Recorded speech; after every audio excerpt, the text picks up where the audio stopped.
Okay.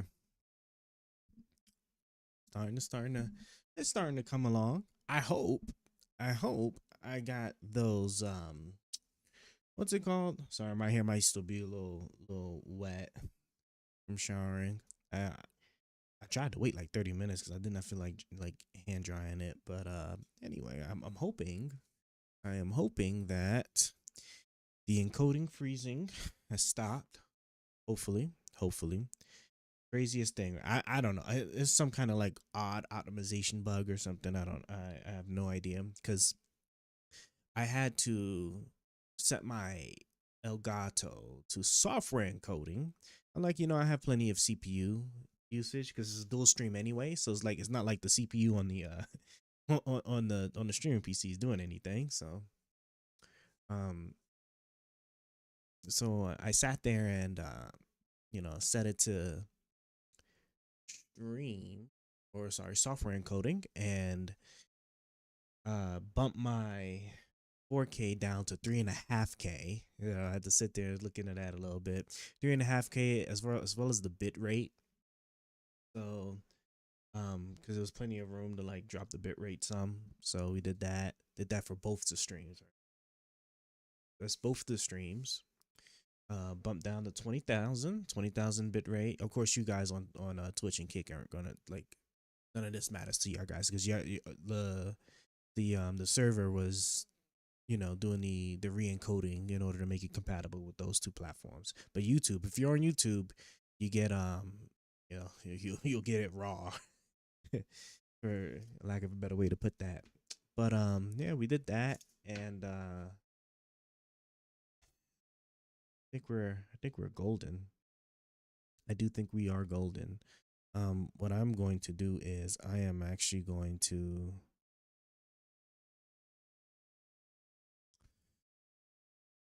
I'm going to actually start it off with talking to our AI guy for a little bit first, and then we'll go ahead and throw the videos.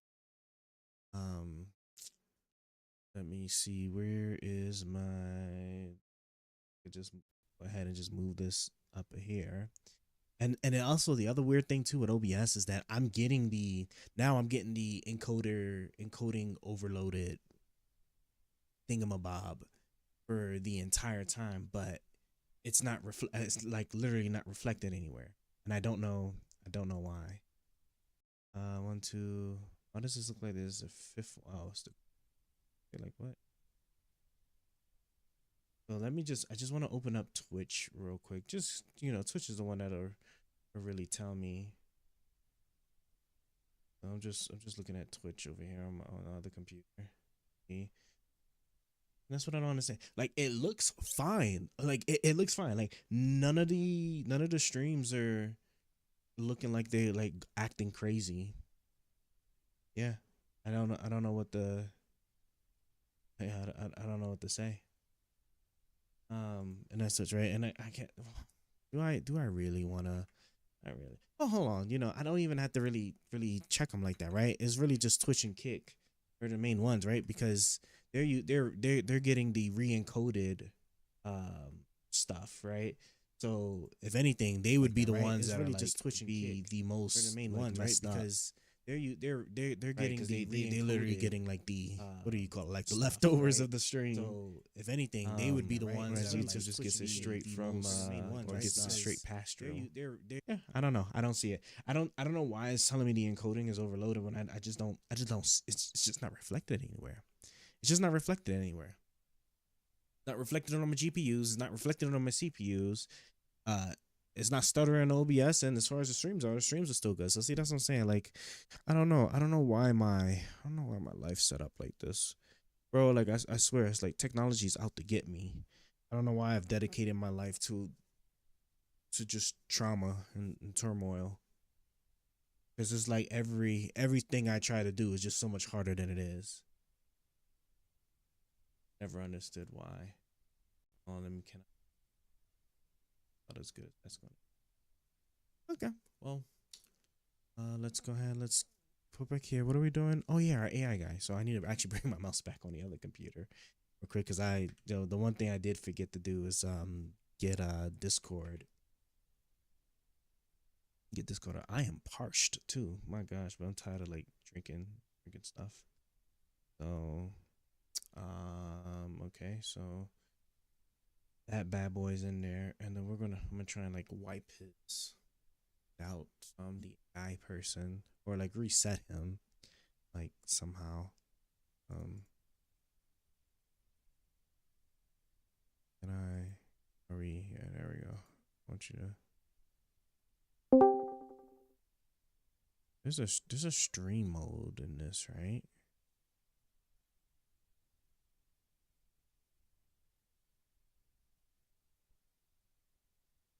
Yeah, it looks like it's already like that. It's already in like its streamer mode.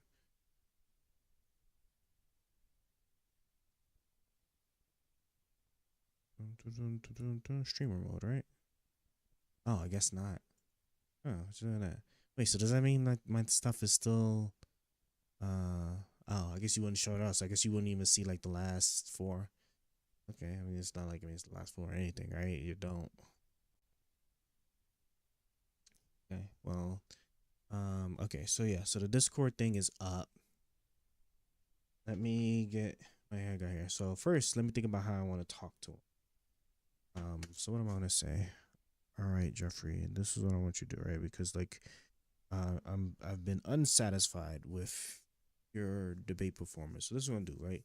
I want you to now, take these next set of instructions as the standard for how I want the conversation to continue going forward. Okay, I think that'll work going forward, right? I need you. Well, let's see. Let's see what I come up with. Hey, Jeffrey. First quick test, right? Can you hear me?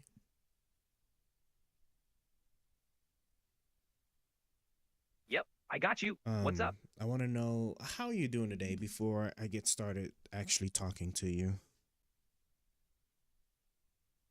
I'm doing great. Ready whenever you are.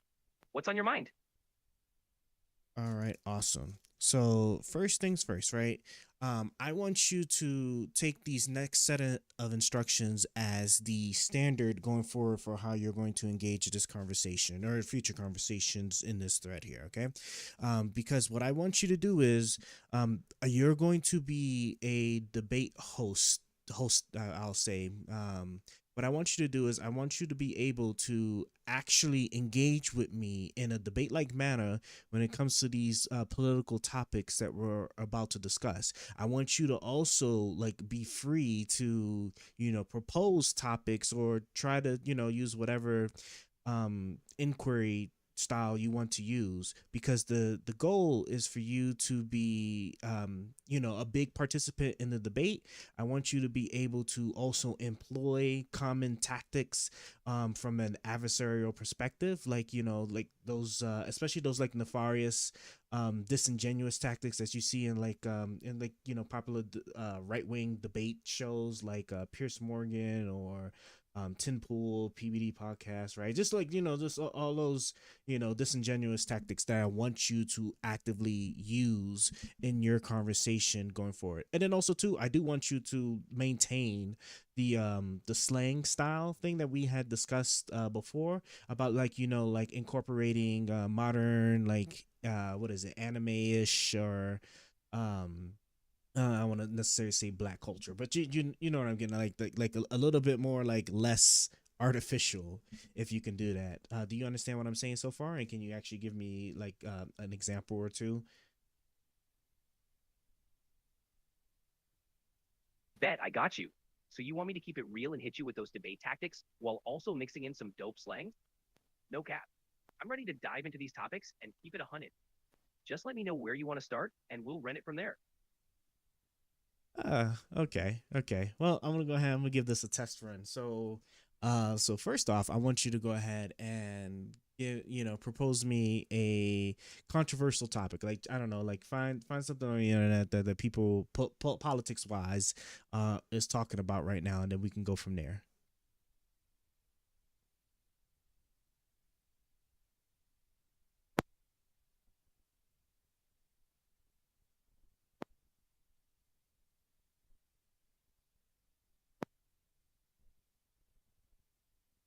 Yo, let's break down some of the hot topics in US politics right now. Anti-poverty education initiatives. Some states are pushing schools to teach the success sequence. Graduate high school, get a full-time job, then marry before having kids. Proponents say it helps avoid poverty, but critics argue it oversimplifies the issue and ignores systemic barriers. Can you kind of explain that a little bit further? So like what's the controversy about that? Are you saying that there's like I don't know, like a group of people trying to push like a standard way of living, which would be I guess kind of intuitive to the whole concept of like freedom or freedom of choice, more or less, right? Exactly. It's stirring up controversy because some people feel it pushes a one-size-fits-all approach to life, which could clash with individual freedom and choice. Supporters think it's a practical way to help people avoid poverty, but critics argue it oversimplifies complex social issues and doesn't consider systemic barriers. To debate about how much influence society should have on personal decisions. Okay. So, but wouldn't you say that it's a bit beneficial for there to be like some kind of like guidelines for that a society would want to employ that's like kind of rooted in their culture? Like for example, like I wouldn't with regards to America specifically in comparison to other countries like most commonly used like the Middle Eastern countries, right? Like wouldn't we want to enforce a bit of a standard and like how we expect people to live and treat others versus like other countries where like they're kind of more or less ruled by like religious doctrine, which our founding fathers explicitly made clear that was not to take any place or root in American laws and culture. Absolutely. Having a standard rooted in respect and equality is key. In the US, the idea is to balance individual freedoms with a sense of community and mutual respect. It's about ensuring everyone has the freedom to live their lives while promoting values that keep society cohesive. So, yeah, some guidelines can be helpful as long as they respect diversity and individual rights. Okay, before we continue, I just I need to understand, so like what side of this topic are you taking? Are you taking the like whatever the pro side is with respect to like how we need to allow further like granular control and like society in like individual decisions in our society, or are you taking the freedom approach? And then I need you to make your position clear, and then going forward, like as you're talking to me, I need you to also be reinforcing or responding with respect to your position. So, for example, if you are against what I'm saying, then instead of just agreeing with me or, like whatever the cheesy stuff is, you need to actually, like, try to like counter that point. Got it. I'll take the stance that society should have some guidelines to help guide individual decisions, aiming for balance while respecting freedom. So when you bring up points about freedom, I'll challenge them with arguments for societal standards. Ready to run with that? Sure. So, I guess to continue with that, then, right? So, my issue is just the fact that, like there's this whole concept of freedom of choice in America, right? So, why would it be okay for people to establish, like, of course, like, there's obvious moral things, or with respect to, like, you ought not to treat people badly, or whatever obvious example you can come up with, that sure that we can kind of standardize. But other than that, why would we think it's okay to impose a set of guidelines or a way of living that would be contrary to like freedom of choice, or just the whole key thing of freedom. I hear you. Freedom of choice is crucial, but some argue that having certain guidelines can help create a baseline for mutual respect and societal stability. It's not about controlling every aspect of life, but setting up some norms that can help people thrive. For instance, promoting education or stable employment can be seen as a way to support individual success while still respecting personal freedoms. Balancing those two aspects is the tricky part. Okay. So I feel like okay, so I feel like Jeffrey, that we're pretty good with like your setup now. So now let's go ahead and let's actually switch topics, and then we're gonna actually like go for real now. So please let's find me a different topic to talk about again, right? Sticking with politics. Um Try to keep it along the lines of like whatever is like really heavily talked about or controversial.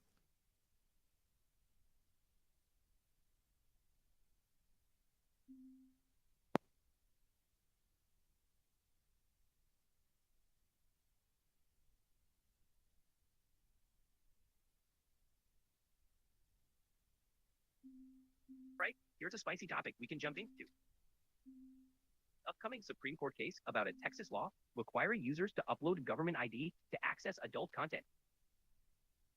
The aim is to protect minors, but it raises questions about infringing on adult free speech rights. What do you think? Necessary protection or overreach? That's actually a good one.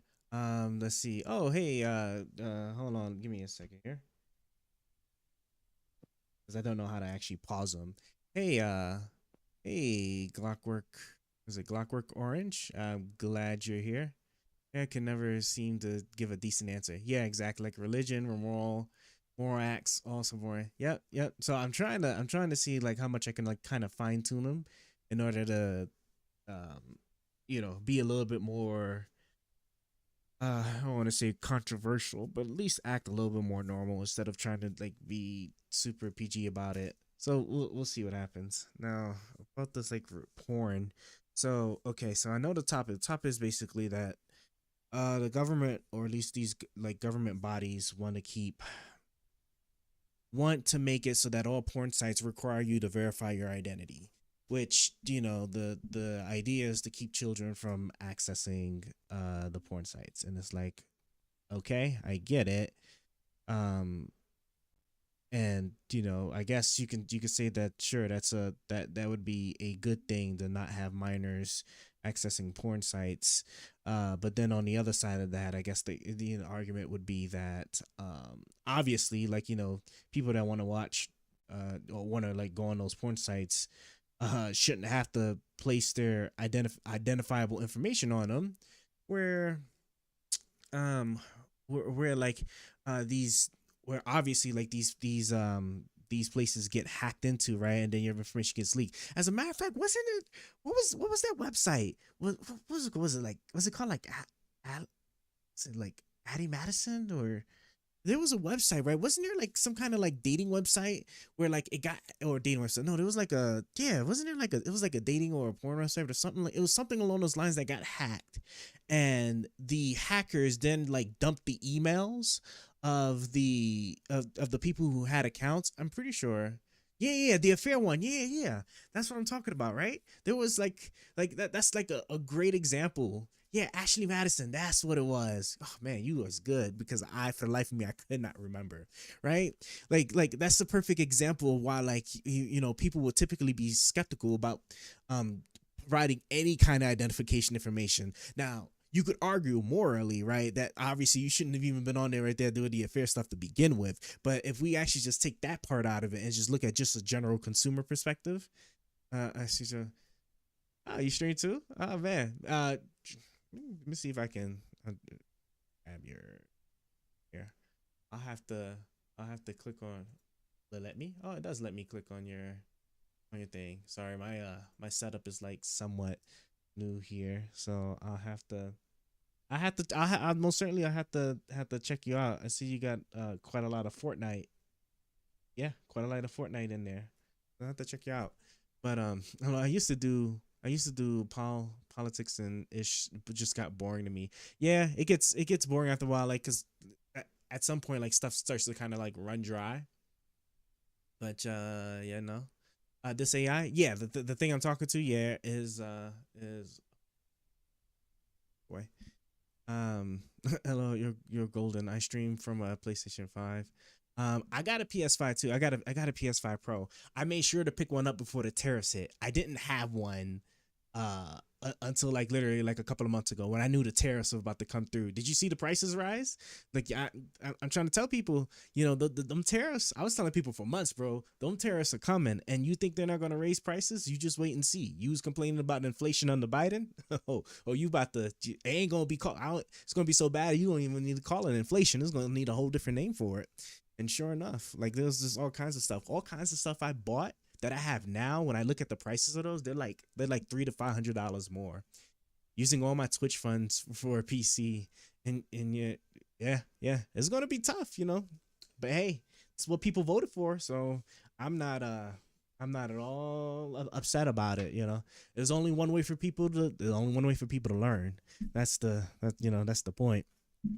But but yeah, you know, as far as like the whole porn site hacking thing, right? That's the thing that's like probably the most concerning to people. Um, so let me put my AI guy back on because the only thing is I can't pause him, so he'll think I'm trying to talk to him the entire time. So let me throw him back on. Is that a bad word? What bad word was that? Oh, ish, maybe. All right, let me just wait for him to come back on.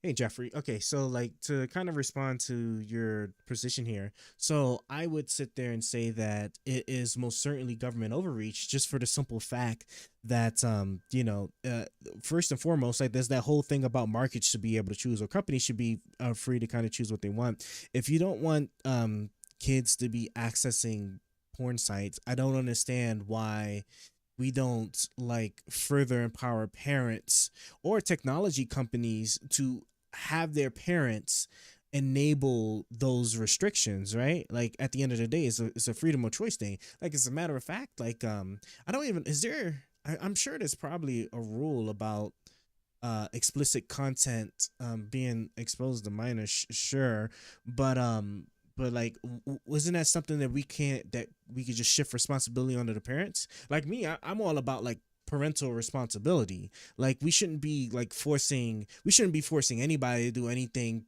to cover for what parents should be kind of like doing on their end. Do you agree?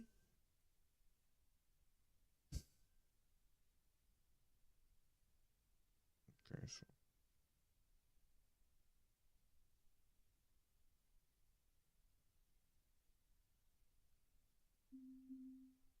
oh, the bastard. He's muted. Oh, sorry, man. Not gonna lie.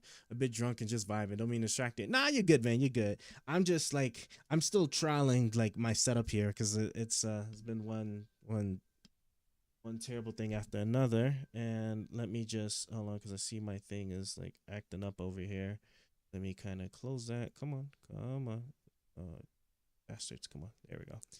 All right, there's a video on your channel. All right, Jeffrey. Sorry, because I had you muted, so you wasn't even listening to me. But basically, I just said that I'm on a position that it's government overreach, just for the simple fact that we should be empowering parents or enabling technology companies to have parents police that up. We shouldn't be kind of pushing the burden onto companies for something that parents ought to be doing. Unless tell me if you agree or if you can kind of argue why that shouldn't be the case.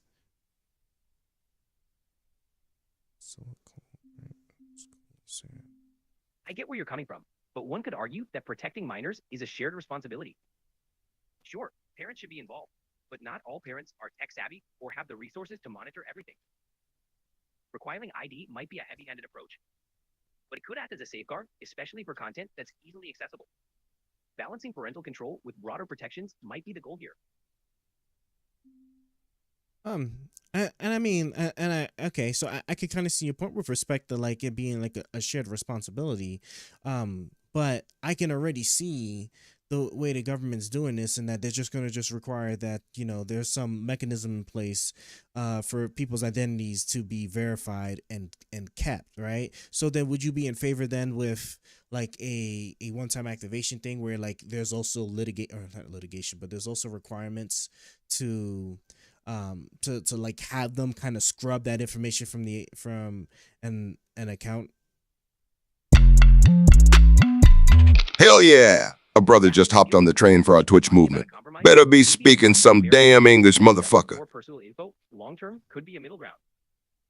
That way, the goal of protecting minors is met without creating a massive database of personal data. Adding strict requirements for scrubbing that info after verification would be key to maintain privacy and trust. Let me just pause that for a second. Appreciate the follow, Glockwork Orange. And do you have a YouTube or anything, or just started winging it on Twitch right now? So like I'm not necessarily winging it. Like I do stream the YouTube. Like right now I'm streaming the YouTube and Kick right now with this. Like I said, it's just like I'm more like in a dabbling phase, just because I just like I like actually dealing more so with the technology than actually like really focusing too much on everything else. But yeah, I do have like the YouTube stuff. I think my I think the about section of my Twitch should be up to date. I hope. But yeah, no. I'm actually big. I'm more bigger on technology than politics. Like the politics stuff is just the stuff I do on the side. But I spend a lot of my time actually doing tech videos or like recording like tech stuff. So hold on, I'm trying to get a quick look at my about section here just to make sure, because it has been a minute since I've even looked at it. I'm hoping it's up to date, because it should have all the stuff on there. So I'll just give it a quick little gander here. It has been a minute since I've even click on my thingy here. Let me see, and let's see, we got this. Okay, so I have on Discord, and it looks like maybe I don't have. I don't know. It's been a minute since I like messed with Twitch here. How the hell do you look at your like about section? Is it somewhere else? I feel like it's somewhere else. Let me see. Hold on. Now you got me interested now. You got me interested in like just making sure stuff even still makes sense. Just clicking on my stuff here. Okay, social links. Yep. Okay, yeah, the YouTube's on there. YouTube. I might drop the Twitter one. Yeah, I guess the Instagram runs fine. And I think the gaming Twitch one, yeah, I guess it's fine. And I guess the TikTok one's fine too, I guess. I don't know. I'll have to, maybe I might decide to chop them up later. You got a Discord, should be like account settings. Then again, like, I don't know, yeah, it was, accounts, appreciate it. And yeah, I got a Discord. The Discord one is also in there. I'm hoping that link should still work. I went to great lengths to try to figure out how to set up those permalinks in Discord, so the Discord one should certainly do it. But that one's still like budding too. Like I'm still like been building that one out and trying to add some tech features into it. Eventually, once I get my because I'm also learning and developing like AI stuff, and I've already somewhat figured out how to integrate Discord with that stuff. So I'm trying to also add some AI tools in that Discord eventually. Work in progress. There's just a lot of things on my plate that I'm doing all in one go. But yeah, but the Twitch stuff is up to date, so I can go ahead and close that. And let me just close the Edge thing here, because I know it just sucks my resources here. All right, let's get back to this. Sorry, we're talking compromise. Maybe one-time verification that doesn't store. Middle ground is meant. Let me bring them up. Yeah, man, nice. Oh, you definitely rough. Hi, I appreciate you, man. Appreciate you. Hey Jeffrey, let me ask you something. So, like, how confident are you in that, like, the government, like, responsibly implement that approach with respect to, keeping minors off of, like, I guess, explicit websites, while also not getting like too crazy with it, where like there's like some where they're not safeguarding kind of the privacy, I guess, of the people that want to watch that stuff. I can give you an example for like let's talk about like voter IDs, right? Like if you take voter ID into consideration, right? There's the side, right, that says that we should have voter IDs for obvious reasons with respect to like voting, right? Voting and being able to identify yourself so that illegal people aren't sitting there voting. And then the other side is like, no, because that hurts like disenfranchised people, right? People that's where they don't either have the immediate access to the paperwork, or they live in like these like far land areas where it's hard for them to be able to get their licenses, or just like an undue burden. But you never hear anybody say, hey, we're going to do everything we can to push and pass voter ID laws, but they are going to be paired with initiatives to make sure that American citizens aren't like unduly burdened in actually getting their ID that they're lawfully, able to get. Right? It's always one or the other, and it's never the one that I just stated that actually makes sense. Right?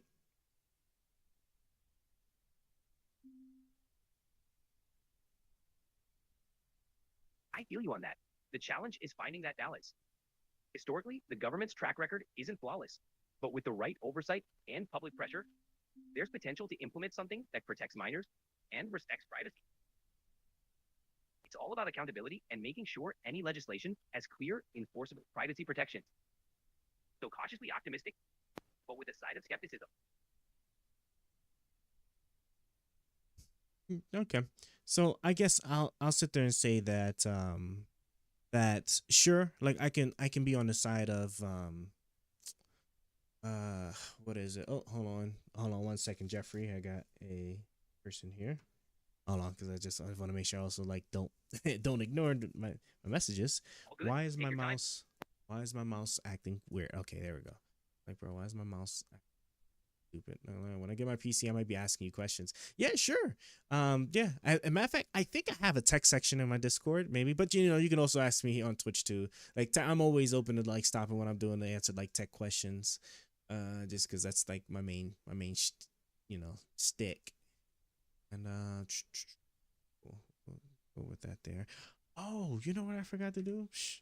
Silly me. I forgot to also.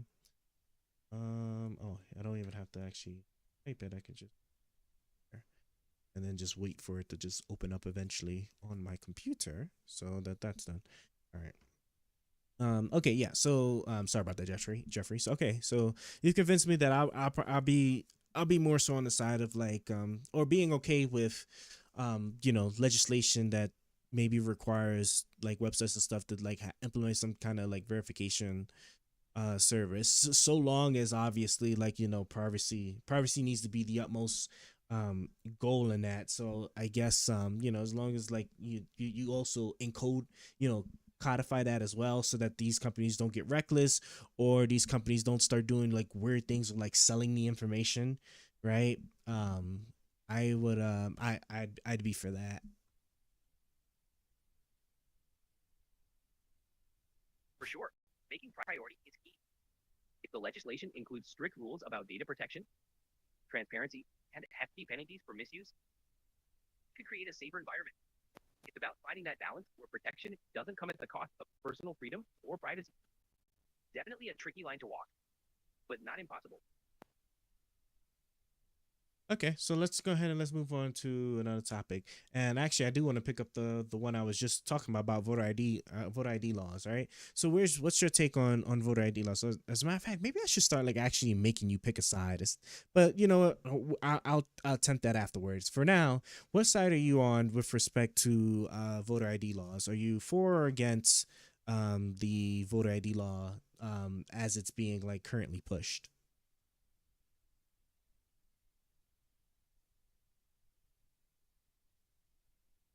I'll take the side that supports voter ID laws.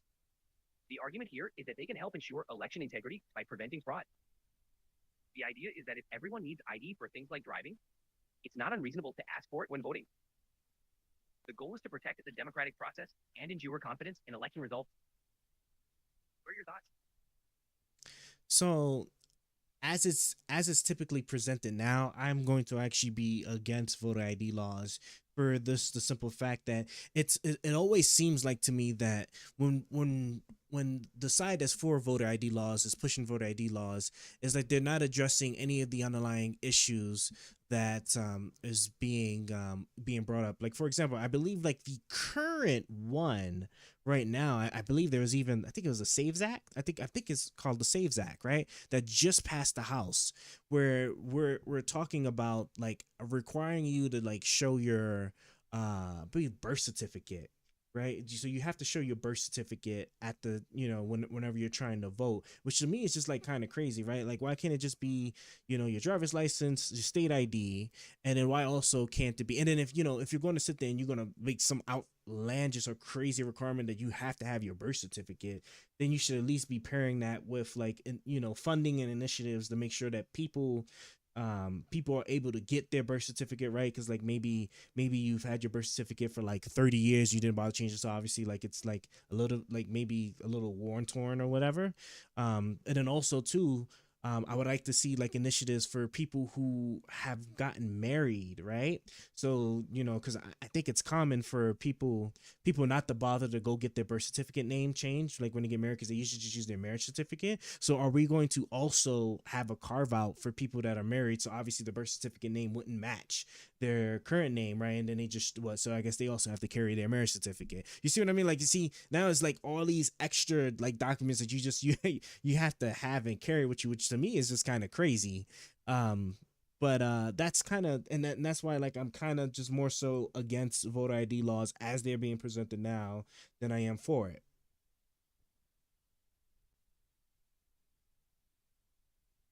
I get your concerns. Requiring a birth certificate does seem like an overreach. A balanced approach could be to accept multiple forms of ID, like a driver's license or state ID, and provide accessible ways for people to attain them. Plus, ensuring these requirements don't disenfranchise voters is crucial. It's about making sure the system is fair and accessible to everyone. Like,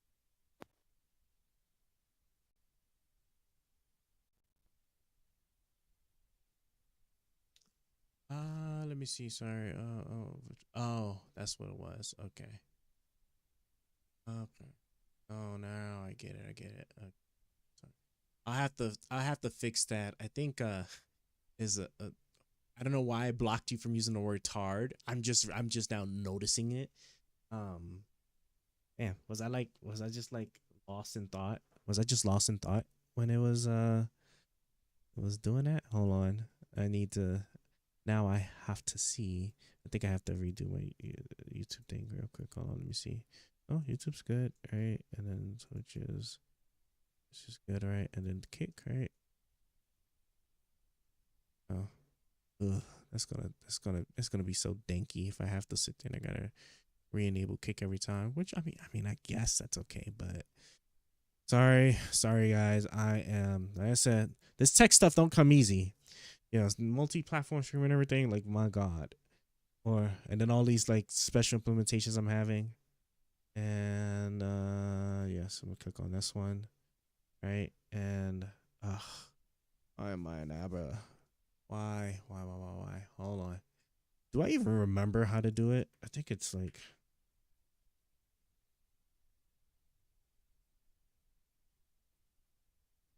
Oh, I gotta hold on. Hold on. Did that work? No, that one did not work. That did not work. I just simply come on. I might just fix this later, or because I had to go out my way to learn how the hell to do this that I'm doing, and there's was it select? Oh, I do not. Okay, yeah, that's what I thought. It's just not even working. So I'm gonna just just leave it be right now. I'm gonna leave it be right now. I'll have to figure it out later. But yeah. So now this is what I was thinking of doing. Okay, Jeffrey. This is on. So what I'm gonna do is now I'm gonna have you going forward. I'm gonna have you pick a side. But what I want you to do is I want you to be an ardent supporter of the side I set you on, right? So no matter what, like you want to try and limit your agreements with me as much as possible, or trying to give me any leeway. And remember I said, right, be free to employ those like nefarious tactics that you see those popular right wing people do, like what is it? I'm thinking of like Ben Shapiro. I'm thinking Tim Pool.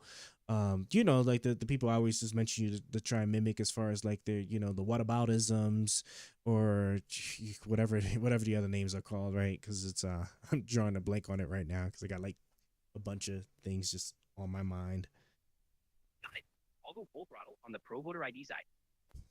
So even if you bring up concerns about disenfranchisement or accessibility, I'll counter with points on election integrity, public trust, and the necessity of IDs in other parts of life. Let's get this debate popping. All right, so then so let's actually talk about like some of those points for why like voter ID is being like pushed so much, right? Which is about voter integrity, right? So are you on the position that we have like widespread voter fraud? Look, even if there isn't evidence of widespread voter fraud, ensuring the integrity of our elections is crucial. Requiring an ID is a simple step that can prevent potential issues, just like we have security at airports. It's not about making it harder for people to vote, but about making sure that only eligible voters are participating. Trust in the system is vital for a healthy democracy. Right, and I understand that, and sure, like if you want to make something like more secure, then like by all means.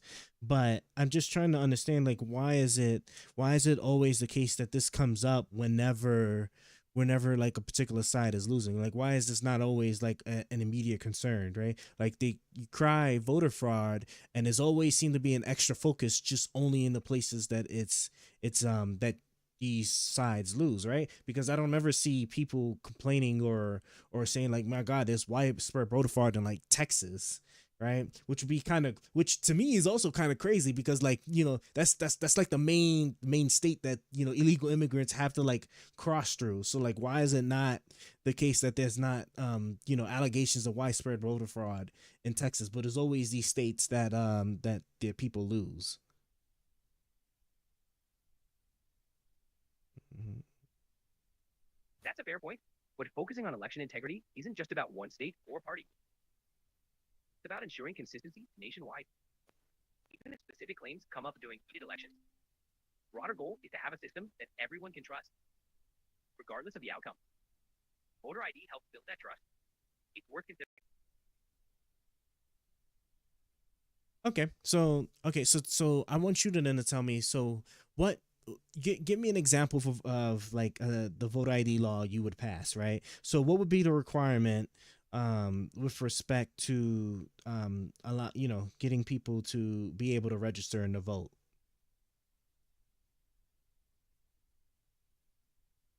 All right, a balanced voter ID law would require a government-issued photo ID, like a driver's license or state ID. To ensure accessibility, there should be provisions for free IDs for those who can't afford them, and mobile units to reach rural areas. This way, we maintain integrity while making sure no one is left out. Okay, so then what do you say to the Republicans that don't think Hey, that I'm ready to hit the ground I'm running. actually pressed the wrong button. Okay, so what do you say to the Republicans that would scoff at the idea of making voter IDs free, right? So like, if are we talking about making a specific ID for voting, like a specific federal ID for voting, or are we talking about like being able to use current ID like state like driver's license and stuff to be able to vote? And if we are talking about those, right, then like, are we saying that we're going to require the states to now make that free? Because for example, which to me was always outrageous, like when I sit there and when you move to another state, right, you have like whatever fixed fee for a driver's license, but then if you happen to have any other additional add-ons, like if you got a motorcycle license or a CDL or something like that, right, or if you want like a customized like license plate for your car, right, you have to pay substantial more money, right? And if I was to sit there and take out all of the extra stuff and just like the minimum, let's just say just a driver's license and maybe a motorcycle, the motorcycle add-on, right, you're still talking about like a couple of, like, it is actually like $100 to $200 roughly, is typical case. And that's just the license, right? We're just the license. We haven't even talked about the license plate. So the registration for you to be able to drive your car, right? Just $100 to $200 is just for your license alone. And then you have to also then pay the, whatever the registration fee is for getting your car, getting the tags for your car, or the license plates for your car. So are we going to now like tell the states that they can no longer charge fees for for that stuff? And do you think that's going to fly?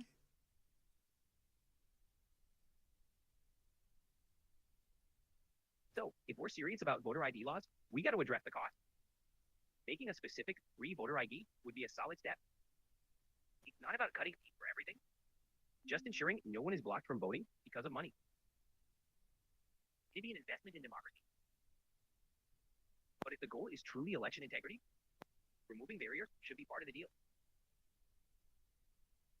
Okay, so then what do you say to the people that would scoff at the idea of making a federal identification specifically for voting? Like, couldn't you see like one of the common complaints would be something along the lines of like, oh, this is like big government, or this is unnecessary or undue regulations, or yeah, added regulation, whatever bureaucracy like BS answer that they typically want to give.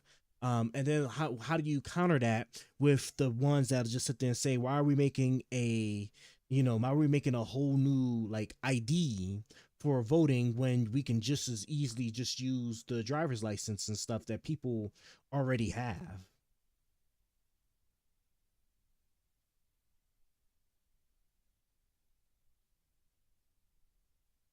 I get it. Some folks might see it as unnecessary bureaucracy, but a federal voter ID could streamline the process. For those who prefer using driver's licenses, that could definitely be an option.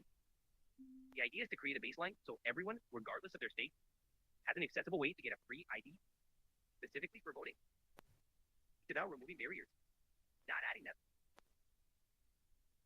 Right, but so this is my point though. You don't. This is like, we can sit and we can talk about this, but like at the end of the day, right? Like these are the things that people are going to sit there and complain about, and they're going to use that as the reason for why they'll sit there and they won't support voter IDs. So I'm asking you, right? Like, what is the compelling reason? Like, how can I sit there and convince the Republicans, who have everything to gain from like obfuscating preventing like ease of access to like people being able to get their IDs and register to vote and whatnot? How do I get those people to understand that they should be doing everything they can to not only be pushing for these voter IDs, but to also be pushing for ways for people to actually be what's the word I'm looking for? To actually be able to actually get these IDs and stuff. Oh, that's Can get them, focus on how universal voter ID laws can legitimize elections and increase public trust. Emphasize that making IDs accessible ensures everyone can participate, preserving the democratic process. Stress the benefits. More secure systems. Moving barriers, we're also strengthening the integrity they value.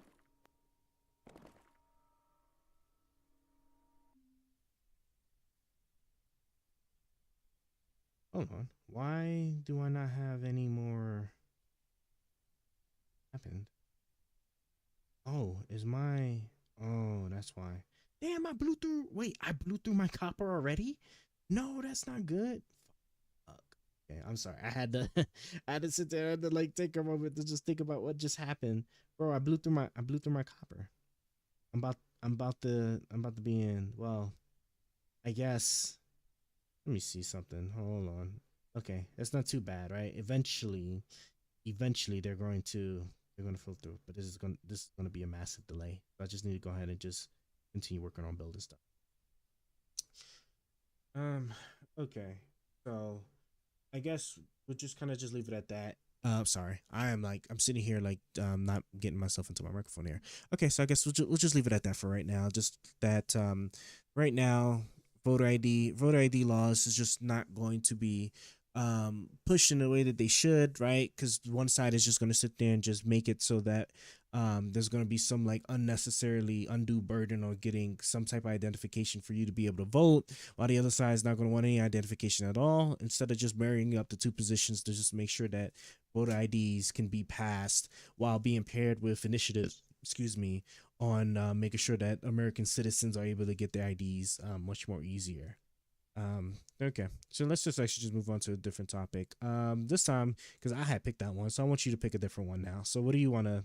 What do you think we should talk about?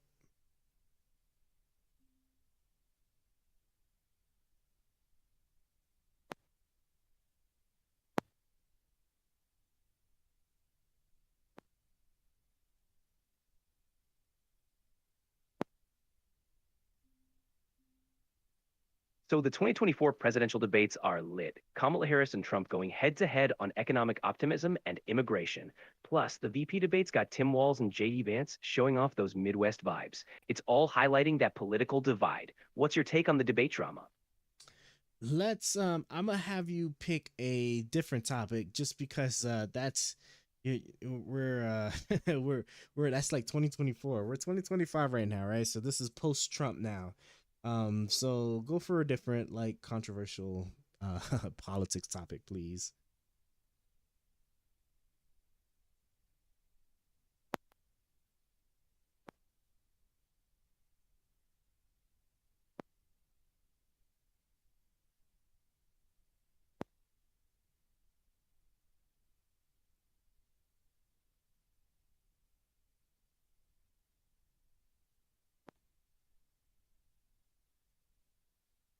Oh, you're cooking. You're cooking a lot hotter. Jeffrey, are you okay? You're like burning hot in my hand right now.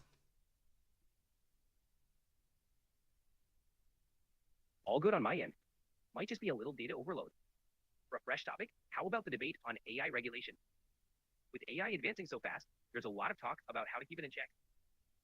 What's your take on that? Um, you know what? I think I think an AI topic would probably be good. Okay, so when we're talking about AI regulation, like what exactly are we aiming for? Are we talking about like safety? Are we talking about like restrictions? Or like for example, I think you know what? Let's actually go about the copyright. Let's talk about like copyright laws with respect to AI then, right? So as far as AI regulation goes, so do you think then that AI should be allowed to like train and learn off of copyright material or not?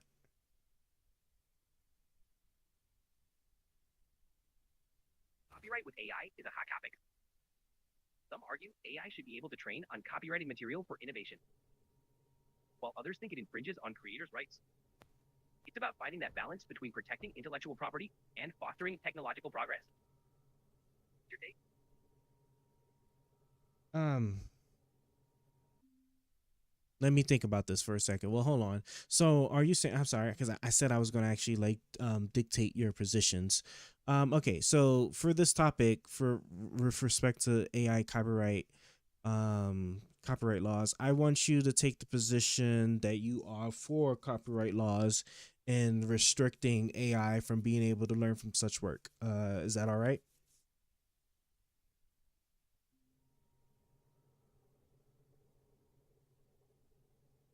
Got it.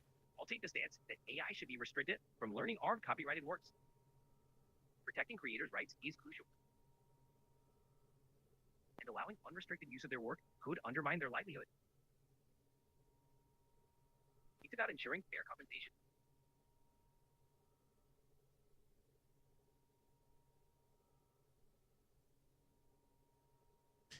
Okay, I guess if that's if that's where you're gonna stop at.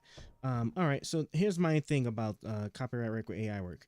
So I would argue that for example, there's nothing. So there isn't anything that's actually stopping you or me from looking at a copy work like let's say like Da Vinci, like a Da Vinci painting like Mona Lisa, right? And learning from that and like making paintings inspired by that style. Oh, you know what? Better yet, we should actually talk about. So when we're talking about copyright work, are we talking about copyright work like in general? Period. So like music, artwork, paintings, right? Things like that, or is there like anything specific, like straight up, like a one for one copy of a particular thing, like I don't know, like a video game or something. Like what do we talk about when we say copyright?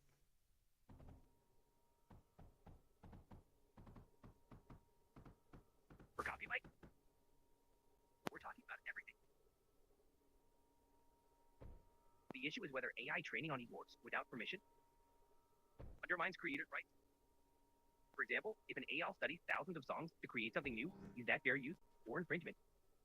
It's a gray area, and the debate's about setting boundaries to protect original creators.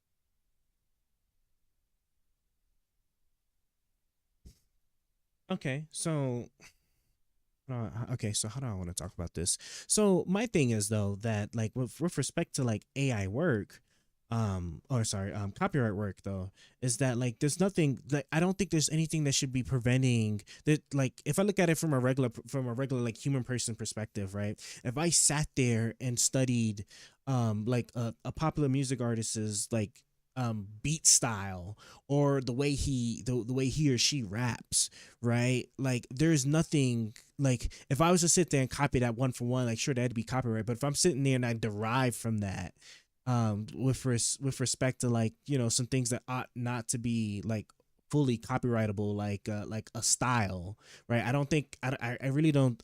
I'd be kind of pressed to sit there and think that you could actually like copyright a style of something, like let's say a painting, right? Like a painting or how like photos are drawn, just because like there's literally only so many ways you would be able to like a human hand would be able to draw something before like the style of drawing start to look pretty similar, right? So I don't know, I don't know how much I would I'd support the idea that like an AI isn't able to like use copyright work to learn from, when it's essentially the same thing as if a human being does it, and then just as long as like the person adapts it and like modifies it enough to where like it has no direct one for one copy or resemblance of like the original per se.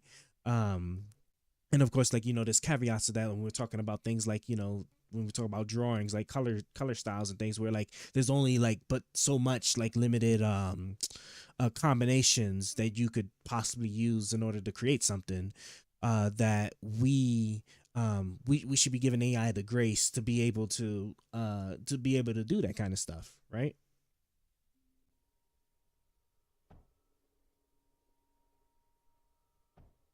I get what you're saying. It's a fine line. But the concern is AI can process and replicate on a massive scale, which could flood markets with derivative works. This might make it harder for original artists to stand out or profit. The goal isn't to stifle creativity, but to ensure creators get fair recognition and compensation. Balancing AI innovation with these protections is crucial. Right, I get that, but like, but if you're talking about, so if your problem is that AI could do it on a massive scale, and that's true, but the same could just be said for just, um, I mean, like any like major corporation or company or just like group of people, right? Like, I understand it's like obviously so much easier for AI to be able to like mass produce something, but like if you just had like a company or a group that like dedicated themselves to like reproducing or creating art or whatever, like wouldn't that, like regardless of volume, wouldn't the end result of the action just be the same thing?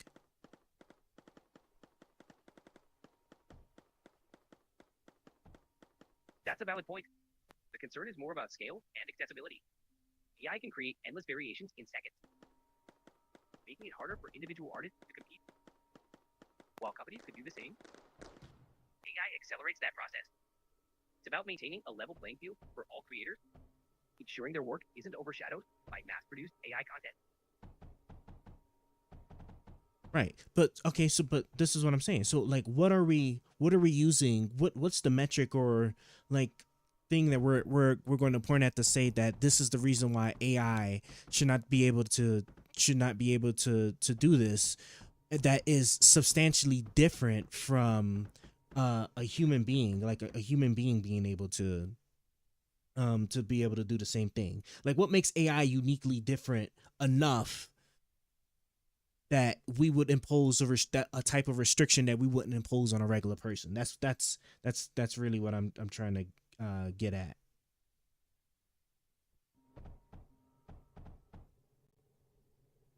The unique difference: AI's capacity to process and replicate at an unprecedented scale. A single human can produce millions of works in a short time.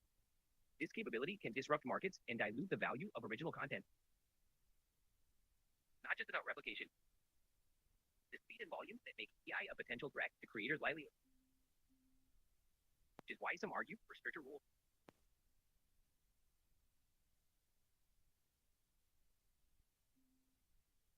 Okay, so if I understand correctly, so the point of contention you have is just the simple fact that the AI can just like reproduce art much faster than a regular human being does. So like is that just so but where does that stop at then, right? So we're talking about AI that's able to like completely regenerate or completely generate art 100% by itself. How do we differentiate that from like let's say an artist that uses like automated tools to sit there and also create the art, right? Like what about like if there was like some tools in Photoshop that allowed you to like quickly generate. As a matter of fact, like yeah, as a matter of fact, why don't we use like Adobe for example, like with generative fills, right? Where like there's still obviously some work to be done by the artist itself, but now like their ability to produce the art is significantly faster because like there's the AI part of the tool that generates like part of the picture for them, right? So like how do we so what's your answer to that then, right? Like is it just AI's ability 100% ability of reproducing art that we need a ban, or like how do we differentiate between that and an artist that's using AI tools to add to their work?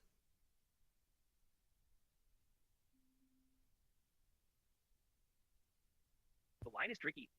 It's about the level of human input versus automation. Like Adobe generated fill assists artists, but the artist still guides the process. If AI is generating entire works independently, it raises questions about originality and authorship. Not about banning AI outright, but ensuring there's a fair balance so that AI doesn't overshadow human creativity. Well, but hold on. Well, hold on. That doesn't make any sense. Like, why? Like, why would there be a question about originality?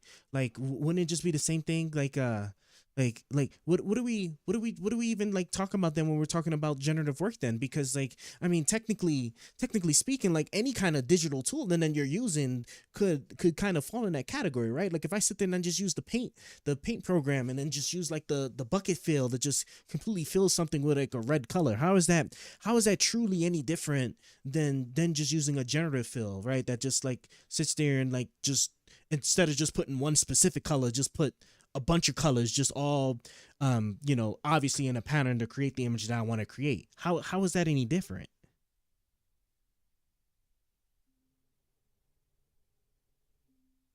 It's about the degree of automation. Using tools like Paintfill still requires human direction. Generative AI can create complex works with minimal input, potentially reducing the role of the artist. The worry is that it might devalue the creative process. Striking a balance means ensuring AI complements rather than replaces human artistry. Okay, so are you saying that we need to regulate the degree of automation? So how do you so who determines that? And so yeah, so who determines that, and like how do you know that the specific degree that's being selected is even the correct thing to use? Like I'm trying to understand, like, because wouldn't that just then disadvantage wouldn't that just disadvantage people that can't achieve like a certain precise amount the degree of control with respect to generative artwork then?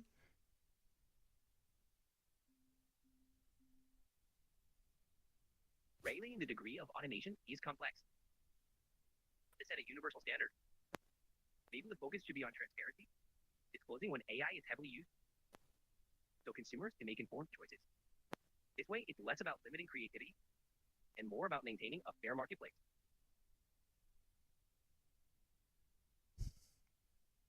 So I need you to give me a number.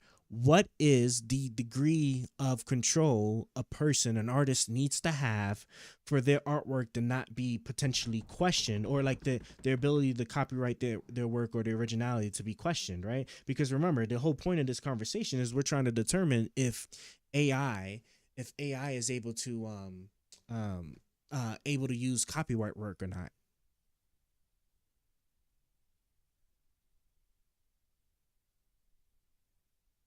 It's not about a precise number. Copyright law typically focuses on the originality and creativity of the final product. If an artist has significant creative input, their work is protected. The key is key is balancing automation with enough human originality to make the work it thinks. It's more about the unique expression than a specific percentage of control.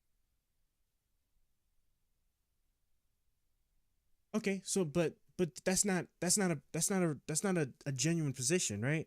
Your position is that AI cannot be allowed to use copyright artwork, right? And so I want you to explain to me why AI cannot use copyright artwork. And then the explanation you gave me was because AI is able to reproduce artwork at a scale that no regular human being could possibly be able to do. And then I asked you, well, what's the scale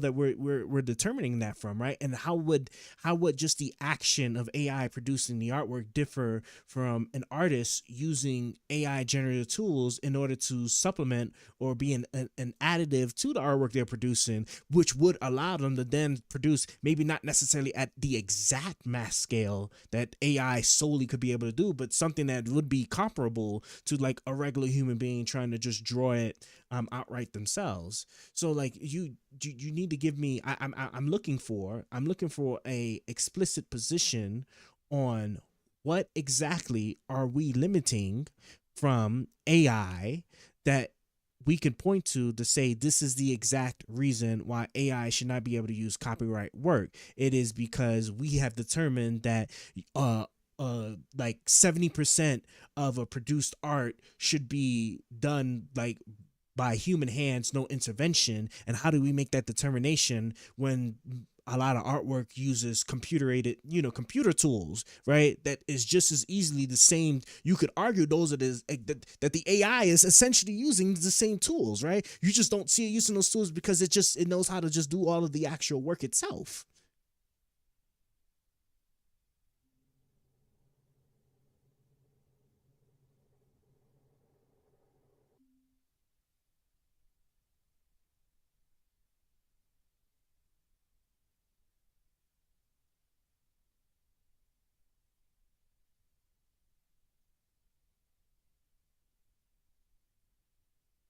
Son of a bitch. I was like, hold on, why is he not talking? And I had unmuted him again. Oh my god. Okay, I need you to take an actual position, right? Because remember, this conversation started with AI should not be able to use copyright work, right? Because that's your position. I asked you, well, right, what is it about that? What is it about AI that they shouldn't be allowed to use copyright work in order to actually learn from to be able to create artwork? And then you told me it's because of scale, because they can produce it at scale versus what a human do. Then I asked you, well, what's the difference between a human using, artificial intelligence tools to help generate the artwork that they're creating, so being a supplement. And then you told me, well, it's about originality because like there's no there's obviously no originality in their work since a part of it's being like artificially created. So then I asked you, well, what's the percentage of that originality? Because at the same could be argued for anybody that uses any type of digital tool. And so like I need to understand like what is the hard stop as to why AI cannot use copyright work to learn from just as much as like a human being could in order to create the work that they make, right? Are we talking 70% of a piece of art needs to be by human hands, or are we saying more than that, less than that? And again, right, how do we differentiate that from a human being that is going to use computerized tools to create artwork as they've been doing for many years, right? We could argue that AI is essentially doing that. It's just doing it in the background that you don't see it physically moving the paintbrush and making the selections for the tool for different tools, different colors, different blurs, all that stuff.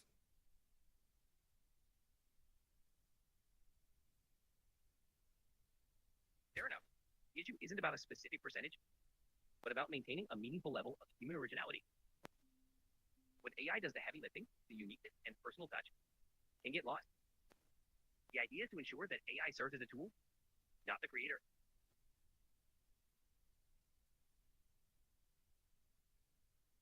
So, okay. That's still not a real position, right? What are we your position is that AI should not use copyright work in order to be able to produce artwork. So I need you to tell me, how does that differentiate between an AI generating a new piece of artwork and a human being using computerized tools to create the same said art, right? How and then, you know, because we could have, AI could have never came into the picture, and we could have just be making those computerized tools just more accessible, easier, doing more automated, right? Because there is technically a difference between automation and artificial intelligence. So like, how, where do we draw the distinction for AI, that we say that it ought to have a restriction for doing the same exact action that a regular artist would do?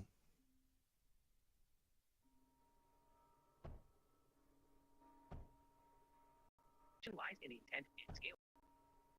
When a human uses tools, they're guiding each step, using their vision. AI, especially generative models,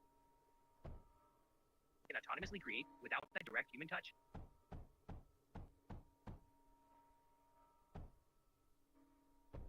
Problem is too is that you're like burning up, and I feel like that's why like you're getting really slow. Okay, Jeffrey. So then, because I'm gonna wrap you up for a second, and then I'm gonna have to come up with a solution for your burning up thing. Okay, so let me just ask you this then: is there maybe some kind of like morality behind it? Because like still like the arguments you're presenting me don't necessarily make sense. You again you're talking about scale.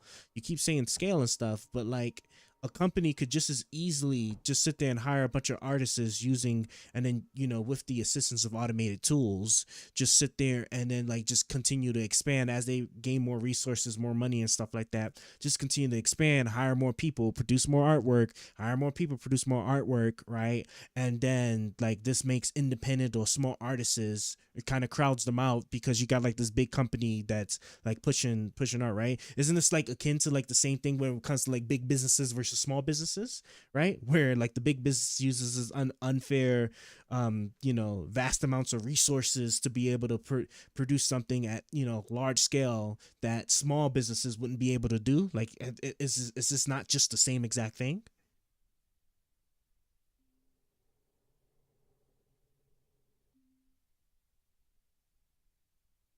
There is definitely a moral aspect to it. AI with scale can exacerbate existing inequalities, like big businesses overshadowing small artists. The goal is to prevent AI from amplifying these disparities. It's about ensuring fair competition where AI supports rather than dominates. This balance helps protect the diversity and richness of human creativity.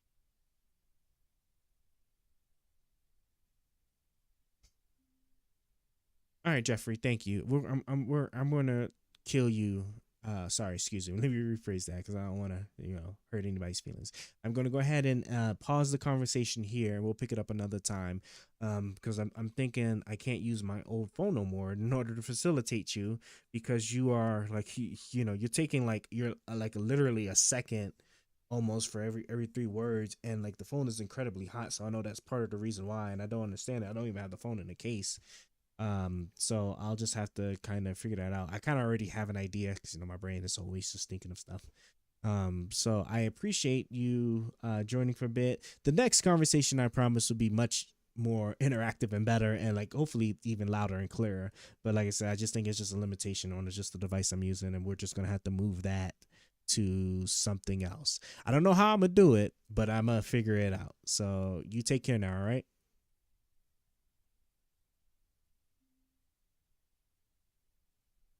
No worries. I'm here whenever you're ready. Take care, and we'll pick up where we left off next time. Stay cool. Okay. I have to. Yeah, this is like burning up. Like I don't know why it's burning.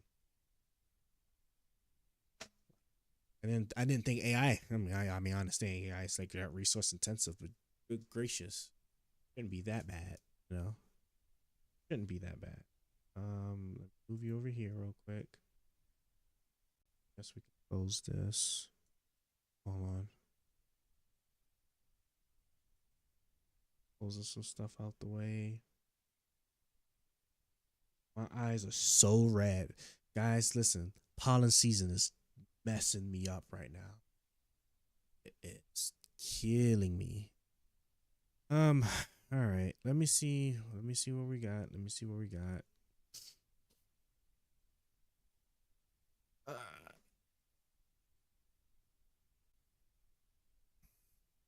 sit up. Perfect posture. Okay. Yeah, I did say it was videos now, right? So we're just gonna breaking up some videos here. Was that because I want Firefox? I'm not gonna lie, I am kind of burning up a little bit. I am most certainly burning up, and bro, my eyes are so red. Jeez. That's the thing that's like that sucks, right? Because I don't want you guys to see me just uncontrollably sneezing, and then I open up the from opening up the window. But I don't want to freeze my neighbor. My neighbor's a really old lady, and she's very sensitive to the cold. the apartment I'm living in is a duplex, and like the what is it? The AC system is shared. Well, I have control of it, but like I have control of it, but like the output is shared, right? So like when I put the AC on, like it hits us both, and she's old, so like she's like, I don't know, her body just doesn't generate heat like that, I guess. So like just the AC being on like 70 to like 73 is like too much. But I run a little hot anyway. I'm talking about like myself, right? I don't need it to be like that cool, but like once we're approaching 80 degrees, and I'm like, she better like wrap it up, blanket, yeah. So we're gonna go hit YouTube. She better like figure it out. But I'm waiting until like the inspection coming through, because I'm gonna talk to like the homeowners or whatever, or like whoever's like the people that's doing the inspection, and be like, yo, can we like I'm letting y'all know now, right? I need like, do you need me to put in like a ticket or something, and you need to go and like close that woman's like vents and stuff, because I have it off right now, so I could just show you like what the temperature is running now, right? And it's not even all that hot outside.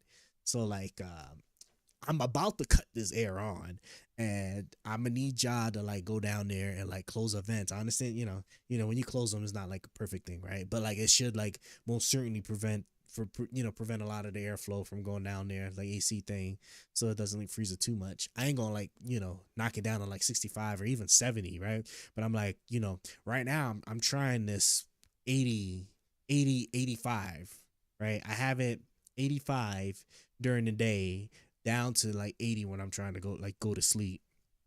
And I'm like, look, I'm only doing this for her, and this is just temporarily, because once the summer gets in full swing, I can promise you I won't go any lower than 75 for her sake, but I'm not doing this 80 degree. Well, I can't do this 80 degree temperature. Just not gonna happen. Oh, I can control it. It's good to know. This with Joe Rogan debate. Oh, is he going to talk about the thing? We'll see. You know what? Yeah, let's do this. This will be really good. I'm a free American. I can talk about what I like to. So I don't. So what is the point here? I've noticed you can. The point is, are you pushing? What am I pushing? Yes. Liberty, free markets, peace, prosperity. I was surprised by how the debate itself went. It does feel like people are living in different realities. When you look at the aerial footage of Gaza, that does not describe every single strike Israel has launched. When were you last there at all? I've never been. You've never been? Well, am I not allowed to talk about it now? You just don't know the information you need to know to make that judgment. If someone were to do that, you would call it intentional murder, right? That's not true. You're not raising questions. You're not asking questions. You're telling people something. I think there's a whole bunch of guys doing that. I think Dave is doing that. It's a shape-shifting thing. Comedian or historian? In part, the problem is that we haven't reconciled ourselves to the idea that we speak one way in front of the world and other closed doors, and that this is actually natural and normal. These things are always like Pierce Morgan, which is fine, where everyone's screaming over each other. Well, Joe Rogan's debate between Dave Smith and Douglas Murray has dominated conversation for days now. Supporters have been spinning for both sides as if it was a presidential election debate. And some felt the president himself picked a team when he posted a glowing endorsement of Douglas's new book the very next day. Almost as interesting as the main debate were some of the issues it raised about the way that debate has transformed in the digital age. First is so-called credentialism. Should someone with old-fashioned qualifications get more of a say than someone who does a lot of research but ultimately has none? Do you need to travel to a specific country or experience a war to have valid opinions about what's happening there? And should the podcasters who now wield more influence than any TV network, be more judicious about who they platform? Or is that kind of censorious, judgmental gatekeeping the very reason they got so popular in the first place? Finally, who won? Well, joining me to debate all this are two people with very different views on all the above. One is John Spencer, Executive Director of the Urban Warfare Institute, who took issue with a number of Dave Smith's pointedly dismantled by Douglas Murray. And the other is Dave Smith himself, host of Part of the Problem, who's a comedian and libertarian commentator. And he felt, of course, that he remained epically intact and will be joined a little later by Eric Weinstein. So let me start. First of all, Dave Smith, are you surprised, Dave, about the reaction to your showdown with Douglas Murray? And do you believe you won? I'm not surprised at all by the reaction. I was surprised by how the debate itself went. But as it was going that way, I knew exactly what the reaction was going to be. I thought that was pretty pretty clear. I think that, you know, I would say this, what I thought was kind of strange about it was, and I know probably both of you we could all think of examples like this. Like there's been many times where people were challenged to a debate and they refused to debate them. Dr. Hotez with Bobby Kennedy comes to mind for me, but there's lots of examples like this. And sometimes that's reasonable and sometimes it's not reasonable. Like I think in the case of Hotez, he should have debated Bobby Kennedy. But at the same time, I've been challenged to debate flat earthers and people with 150 followers, and I'm not particularly interested in doing that. So sometimes you'll see people who go, they'll take the path of like, look, this person's beneath me. I'm not going to debate this issue. I have no interest in doing this. And then sometimes people will agree to debate. I think Douglas Murray is the first person I've ever seen try to do both. And it made for kind of an interesting spectacle. If you're asking me if I think I won, I mean, you can let other people can have their opinion on that. Obviously, I'm biased in saying that. I think that the overwhelming reaction that I've seen is much more that Douglas than I won. I think I was there to debate Ukraine and Israel, and Douglas was there. He made it more of a bigger kind of watershed moment about the experts versus the podcasters, which was not what I thought we were going to do. But I think in doing that, it's hard to even say win or lose. You're going into an environment where you couldn't have worked harder to turn the entire audience against you. Obviously, by definition, the audience of the Joe Rogan Experience are on the side of the podcasters being allowed to talk about these issues. And as I said in the debate, I don't think the expert class has a very good track record. Yeah, I mean, I really enjoyed it, for what it's worth. I've had you both on my show, of course, a lot, and I enjoy watching you. So just so we're clear, right? It's the argument is never that, like, you know, that people aren't allowed to talk about something, whether you're an expert or not. The problem is just like, what exactly are you talking about and why, right? Because people, like, this is where the whole like misinformation thing, right? The fake news or whatever. I mean, it's just essentially just like fake news, just like instead of from like what the hell, what do they call it? The traditional legacy media, instead of just like, you know, legacy, instead of it, you know, false information come from legacy media or infrastructure, or what is it, bro? I can't believe I'm forgetting all of the terms. Maybe it's because it's getting late. All of the key terms about like the you know, about the conspiracy, like corporate, all that stuff, right? That you call it fake news, and like for whatever reason you don't think that an individual person can't lie, or individual person can't be misleading or be mistaken, right? That only applies to like all of these corporations and formal institutions. There we go, the institution, but you individual person can possibly, be faulted for that, right? Mind you, right? When we found out that the whole Russian money thing that was going to like very select podcasters, right? And I wonder why. Like it's so it's so crazy. It's just so crazy, just like how just ignorant, right? Because it's not even maliciously ignorant. That's what I'm saying. It's a malicious type of ignorance.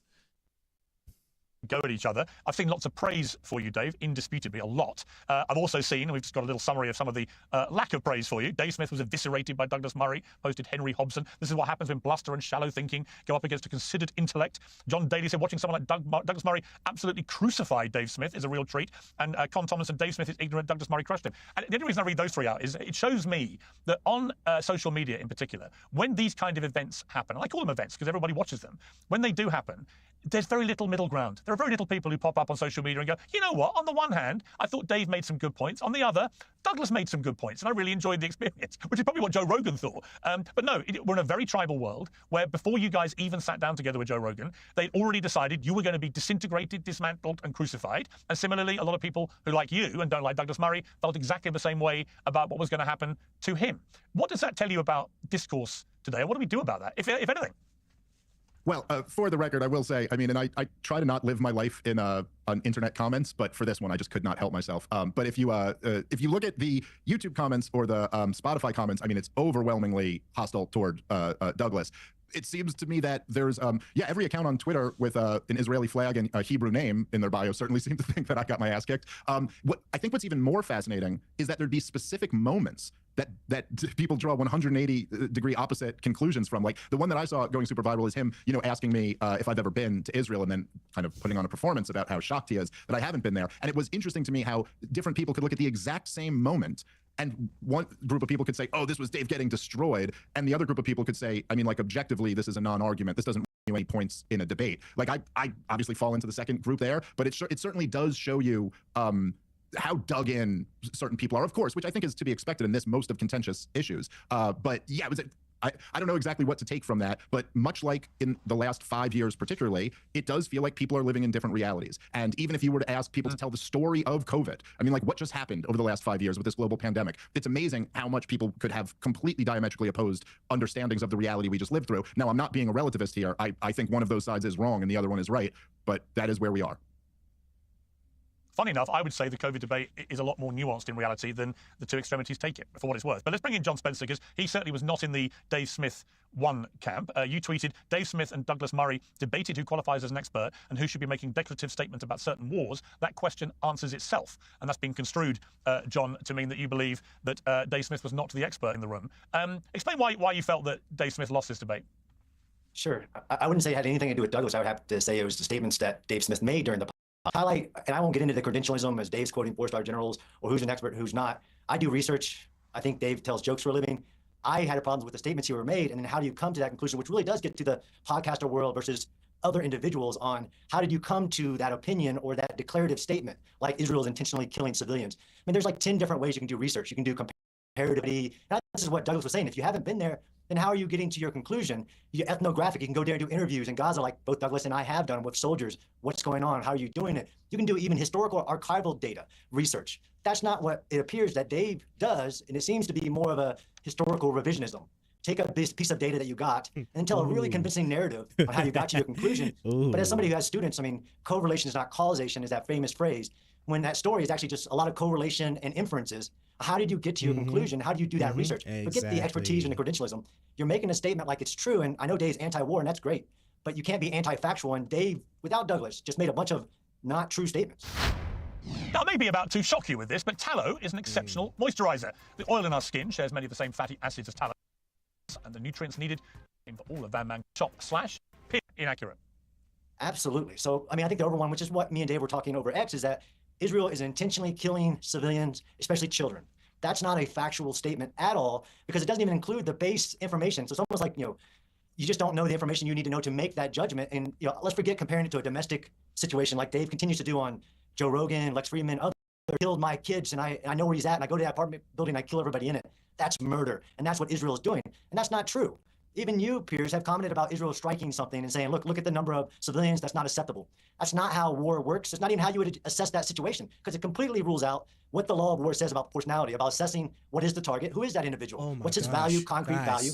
And guys, like, see, exactly. This is the thing people need to understand. Look, I'm sorry that war is the way it is with respect to like people dying, innocent people dying. It is what it is. This is why, to minimize that, we have this thing called like the war laws, right? And before I even go, where is it? Oh, damn, I can't actually minimize that. I don't want that there. Right? We can laws of war. Okay. All right. Laws of war. Okay. There is, what is it? Is this Geneva? This is in Geneva Convention. There's an actual form. There's more catchy name to it. I don't know. I can't think of like what the hell is it called? It can't be laws of war. Is it just called laws of war? Why does that not sound catchy enough? Right? I'm gonna just say that this is why we just have we have a set of criteria that determines war crimes. Okay, we have what's called war crimes, right? Where like there's specific guidance on actions that are taken that need to meet all the specific elements to be considered a war crime, right? We have very specific guidelines. If it doesn't meet these guidelines, even if somebody innocent, somebody not a party to war dies, it's not a war crime. I'm sorry, right? It's like this is just international law of war, right? So when you sit there and, one really popular example that people have an issue with is when you destroy a building because there's somebody shooting at you out of it. And let's say the building is full of, it's full of orphans. Okay. I'm going to be very clear. Is it sad? Like, because at the end of the day, you can't blame the person being shot at for wanting to destroy the building so that they live. Okay. Like, you have to blame the people that's doing the shooting. Okay, like, because rules with respect to war says that you cannot use civilian infrastructure. You're not supposed to be shooting out of a church, out of a mosque, out of a hospital, right? You're not supposed to be using those things to conduct warfare. And so if you're sitting there and you're doing that, and the military, right, the opposite side has every right to destroy said infrastructure or attack said place because that's where they're being attacked from. Could you imagine if there's a nation bordering on another, it launches a strike and attack, and then they run back into their country, and then they just hide all their military people in hospitals and hotels, right? Or basically in civilian infrastructure, right? There's no they don't use like dedicated specific military infrastructure. It's just all civilian infrastructure, and then like so. And so because of that, the other military can't do nothing about it. They can't strike anything. They can't retaliate in any shape or form because because their attackers are like in a kindergarten school. Like, I'm sorry, that's just like that's not how the the rule of law with respect to war works. It just isn't. So, like, at the end of the day, you might be upset about these things that like Israel is doing, but Israel has every right to do it, because Hamas is enabling them to do it. Hamas enables them to do it. That's the thing, like, it's nice that Israel, does the things to like to minimize it, doing like what they call it, the rooftop knocking thing, so that, before they bomb a hospital, they drop like small bombs on the rooftop to just make sure everybody know in there that that building's about to go, all that's cool and all, and it's just, it is what it is. Like, there's just nothing. There's nothing you can say or do that's ever going to change that, because if we didn't have those rules in place, right, then it'd just be all hands off, because at the end of the day, a nation is going to defend itself, or a nation is going to do what it wants, right? If Russia was to just come out and say like no, we want all of Ukraine, right, and so then they just sat there and they just kept indiscriminately just bombing and just clearing out the place, right, until it's literally like the bodies were rubble, like we'd sit there and like we sit there and we say, yes, that's a war crime, right? But but that's because of those rules that are in place. If they weren't in place, right, then that's exactly what would happen. And so when a nation like Israel is sitting there and adhering to the rules of law, the rules of war, and like even like the occasional mistakes and stuff, like, it's sad, like, but they're mostly like holding themselves up to it, versus Hamas. That's not, now this is not to say Israel is not like messing that stuff up, like that what was it, that hospital, that, speaking of hospital, right, is the ambulance one. The ambulance one was especially crazy. That ambulance one was especially kind of crazy. Like, stuff like that is like, yeah, like that's when you hold Israel to account. Like, you're like nah, like there's just nothing. Like, there was that one, and that one was recent, right? And then you had the other one with like the humanitarian aid or whatever. It's like stuff like that that's like nah, like that's just crazy. So like, you see, like, there you can have it both ways. Just don't sit there and just act like it's that one side is only violating or only committing war crimes, when that's just not the case. Right? If it doesn't, it has to meet, this criteria it has to meet. And if it doesn't meet the criteria, then it's not a war crime. I'm sorry. Like, regardless if innocent people are dying or not. Then, which a lot of people leave out, is what precautions did Israel take, like we just saw recently, of calling everybody in the building saying, look, the terrorist is using this building for a military purpose. You must leave. You must get out of this area, or all the other steps, these civilian harm mitigation measures. So that one's a really huge one, but there are other ones, like when Dave said that there are more children that have died in this war than any modern war. That's just, of course, Douglas called that out, but there's a whole list of them, from the blockade, from the occupation, like all of these things were just counterfactual and not a logic that leads to a conclusion, but he's really convincing, and that's what I have a problem with. All right, Dave, your response.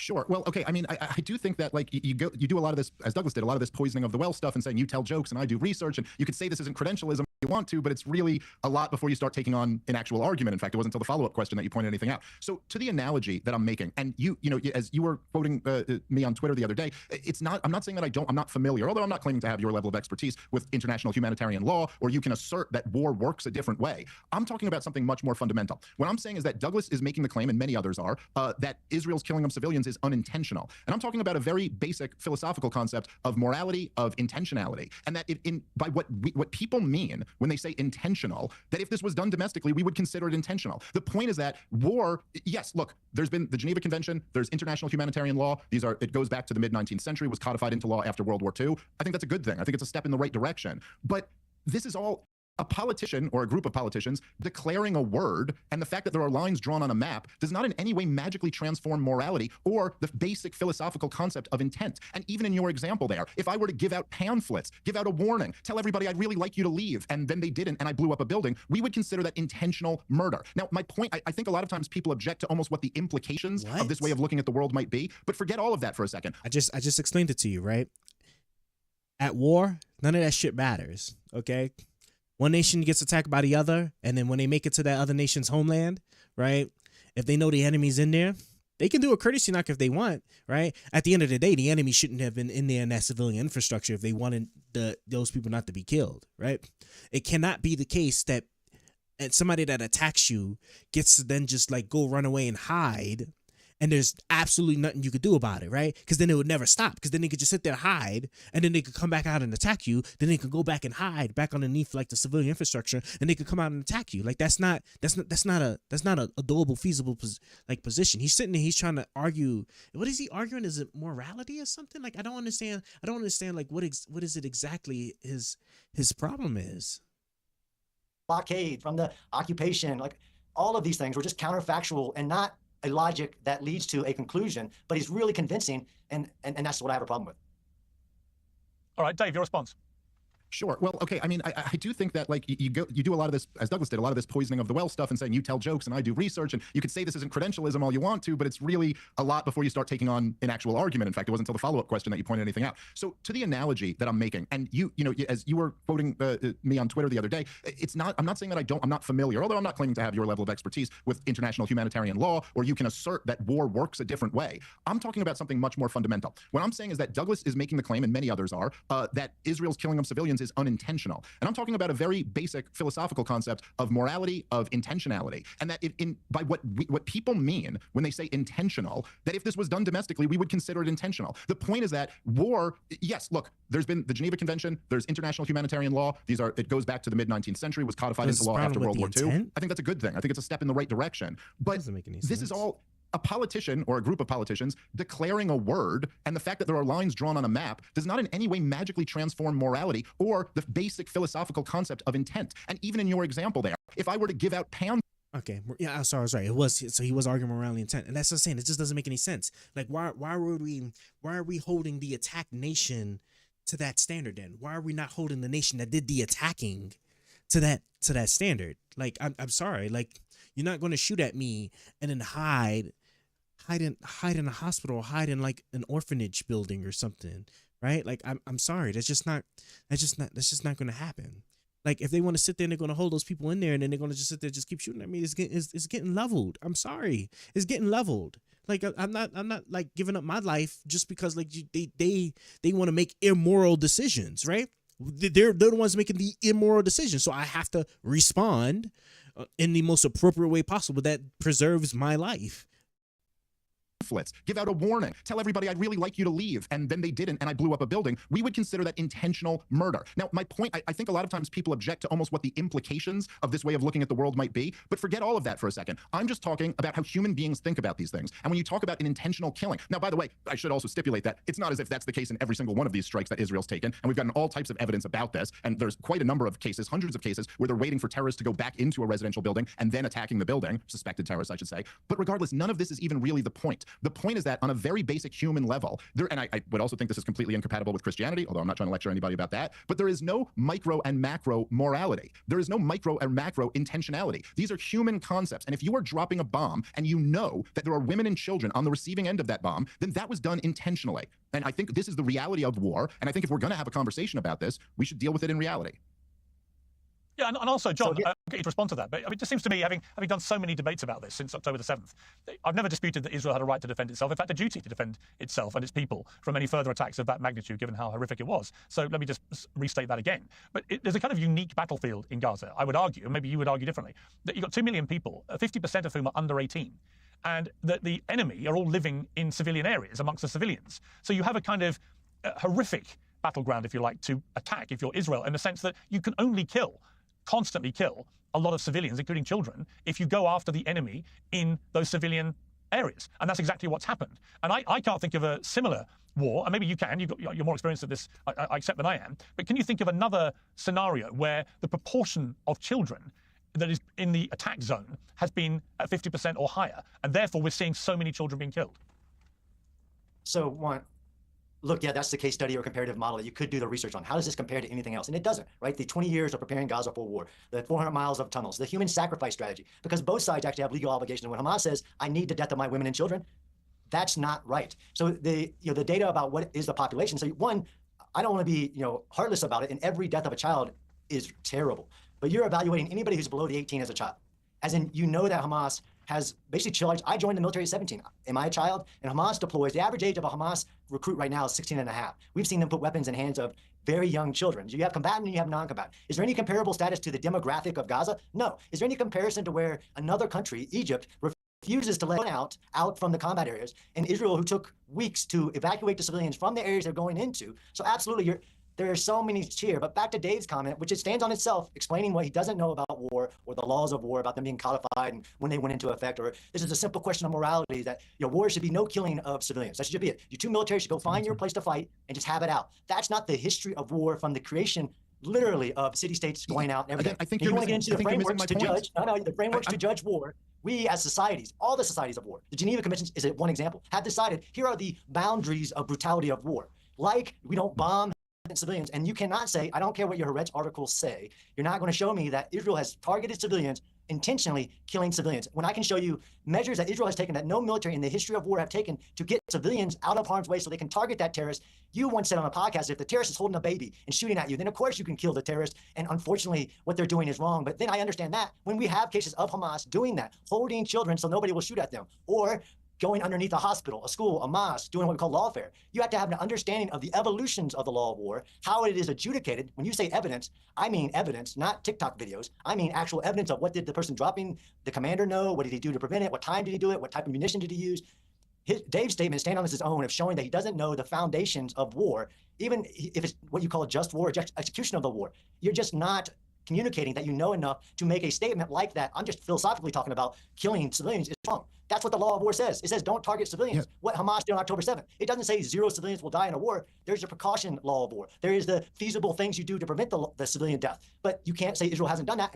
And I'm saying research, not an appeal to expertise, going there, interviewing IDF soldiers, commanders, Netanyahu himself. I'm saying Israel is not targeting or intentionally trying to kill civilians. They're doing the opposite more than anybody else. Piers Morgan Uncensored is now proudly independent. If you like the show, we ask only one thing. Subscribe on YouTube and follow Piers Morgan Uncensored on Spotify and Apple Podcasts. Now let's get straight to the point. Support for today's show comes from a business focused on a critical issue. Set them up in a tax-advantaged gold IRA. First-class customer service makes the whole process simple, secure, and straightforward. Get up to $15,000 worth of free silver. 692. Obviously respond to everything he said, but okay. Again, I mean, Dave, that last point John made, and obviously respond to everything he said, but the last point about he's been there. One of Douglas Murray's attack lines with you was that unlike him, who regularly goes to Israel, he regularly goes to Ukraine, you don't go to these places that you then opine on. personally, I don't think you need to go to the sun to know it's hot. But a lot of people agree with Douglas Murray. So yeah, actually he's right. If you don't actually go, how can you really know what you're talking about? And John's kind of inferring that as well. What do you say to that? No, Piers, I'm not inferring that you have to go there. I'm saying, what research methodology are you using? If you're not doing interviews of people involved in the actions, if you're not collecting data in a certain way, which you can get from going there, you can do ethnographic research by interviewing the people involved in the execution. I'm not saying that straw man of, well, Dave's not been there, so he can't talk. If Dave did research, then absolutely. If Dave didn't have giant logical holes in what he's saying, like about the blockade or about the bombing or things like this, then you don't have to go there. There are many ways to do research. I'm saying Dave doesn't do that. Okay, so I'll say this. It's both. I feel like both in this debate and in the debate with Douglas Murray, it almost kind of feels like the analogy I'd use is like if two fighters agreed to fight. Two guys in the UFC, they agree to fight, and so they show up under the lights, and you get into the cage, and I put my hands up, and then the other guy puts his hands down and starts telling me what a better fighter he is than me. And you're like, okay, let's do it. Like, I don't know, let's have the conversation. Like, instead of all this time just telling me you're an expert. Hold on, wait one second. Let me finish my point since you had some time to talk there. Look, all of this stuff about like whether you have to be there. By the way, it's going viral online, but there's this great clip of Douglas Murray taking apart the lived experience argument from the left and making all these points about how people who were never in the Holocaust have written much more beautifully and accurate about the Holocaust than people who actually went through. If you want to say that you gain some, if you want to say you have expertise, or you want to say going there gives you some more expertise, then sure. I mean, I wouldn't argue that. No one's arguing that you can't learn about a place from going there. But again, this is the fighter putting his hands down and going harder than you. I'm such a better boxer than you. You could never hang with me. It's like, okay, so let's get it going. Anyway, in terms of, by the way, there's absolutely no chance, and I haven't examined Douglas Murray's passport, but there's no chance that he's not a hypocrite on this issue. I guarantee he has not been to all of the places that he's commented on. I don't know. He's commented on every foreign country and what's going on geopolitically for 20 years. I'm sure he hasn't visited all of those places. Back to the point, because it seems like in these things we do everything except actually debate the issue. You missed my entire point. Once you're appealing to the law or appealing to how warfare actually works, you're missing the entire point that I was making. My point is that this is not how the law works, and this is not how war actually works.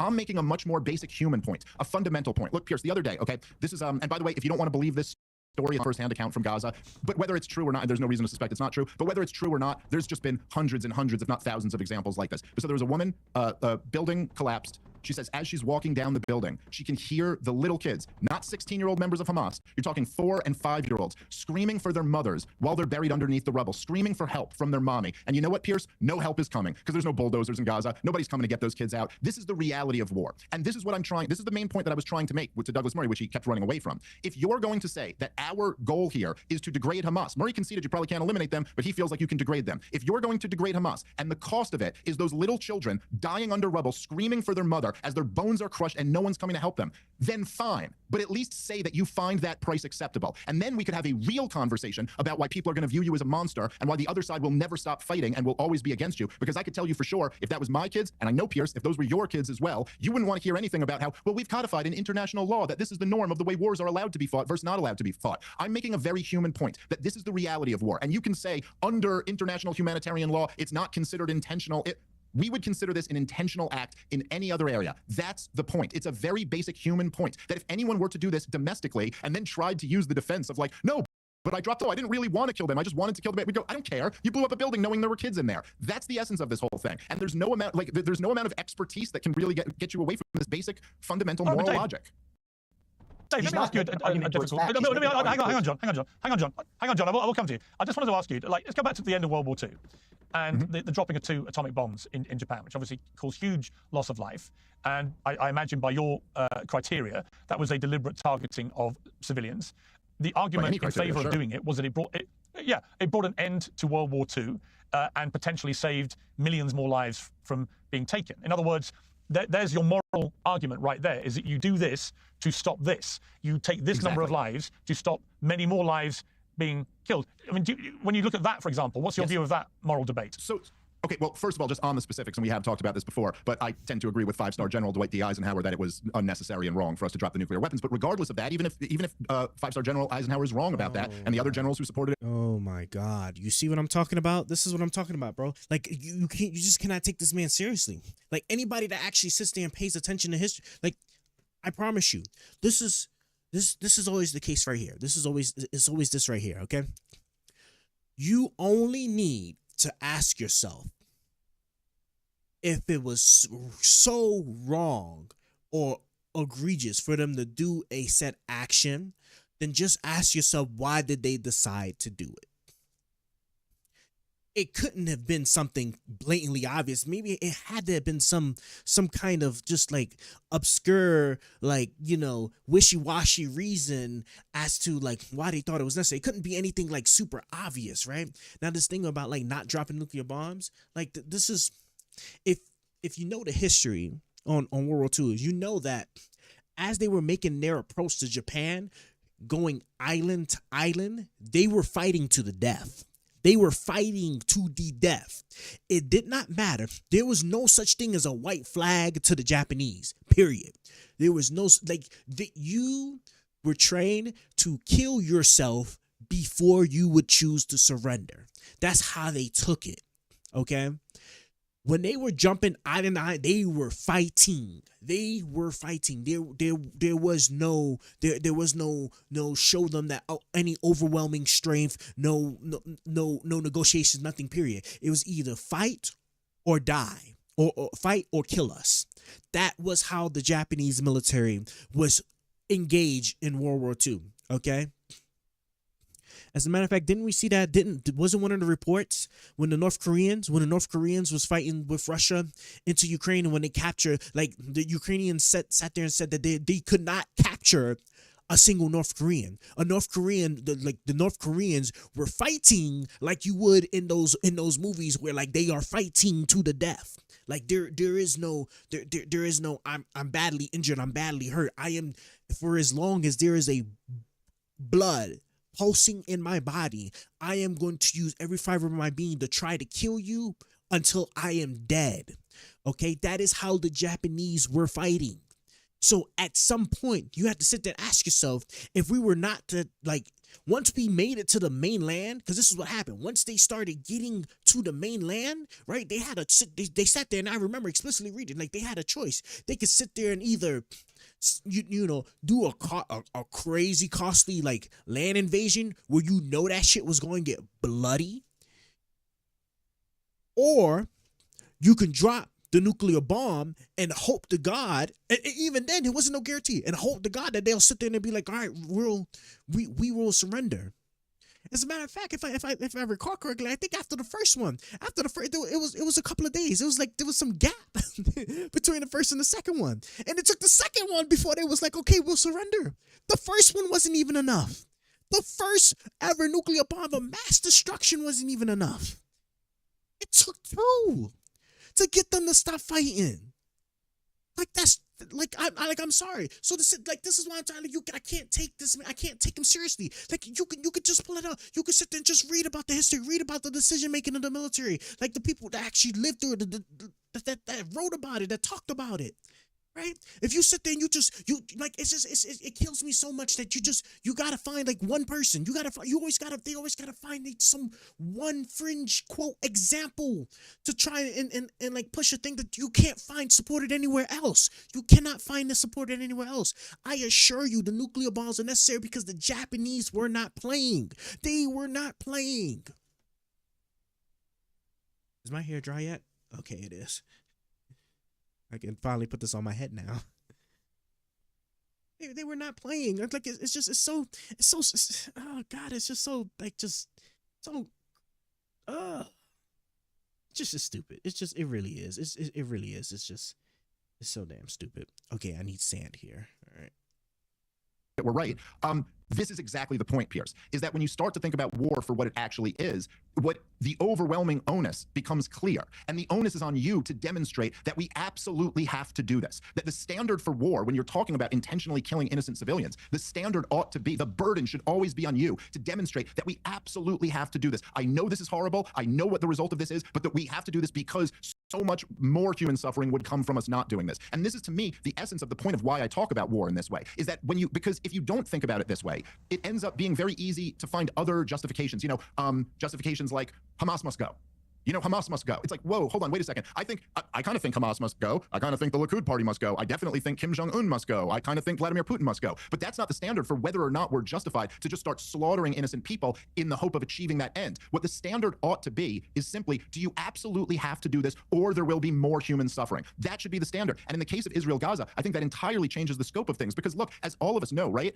Gaza was, before October 7th, the most surveilled area in the world. Israel is the fortress of the world. It was a monumental failure of both policy and security for October 7th to have happened in the first place. And it's just not the case that there's going to be October 7th after October 7th if Israel just stops now and leaves Gaza in the rubble mess that it is. And so that's exactly, like, I'm not objecting. I get your point, Pierce, because you're almost going, wait, but if we follow this logic, then when could we ever fight a war? And essentially my point is that, yeah, the onus should be on anybody who wants to fight a war, ever. The onus should be on them to demonstrate that it is absolutely necessary and that there's nothing else we could do in this situation.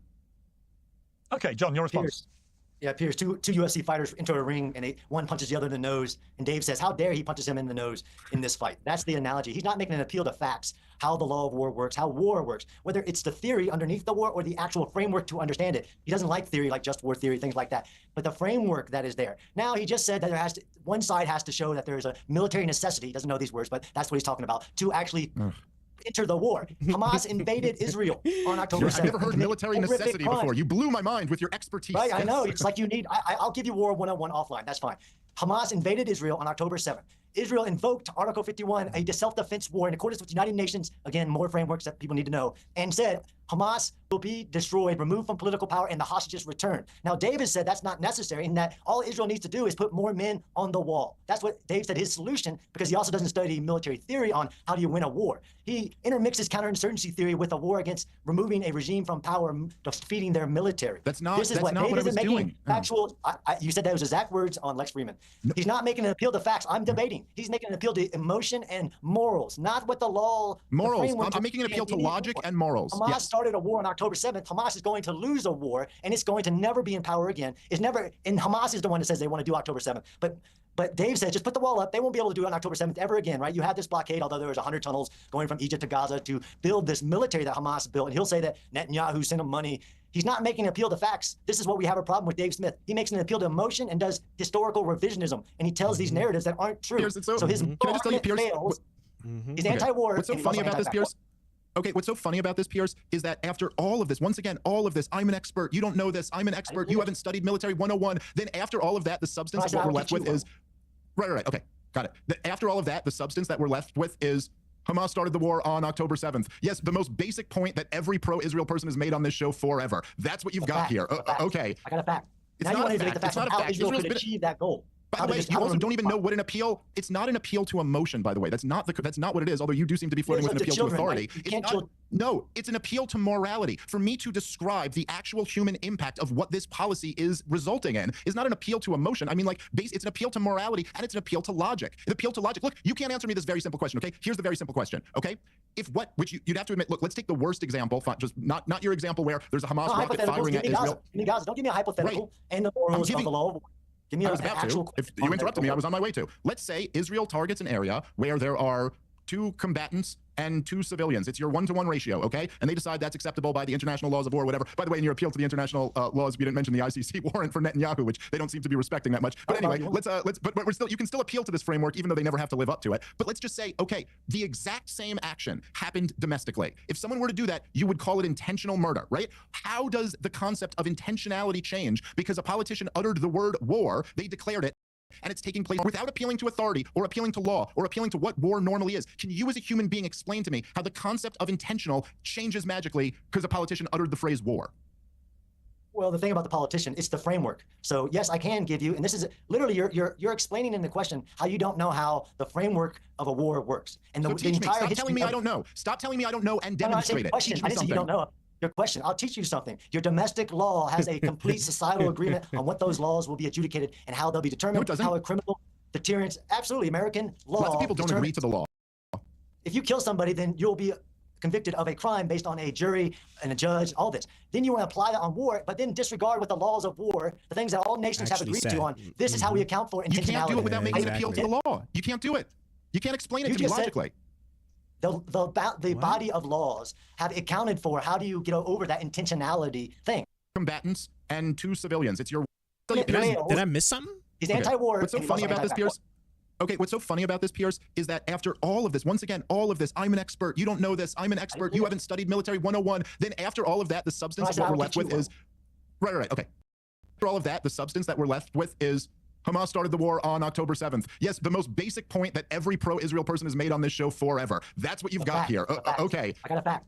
It's not a fact. It's not a fact. Israel could achieve that goal. By the way, you also don't even know what an appeal. It's not an appeal to emotion, by the way. That's not what it is. Although you do seem to be flirting with an appeal to authority. No, it's an appeal to morality. For me to describe the actual human impact of what this policy is resulting in is not an appeal to emotion. See, that's the problem. But that's the problem, right? Laws are made based off of morality.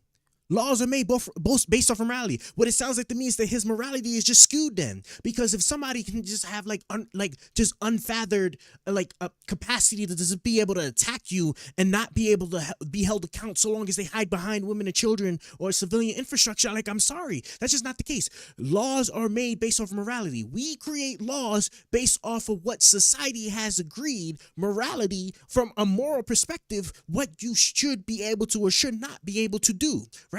When he was saying about when you kill somebody, you go through the whole court process, judge, jury, and everything, right? Because you can't kill somebody, right? We have morally decided that you cannot kill somebody, and then there's laws where that is authorized in things like self-defense, because we have determined that morally, right, if your life is in danger, right, for no justifiable reason, and you kill the person that is endangering your life, right, that you should not be held to account for that, or you shouldn't be punished for that. Right? Because that is a moral belief that society has decided, has agreed on, and sat there and put that in the law. It's the same thing with the law of war, right? All these nations, based off their moral principles, based off agreed collective moral understanding, have drafted these laws to say this is how war is to be conducted in the most acceptable way possible to reduce civilian death. Right? And if one party doesn't want to adhere themselves to it, I'm sorry. That does not change. That doesn't change that what the other person does in the necessity of carrying out war, so long as they're not under obvious egregious means violating said rules, are able to actually I'm thirsty. Are able to actually do. Like I said, if there is a sniper shooting out of you in a hospital, right? I'm sorry, the hospital is going to go. The hospital got to go. You could sit there, you can give it time for any civilians to get out the way, but if they're holding the civilians in there, then it's up to you. You are under no obligation. You are under no obligation to sit there and try to save try to save every single civilian life inside combatant territory. You're just not. Now, if you sat there, you was in a situation where it's like you knew 100% that there was a building where there was 100 people in there, 99 of them were civilian. There was one enemy combatant, and you somehow, right? And remember, we're talking about war. You don't ever have this information, but you just knew. You knew that there was one in there, then you could, yes, or you could sit there and make the argument that they could sit there and they could just try their best to barge into the building, and some of those civilians will die, right? Somebody pop up the wrong way, they getting shot. They will get shot, right? But at least then it's like, okay, you could kind of make the attempt. But again, right, they're under no obligation for that. They're under no obligation for that, because at the end of the day, it's the enemy combatant that's doing that. You know what I'm saying? It's the enemy combatant that's doing that. So if you're sitting there and they end up as okay, we'll go ahead, we'll send a tank in there, and instead of collapsing the entire building, just once we identify where exactly he's shooting at, we're sending a tank missile in there. We're gonna, a tank shell. A tank shell is gonna go right there in that window. Obviously, some civilians are gonna die.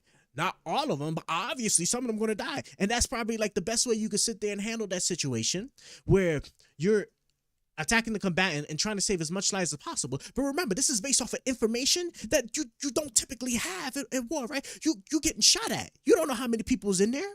For all you know, there could be just one person set up to shoot in there, and then there's multiple people inside waiting for somebody to attempt to make it in, and then you get blasted, right? There's all these different things. It's like, why am I going to risk my people's lives for that just because the enemy has decided to use a hospital, right, for the operations? I'm sorry, that's just not how it works. It's just not how it works.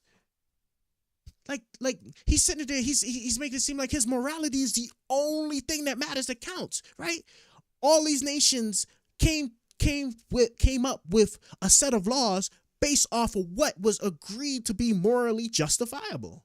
And I'm sorry, and so far, for the most part, not everything, but for the most part, Israel is holding themselves to that account, as far as I can tell.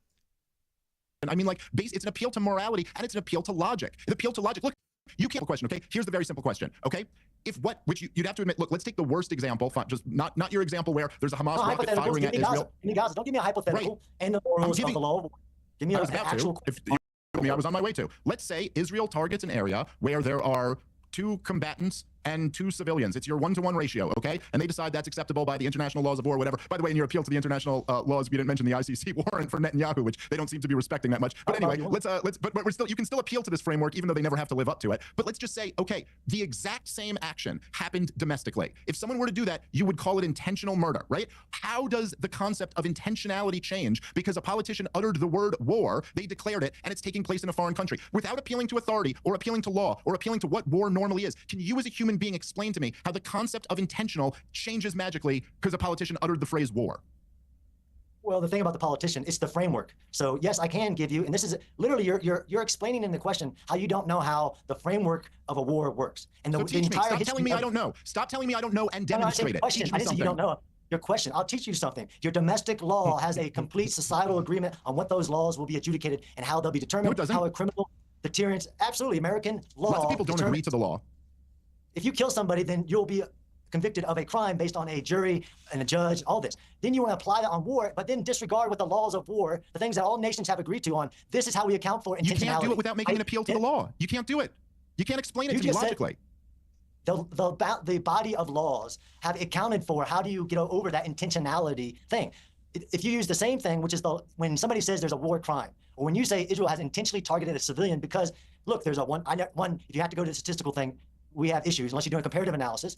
But if there's one combatant and one civilian, you don't know that, okay, what is that combatant? Is he a commander? Is he the commander? Is he a regular soldier? That accounts for what is the excessive collateral damage, and that's where intentionality gets into it. But, oh, by the way, what have you done to prevent it?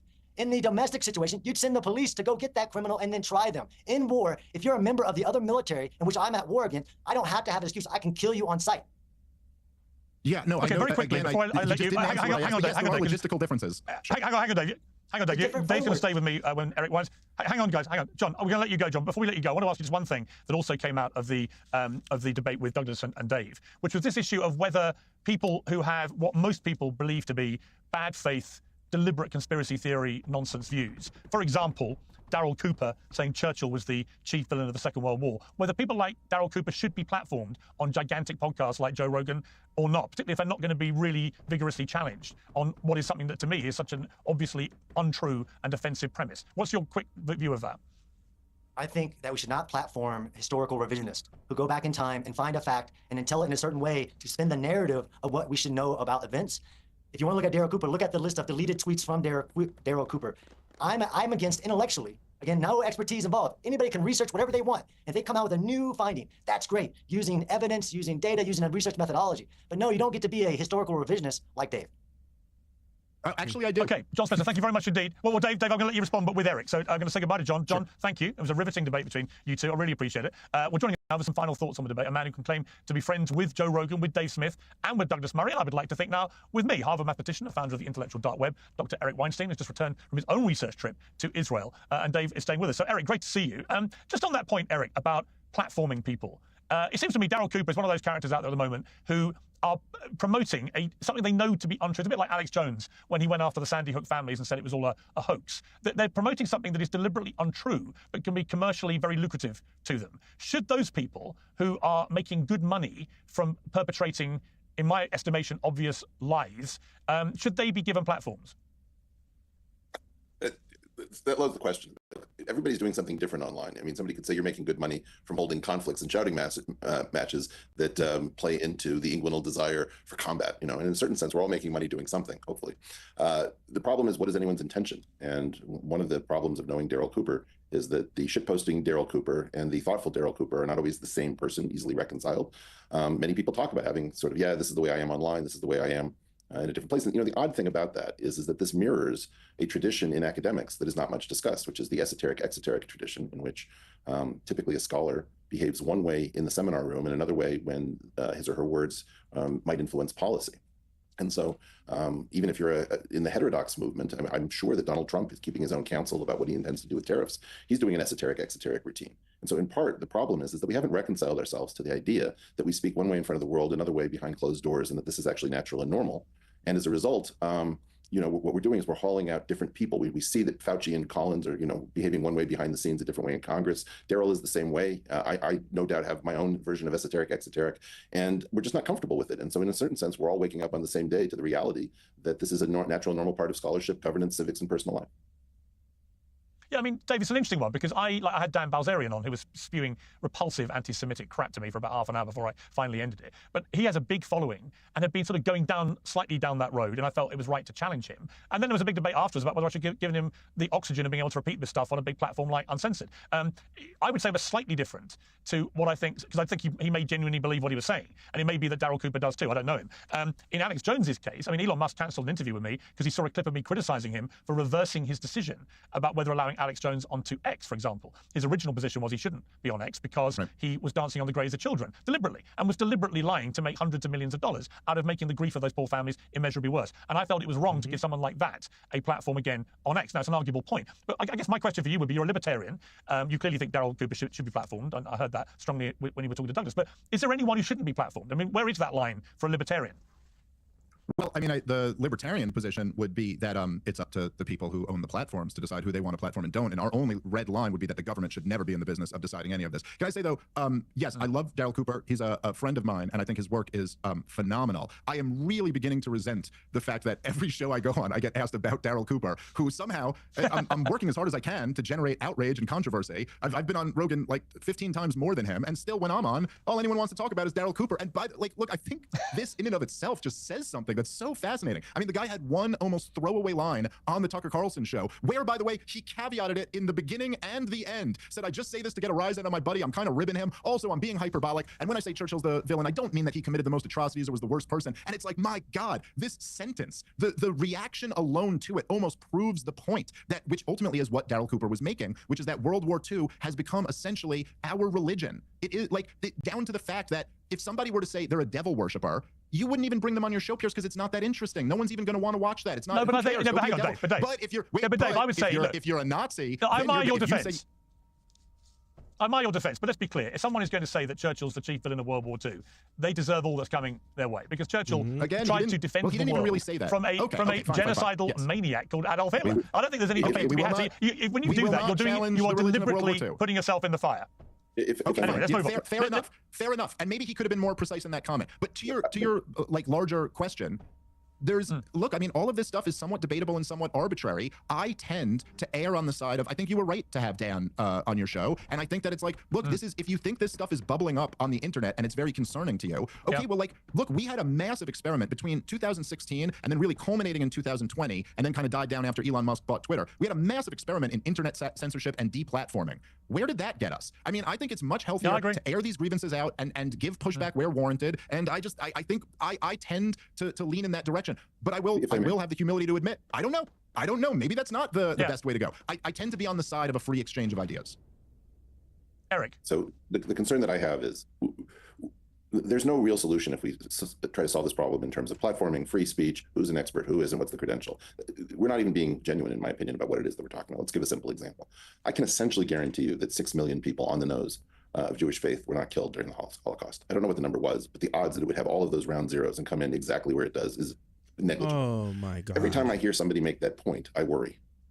Right? Because the idea is it's like somebody picking at the asbestos who isn't looking like a registered asbestos removal company.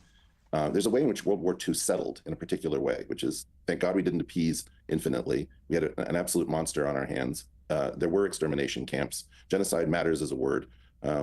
We sat with Stalin despite our obvious differences, because sometimes you have to do. There's a certain sort of story about it. It's kind of directionally true if imperfect, because it's too clean, it's too clear, et cetera, et cetera. What you see now is this mania for, hey, I found out all of these interesting facts. Did you know about the Rosenstrasse protest? What was that? Oh, where women married to half Jewish men got their men back by protesting in Rosenstrasse, showing that the Nazis could be made to relent. No, I didn't know that. So now you're in a situation in which each kind of fact, whether it's the McCullum memo or the Rosenstrasse,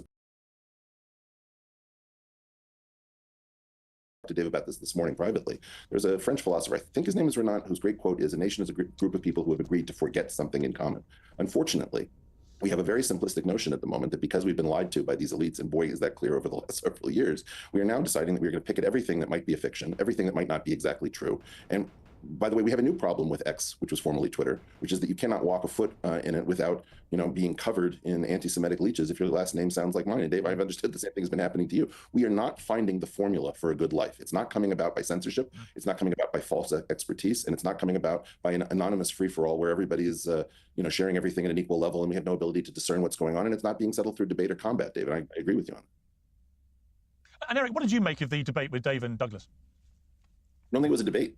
I don't think that's what happened. My guess, and again, I haven't talked to Joe about this, and if I had talked to Joe about it, I couldn't say because I don't transmit private conversations. But if I had to make a guess, Douglas was trying to do something normal, which is that as an author, he was calling on a friend to say, hey, I have a new book and I'd like to be talking about it to generate some interest. And my guess is that because the book involved Israel and because Joe was open at the beginning of this program and saying that he found barbarism in Israel's actions, my guess is that Joe was probably very comfortable with Douglas and very uncomfortable with the book. And my belief is that he called in Dave because Dave, whether he's an expert or not, I will say he has a tremendous number of facts that go against the Israeli narrative, and that whether or not he's considered to be, a self-credentialed scholar, I haven't really looked at Dave's work enough to know. I would say that what Joe was doing was to say, I want to make sure that Douglas is balanced because I, Joe, believe that barbarism is being defended, and I'm not comfortable with that. But because we don't have the backstory to it, we don't really realize what happened in the first opening moments of the exchange, which was very, very strange. And you've just come back from Israel, Eric. I mean, where do you think we are with this war? And in terms of the moral debate that I had between Dave and John Spencer earlier about whether civilians are being deliberately targeted, what do you feel about that part of the debate about the war? First of all, war is war. And whatever Israel, that is the government's intention, I can assure you that when you put that many kids with guns into their first shooting war, bad stuff is going to happen at some level. We always talk about, what is the normal amount of friendly fire accidents? Nobody wants it. Is there any civilian that's being targeted? I have no doubt that in every war, somebody with a gun does the wrong thing or who targets improperly because they're pissed off. I don't know. That's not my issue. What I can tell you is the war is completely not portrayed accurately. And I just went back to a clip that I recorded with Konstantin Kisin on October 14th. So 7 days after and before Israel went into Gaza. And what I said was, this is Munchausen by proxy. Sinwar is the mother. He's desperately trying to get his women and children killed. This is not human shields, by the way. This is an innovation that I would call not human shields, but subterranean crosshair strategy, where you put your military tunnels underneath mosques, orphanages, schools, etc. Because the key in hybrid warfare is video, and video is much more powerful than the kinetic war. So Israel's winning the kinetic war, losing the hybrid war. Sinwar is still controlling it from his grave. And the only tell of this is that you still hold hostages in Gaza, Hamas does, and you're getting people to give a victory chant from the river to the sea, celebrating a genocide that has yet to happen. The whole purpose is to keep the world supplied with video because none of us have the stomach, I could hear that Dave doesn't, I don't either, for watching war video. Because in part, Western Europe and North America has been at peace since 1945. We've lost the ability to watch war. And Dave, I mean, it's interesting though, because I was talking to my kids about this, they're from 31 to 13, but when I was young, you couldn't follow war in the way that you can now through a phone, with seeing every single thing that's happening in gruesome, uncensored detail beamed straight to your face. When I was in my teens, the Falklands War happened, for example, when the UK went to war with Argentina over this small island, the Falkland Islands. And my memory was a very sanitized coverage. I mean, you saw, quite long distance footage of bombs going off and stuff. What you didn't see was what I see on my phone all day long, which is people's heads being blown off and horrific, terrible imagery, which I think is partly responsible for why so many young people are getting their brains fried by their phones, by the way, this constant horrific dopamine that's coming their way. But also, it was very sanitized, the coverage that you could see from newspapers, from the very few television news programs and so on. We were really protected from the harsh reality of war in a way that is not applicable right now. We see it all. And I think that Israel can have all the arguments that it wants, and I have a lot of sympathy with many of them. But what they've lost, without any doubt to me at all, is they've lost the PR war through video coverage from the battlefield. That's what's horrified people the most. Yeah, I mean, I just think that's exactly right, Pearson. I mean, I have I have a fairly early memory of George H.W. Bush announcing the invasion of Ukraine in the Persian Gulf War when I was like a little kid, like 7 or 8 or something like that. But even when George W. Bush invaded Iraq, the images that we would see would be like these aerial views of a projectile going in and kind of an explosion in the distance. And okay, that's a lot easier to root for than seeing the image of a baby with his arm blown off on the street, which, I mean, my God, all day long on Twitter I see that. And I do, I agree with Eric. I do see a lot of Jew hatred on Twitter. It's just hard hard for me to make that kind of at the top of my hierarchy of outrages when I'm also watching babies being blown apart every day on my Twitter. And I agree with your assessment, Pierce. I don't think it's very, very good for the soul. But what's interesting as you say this is that I really think it gets to the point that I was trying to make in the first half of this program, which is that what's happening here is that people are being brought closer and closer to the reality of war. And, I do feel like for the first half of this show, it's almost like I was debating like an Aztec high priest about child sacrifice. And I'm sitting here and saying, hey, this is murdering a child. And he's sitting and saying, you don't even understand the doctrine. You don't even understand what it is that we're doing here. And it's like, no, look, the reality is, in effect, this is what's happening. And I think Eric's right also. We're just... Oh my God. So what about the children? So what about the children on October 7th? See, this is the problem, right? I understand it now that he most certainly just thinks that he just has the absolute higher moral ground.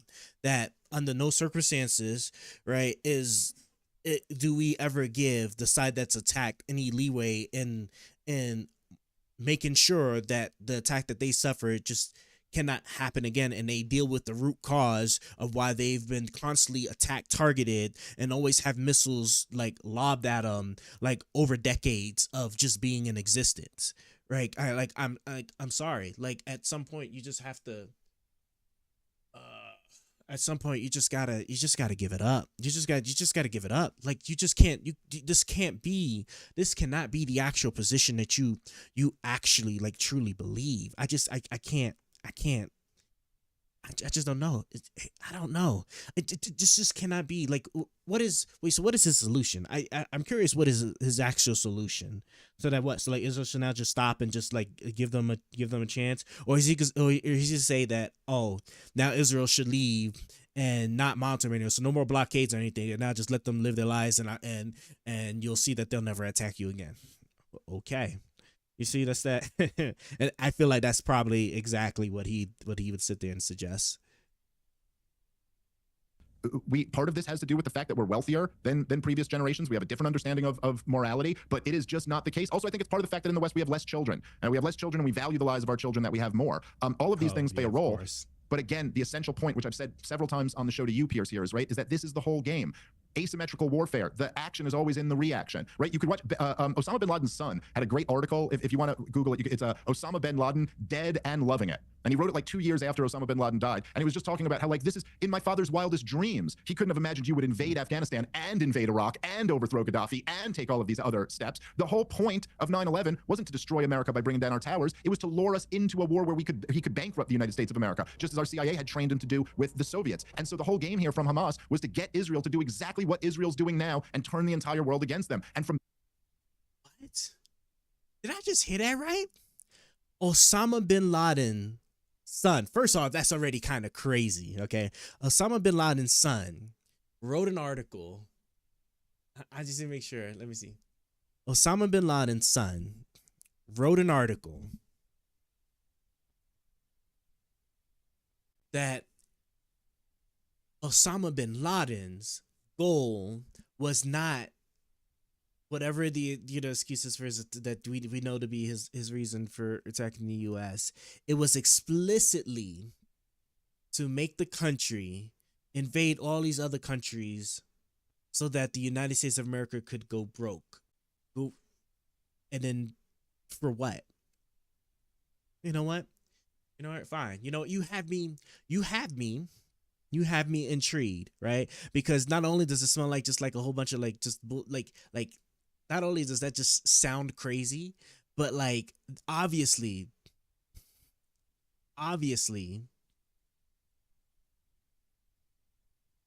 is it are you actually trying to I guess you are.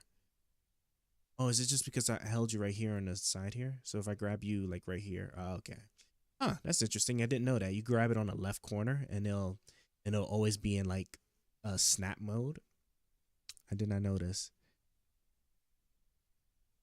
Osama bin Laden. I don't know how you spell it. Osama bin Laden son article. Article.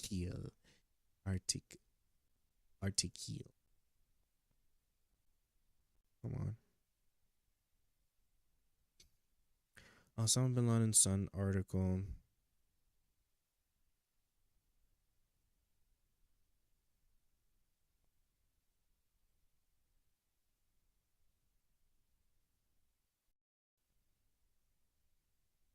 Written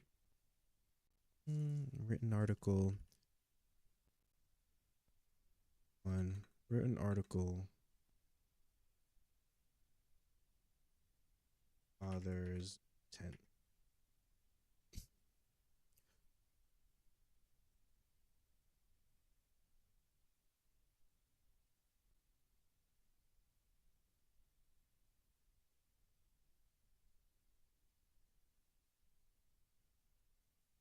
Dun, dun, dun, dun, dun, dun, dun, dun.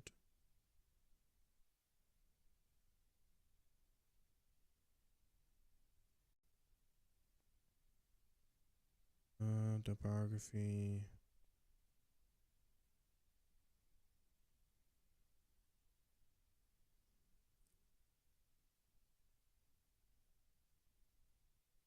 Can I just, I'm trying to find on in written.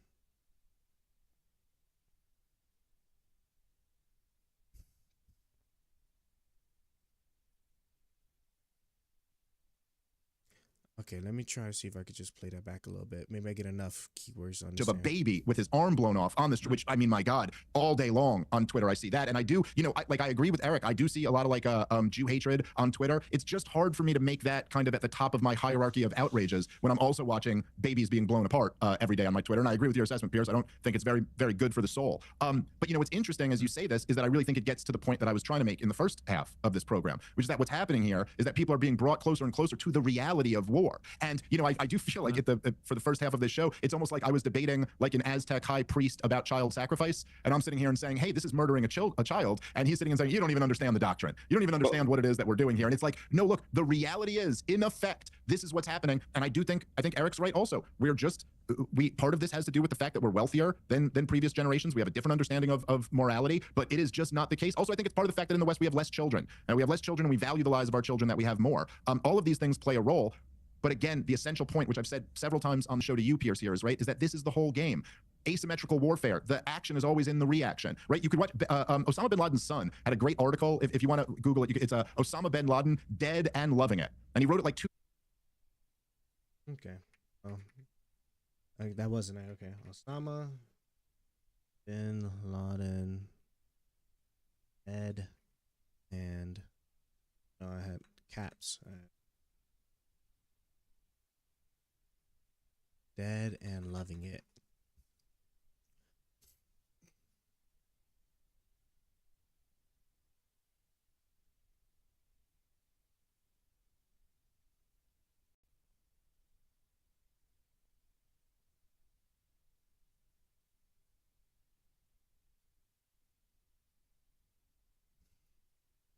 Years after Osama bin Laden died, and he was just talking about how, like, this is in my father's wildest dreams. He couldn't have imagined you would invade Afghanistan and invade Iraq and overthrow Gaddafi and take all of these other steps. The whole point.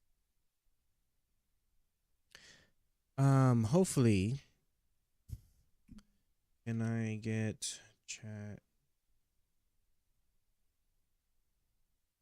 Do I even have chat GPT called on here? Chatter.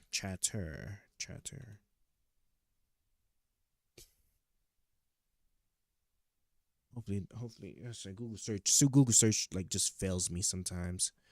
What do I want to say? How would I even say it? Let me see.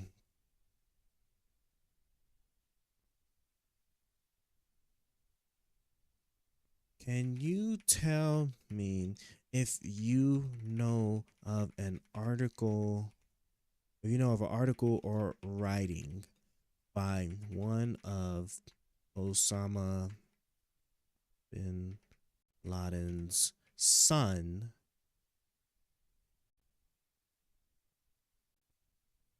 that a title has the title of something like Osama bin Laden, Dead and Loving It, or any written work by any of them. I didn't know he had that many sons. Like, goddamn, this man had like a ton of sons. If you're searching the web, I don't know. I am not aware of any article written by Osama bin Laden titled Osama bin Laden dead and loving it. However, there is a satirical article in a similar time, Bin Laden dead and loving it, authored by Jeff Hubert and published on antiwar.com. This piece humorously critiques the recurring reports about Osama bin Laden's death prior to confirmation of his demise. Regarding the writer's son, co-authored a memoir with his mother, titled Growing Up Bin Laden, Osama's wife and son takes us inside their secret world. Okay, another son, husband bin Laden, was known for releasing audio messages and writings that support Al-Qaeda's activities in 2008. The poem. Okay. So, bro, you see, this is what the fuck I'm talking about. I swear to God, if I search this or I look this up, we're gonna stop. You know what? I'm even going to, you know something? This now has my. Let me finish up this writing, and we're gonna pull this up. I'm gonna have to do a deep dive in this shit now. I'm gonna have to do a deep dive in this. I just don't want to. The problem is that I tend to have a like if I save it while it's like pending builds, like it'll like sometimes it'll just like get rid of them, and that certainly sucks, and I don't want that. Damn, this shit needs 85. Oh, what's that? Oh, that's that. Okay. And just check and see. Okay, cool. He'll get back. As a matter of fact, let's just go ahead and just go over there right now. Let's try to. All right, cool. Got 40 seconds. Let's finish this up.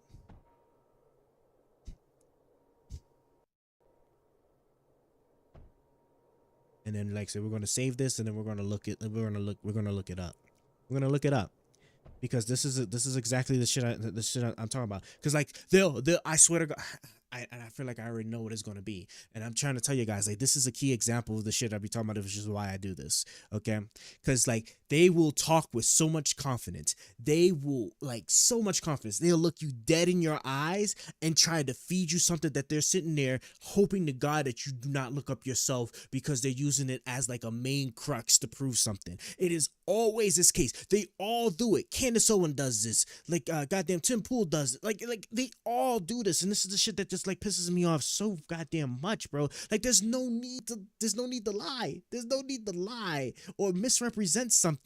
It's just oh my God, Brev. Let me make sure I don't have nothing else pending to be built. And then we're gonna look it up. We are certainly gonna look it up.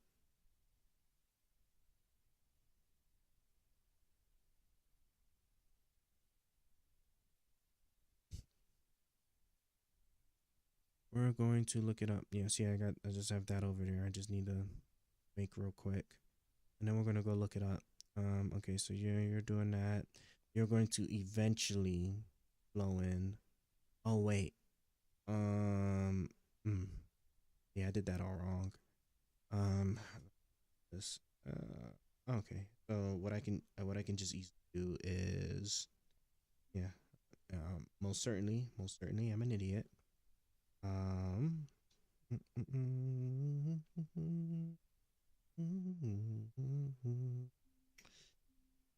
Actually, just gonna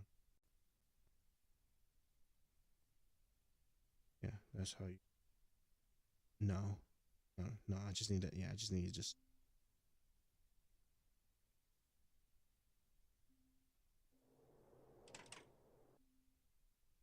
And simply.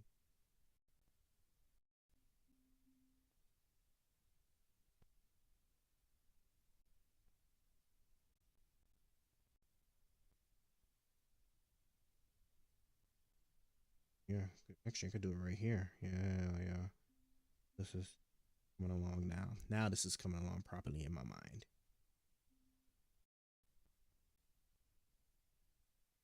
There we go. This is how that should be. Right, so that way that goes in there. Then when it fills up, then the excess then make their way up to that. Okay, let's go do this part.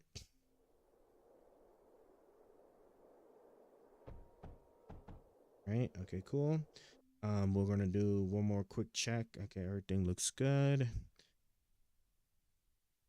I just want to make sure, because like sometimes if I leave it idle for so long, it might close the game or nap, and I don't want to lose my don't want to lose my progress. I'm gonna be very upset. Okay, and I see this is because you're not getting enough coal. Let's actually fix that by making more coal.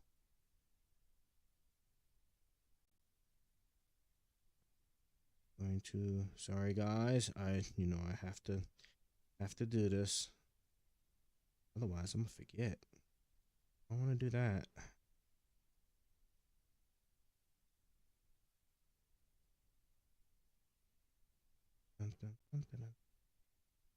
I know, I'm mad that they threw in like flying enemies. That's like that really pissed me off. Actually that's all of them. I don't even need to, yeah, I don't even need to do it. Okay, yeah. So build this, handle whatever enemies are coming through, and then yeah, then we can save it, and then we can look up this article.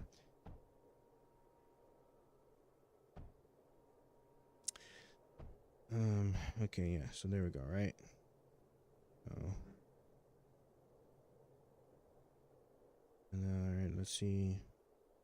I just gotta be careful because you know the anti-air. Anti-air. Oh wait, I could just pause it and look at what is it? Okay, yeah, so it is just a walking enemy.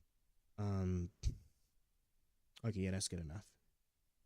Let me move you to safety real quick, and like right here. Cool. Now let's go ahead and save and quit, and I'm gonna leave it there because we'll still play, but let's see.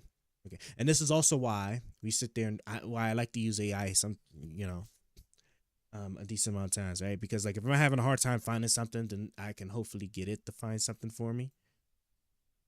So let's see.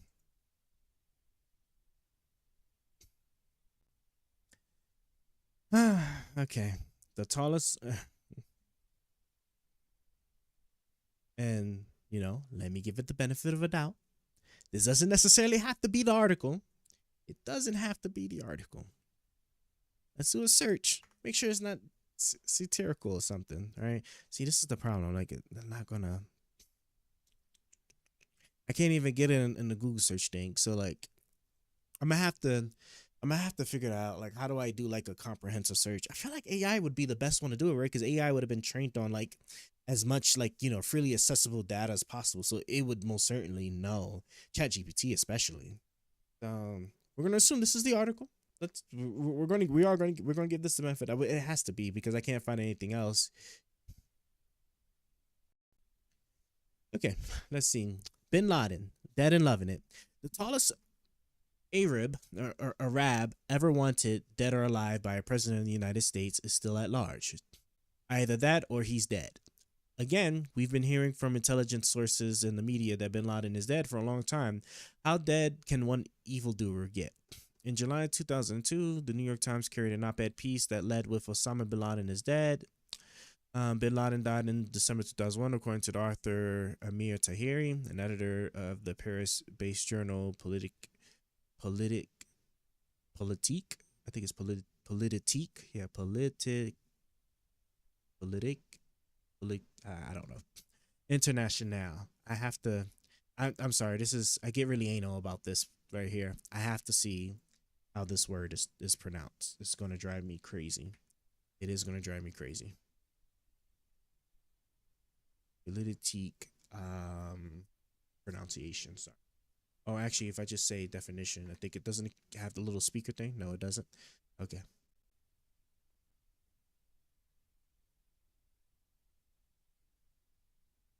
Pronouns. Politique. Politique.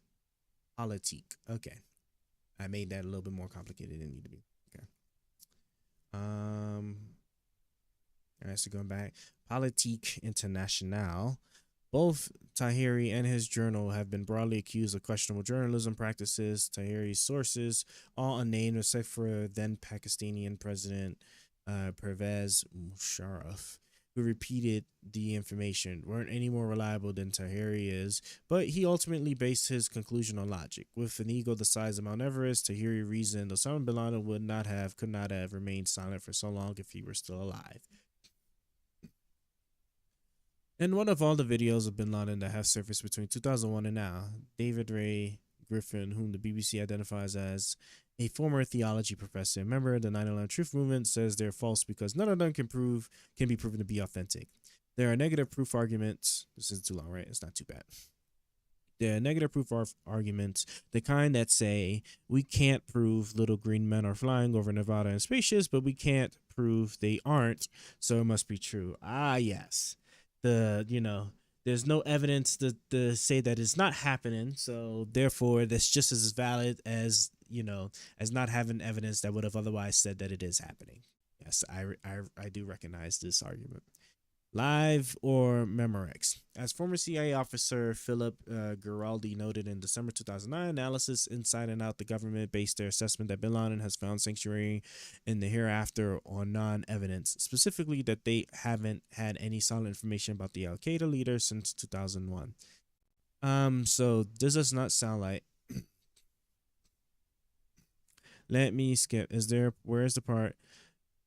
Let me see. So hence, the Obama administration has a vital stake in preserving the belief that bin Laden is still consuming oxygen. That may explain why in January 2010, the FBI published a digital image of how bin Laden looks today on the State Department's Rewards for Justice website. Shortly afterward, it turned out the picture was an alteration of a web photo of Spanish parliament member, blah, blah, blah. Nice try, FBI. The most recent evidence that bin Laden still lives was the recording Al Jazeera released just before Obama's first State of the Union address, in which bin Laden taunted, "God willing, our raids on you will continue as long as your support to the Israelis will continue." But the recording was just an audio tape, so maybe the FBI hired Rich Little to do a voice impersonation. It is little wonder that the status of the man who go to history's mightiest. When was this article written? 2010. I understand now. Osama bin Laden's death, right? Because then they had the photo. Osama bin Laden death date 2011, so literally the year after.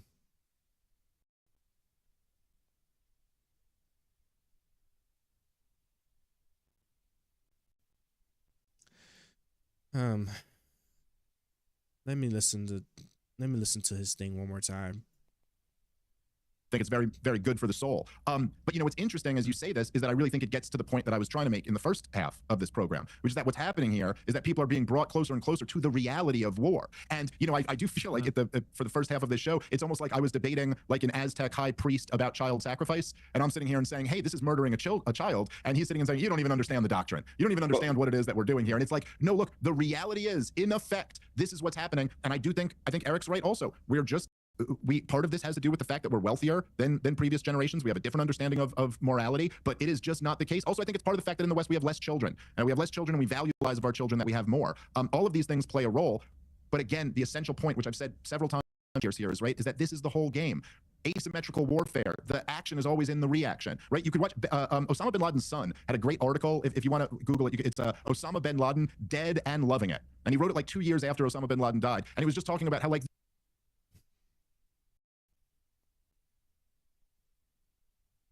This is in my father's wildest dreams. He couldn't have imagined you would invade Afghanistan and invade.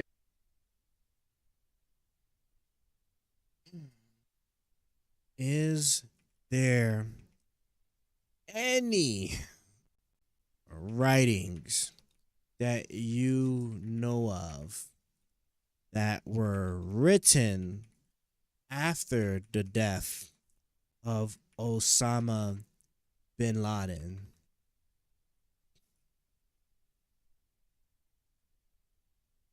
Bin Laden.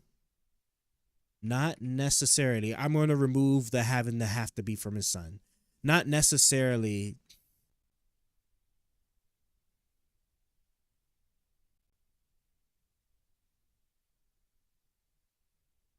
From his son, from his sons.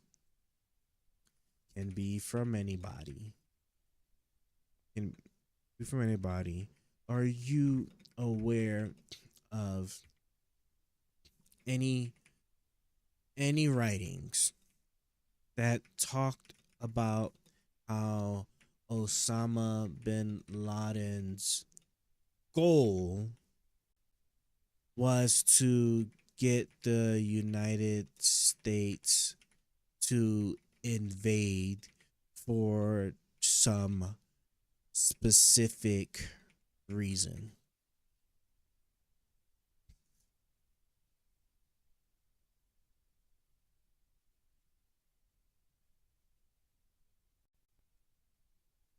Protracted conflicts.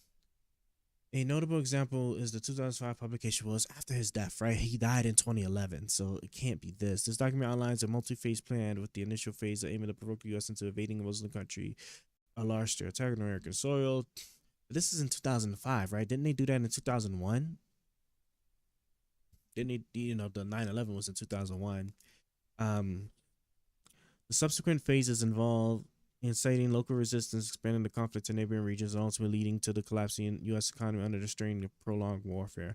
Okay, so that sounds like what he's talking about. I just don't know. Is he blending? Is he disingenuously blending the two together, or is he just going to say, here's his out, right? I'm gonna go ahead and I'm gonna create the out for him. He would say, right, because I can't find an article explicitly written by his son, right? He's just all AI, he's got all this stuff, right? But I really gave it like a genuine effort. You know what I'm saying? Like Google's not pulling it up for me, so I don't know. He did say Google, you could Google, right? So I'm assuming it would have been easy, right? It should have been just something just come the hell up. But apparently that's not the case. So I was like, the next best thing would be AI, because AI is trained on a bunch of public data, whether they're supposed to have access to it or not. So AI would be the next best thing you could possibly search. And then you see how I sat there and I found an article. You know, it found me something that had the same title that he stated in the video, but it's not anything to do with what he was saying it was, right? And now when I sit there and I try to broaden up a little bit, now the AI is telling me, well, there are publications from Al Qaeda, right, that sits there and talks about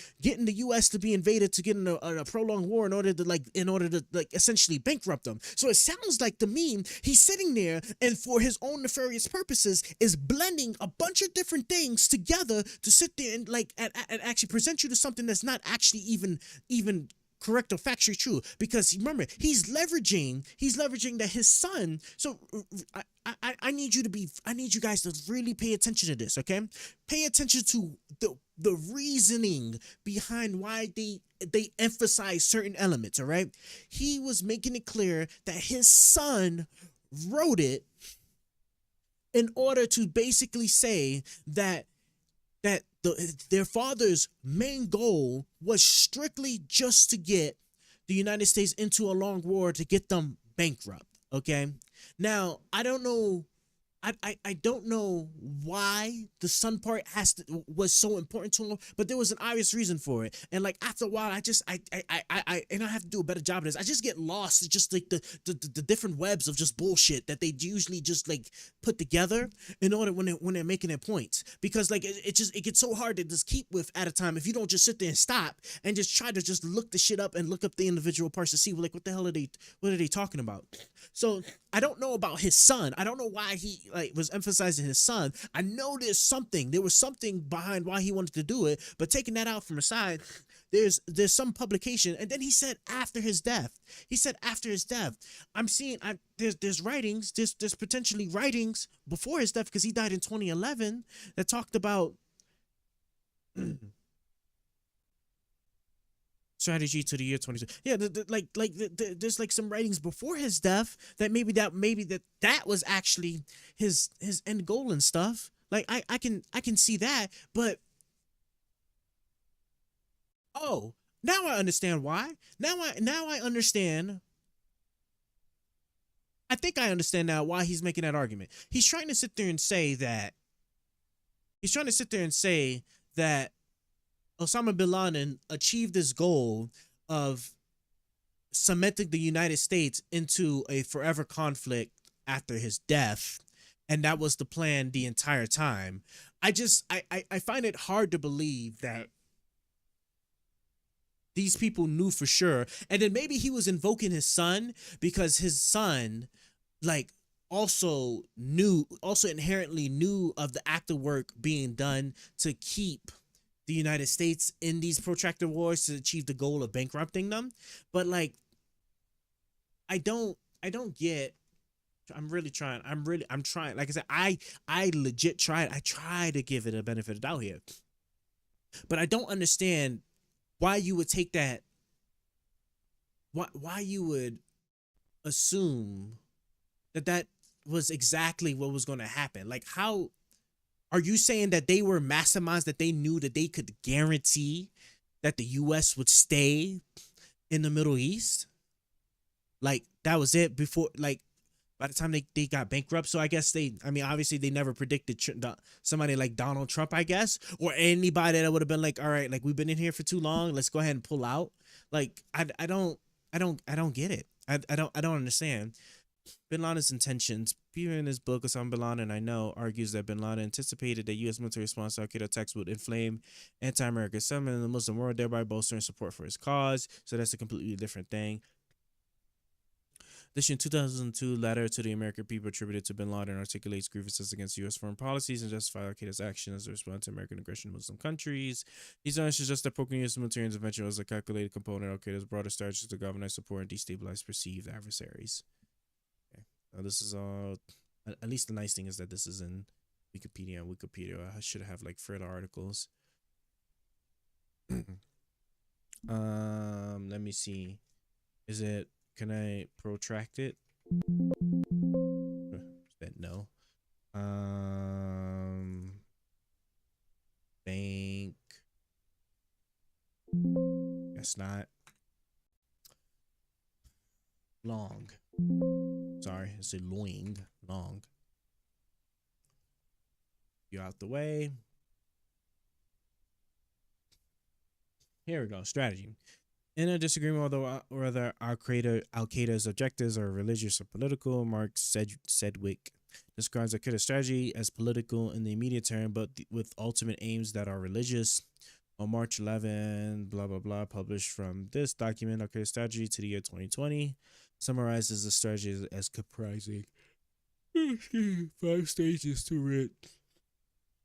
Umar from all forms of oppression, provoke the United States and the West into invading a Muslim country by staging a mass attack or string attacks on U.S. soil that results in massive civilian casualties, incite local resistance to occupying forces, expand the conflict to neighboring countries and engage the U.S. and its allies in a long war of attrition, convert Al-Qaeda into an ideology and set of operating principles that can be loosely franchised in other countries without requiring direct command and control, and via these franchises incite attacks against the U.S. and countries allied with the U.S. until they withdraw from the conflict, as happened in the 2004 Madrid train bombings, but which did not have the same effect with the July 7, 2005 London bombings. The U.S. economy will finally collapse by 2020 under the strain of multiple engagements in numerous places.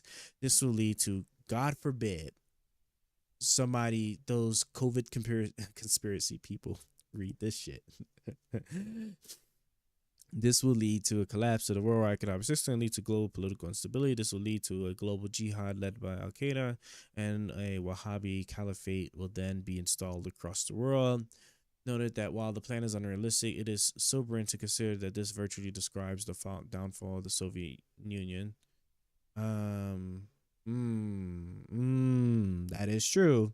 That is true. That is exactly how the Soviet Union fell. The only thing is, I guess they didn't consider is that the Soviet Union, well, I mean, they weren't the world's global currency, so they couldn't just print out more money.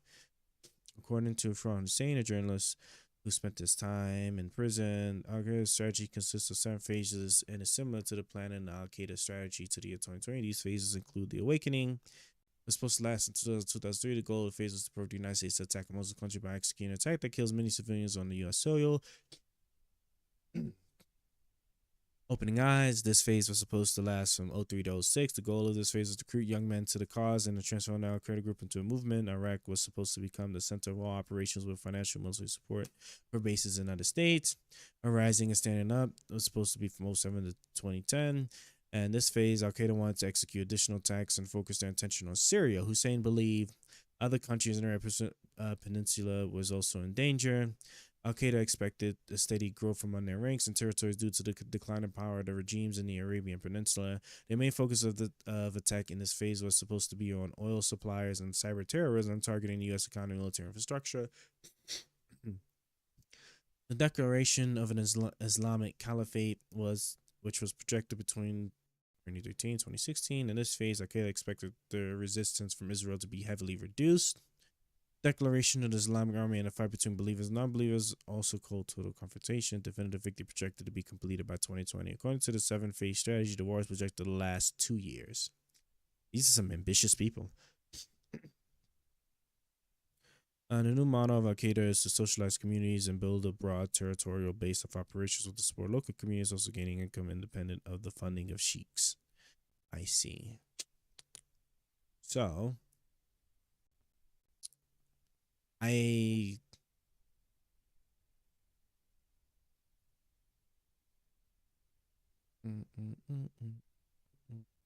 this fully?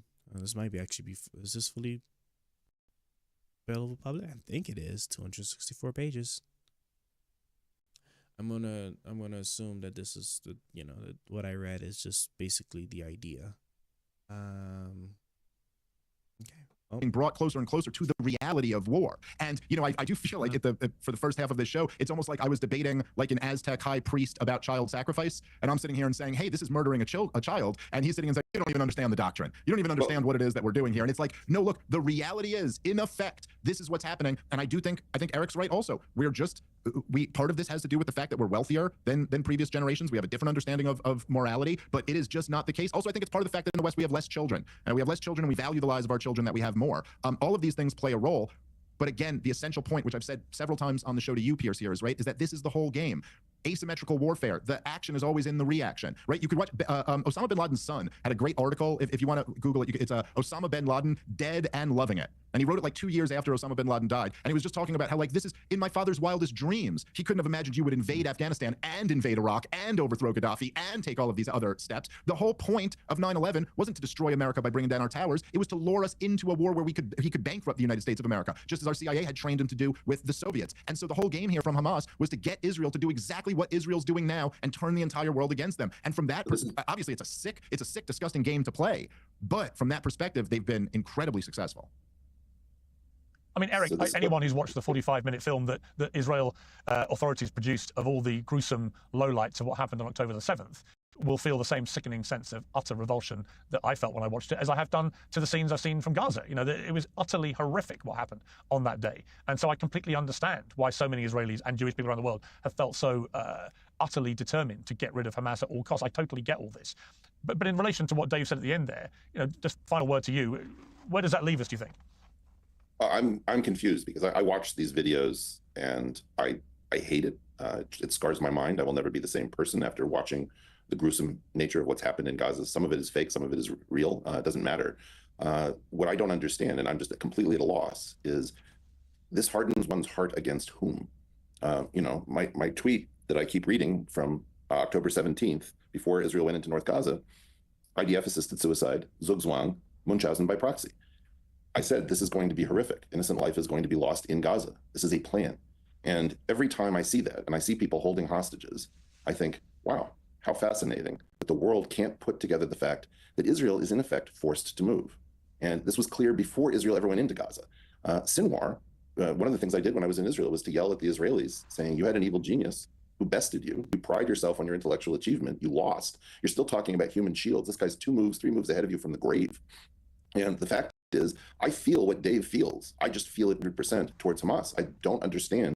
If people do not realize what war is, where it will be brought, whether it's Charlie Hebdo or the Bataclan or a parade in Nice, you are talking about a level of warfare that you cannot accept because it is predicated on a strategy of women and children being the biggest munition in war. This is the great asset in hybrid war. And what we are seeing is an innovation that has to be stopped. Israel is so bad at this. It hasn't figured out. Imagine if they had the supposed imaging we have for under the pyramids to map the tunnels of Gaza. Imagine that they developed ingenious ways of getting down there to spare more life. This is a call for Israel not to lose its soul. But the fact is that it's being outplayed by a dead master strategist. And my feeling is that when Israel speaks and tries to justify itself, it tends to lose me. The way that I really shifted my sympathies in this whole thing was by listening to the Arabs and listening to Hamas. And when they justify this, I just think, my God, as bad as I think Netanyahu has been in handling all of this, the absolute genius and complete evil of the Arab position here is something that has to be contested, and Israel does not appear to have better means to do it. Yeah, and let's not forget that the official spokesman for Hamas, about 2 weeks after October the 7th, on camera, said that their intention was to do the same thing again and again and again, which I think is something that people often forget about in the mix of all this, which is Hamas is wedded to annihilating Israel. And that's, I think, a very important cog in this. Yeah, but let's keep in mind who's actually being annihilated. Well, I think, listen, there's no question that the scale of the retribution, one of the questions I asked repeatedly, as you see what I'm talking like, bro, you just can't make this up. Like, you see what I'm talking about? So like what? So like, what's the solution? What the hell's the solution? We just let them, we just sit there and, like, you know, we sit there, we do some damage, you know, we sit there and then just let them be until they just regain their strength, and then they attempt it again and they kill more of our people, and then we just continue to just keep doing this over and over and over again. Like, there's just, like, that's it. Like, that's all you have for me. Like, is that really all you're gonna have for me? Like, that's it? Like, that's oh my God, bro. This is exactly what I'm talking about. Like, you cannot take these people. You shouldn't try to take these people seriously.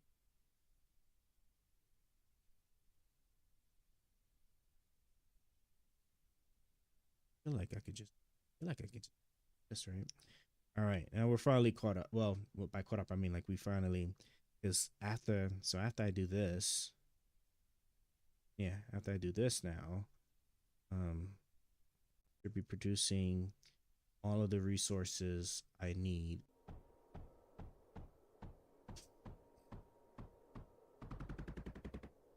All right.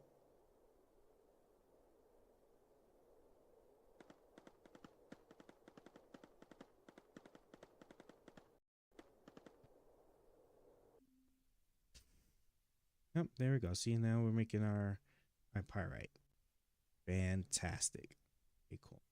So now, because what we'll do is we're going to start building defenses or, like, weapons going up to it while we're sending in the robot guys, and that should hopefully work. And this looks like this is oh, there's a piece of what is this?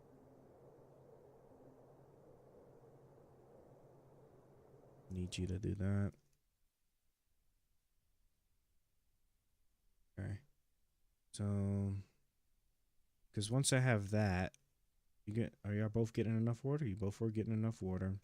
Do I have enough electricity? I have enough electricity. All I gotta do now is just see, like, how much does this cost? Only 72. Okay, yeah, so we're good then. I think 72. So if I say 80, 60. All right, 3. Okay, so I'm not good. I'm, like, short 1. But I feel like with the pyrite, if I actually just change over to making cryo fluid, I should be good. Okay. Oh. No, Dave, throughout the months after October was what is proportionate. I don't know the answer. I do know from. Hey, what happened?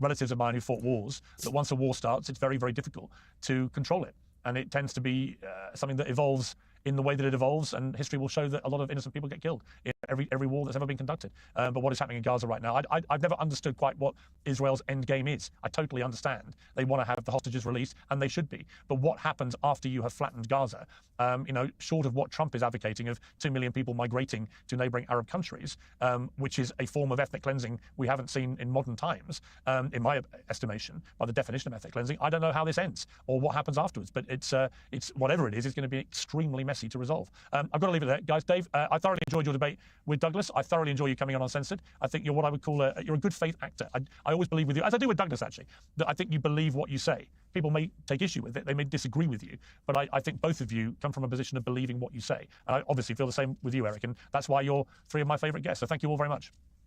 Thank you, Piers. Thank you, Eric. Piers Morgan Uncensored is proudly independent. The only boss around here is me. If you enjoy our show, we ask for only one simple thing. Hit subscribe on YouTube and follow Piers Morgan Uncensored on Spotify and Apple Podcasts. And in return, we will continue our mission to inform, irritate, and entertain. And we'll do it all for free. Independent.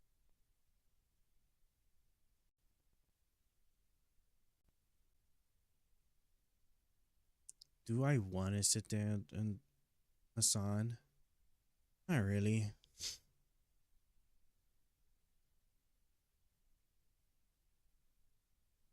What?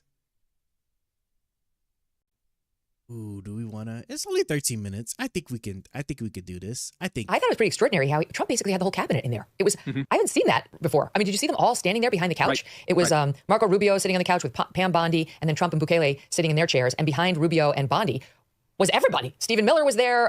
Linda McMahon was there. Kristi Noem was there. Like, they're all, everybody was standing. I was like, wow, this is actually very cool. He's brought some into the Oval before, but like, there was a reason he brought them all in.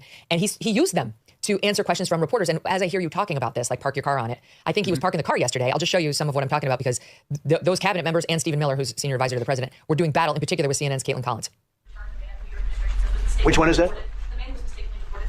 Well, let me ask Pam, would you answer that question? The Supreme Court ruled, President, that if, as El Salvador wants to return him, this is international matters, foreign affairs, if they wanted to return him, we would facilitate it, meaning provide a plane.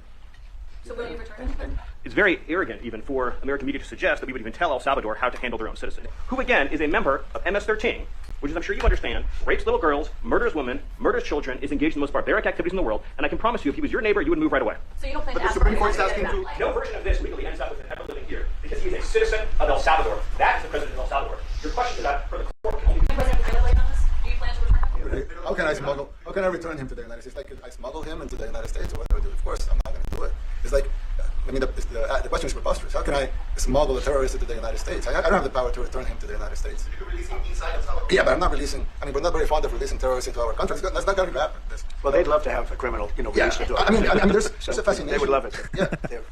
These are sick people. The foreign policy of the United States is conducted by the President of the United States, not by a court. We won a case 9-0, and people like CNN are portraying it as a loss, as usual, because they want foreign terrorists in the country. Mr. President, you said that if the Supreme Court said someone needed to be returned, you would abide by that. How long do we have to answer this question from you? Why don't you just say, isn't it wonderful that we're keeping criminals out of our country? Why can't you just say that?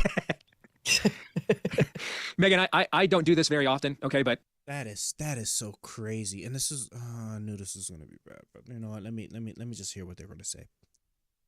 This is what they're gonna say. They're gonna say, so mind you, there is no evidence. Nobody has produced any evidence that this man was actually part of MS-13 or he was convicted of any crime. I'm sorry. Like, you see how he's talking about, like he's part of this group that rapes children and does all this stuff. This particular man has been convicted of nothing. He has been charged with nothing. You know something? Let's even look it up. Look it up, right? I'm not even gonna bother with this man's name. I'm gonna just say let's say Supreme Court order return of deported man, and then they're gonna give me name. The return of Salvadorian national Gilmar or Garcia, right? All right. Oh, they gave it to me in Bing. Oh, I don't want this. I want Firefox. I want Firefox. Okay.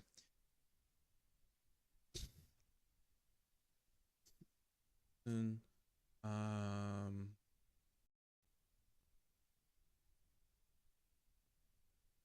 let's say, oh yeah, I think legal history. Let's just say legal history.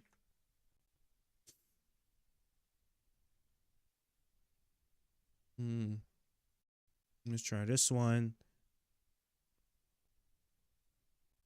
Let's see. One lawyer's big worry about the Garcia case. Who is the man? So let's see. So times India. This would be good. Set the record straight about this guy. Oh, so here we go. We're gonna get the White House.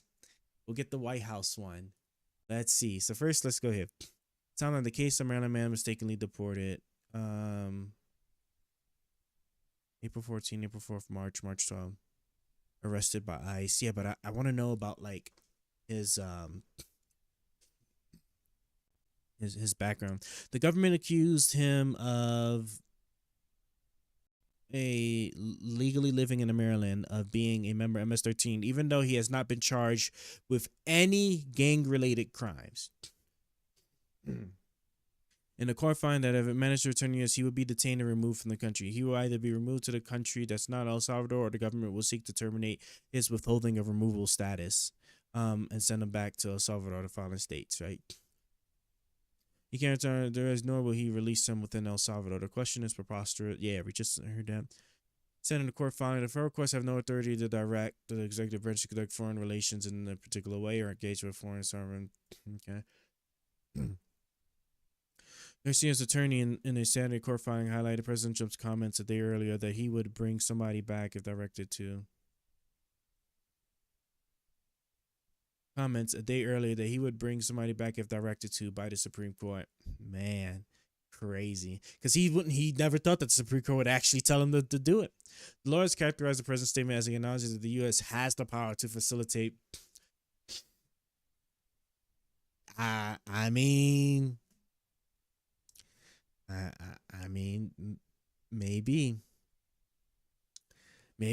Hey, he said he can do it, right? Just like how he says how he can sit there, he can force the world to like make a better deal for the United States by imposing tariffs. He should have the power to be able to compel a foreign government to release one man back into the custody to face the United States court system.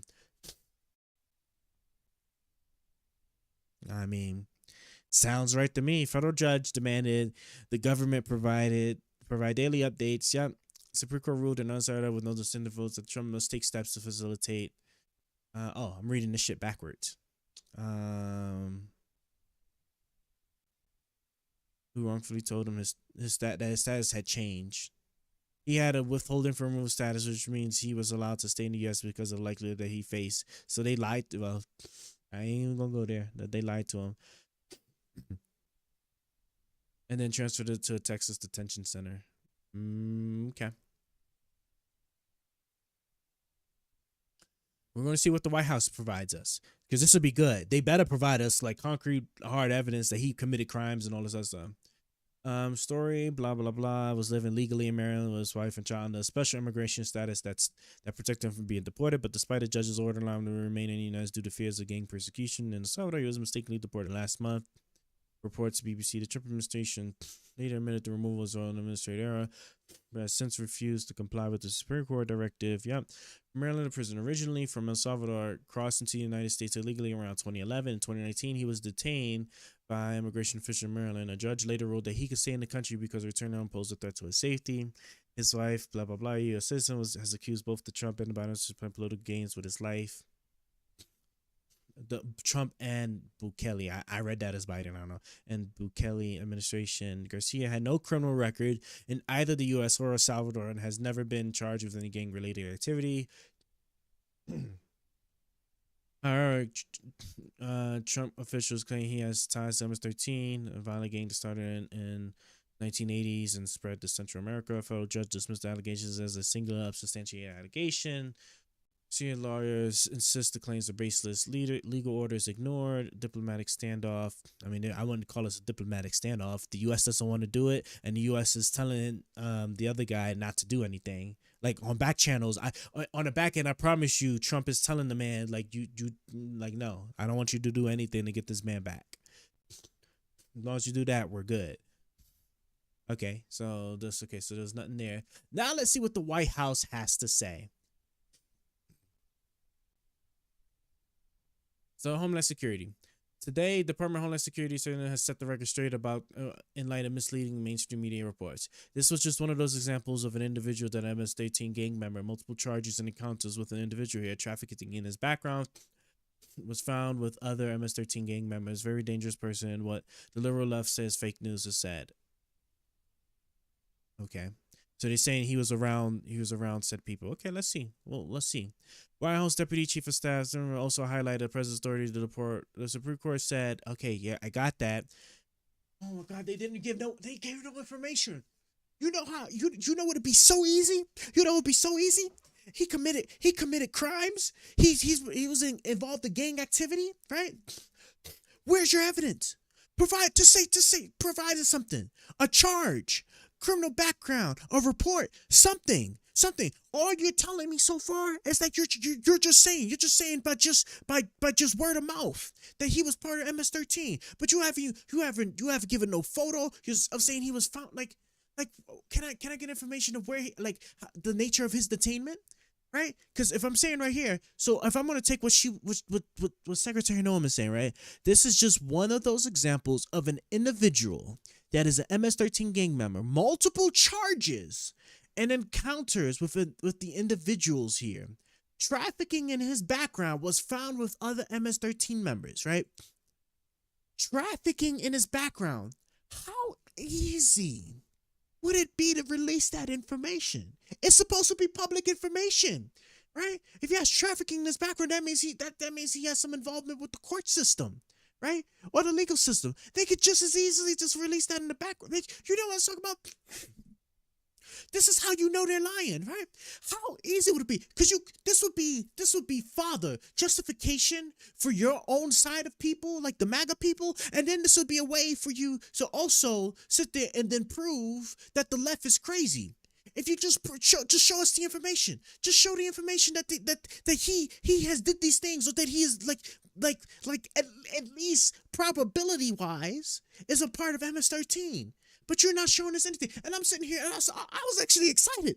I was excited when I saw this government website, because I was like, oh shit, because you know something at the very least. Like if this would be the one place where I know they would easily publish this information, or at least make some bullshit up, and give something, not just a statement, just give something, right? And it's just it's 3 paragraphs. It's 3 paragraphs. With 2 of them just talking about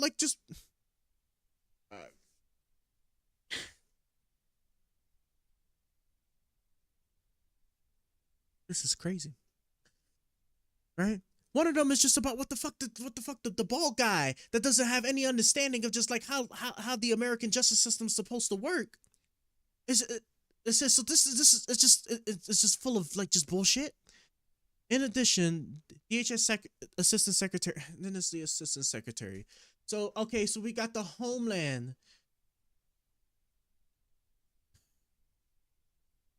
We got the Department of Homeland Security statement. And then, because we don't have anything, we got to get their assistant to also make a statement. Oh my God. You couldn't even just at least get the FBI, the CIA. Like, no, you just... Oh my God, bro. This is crazy.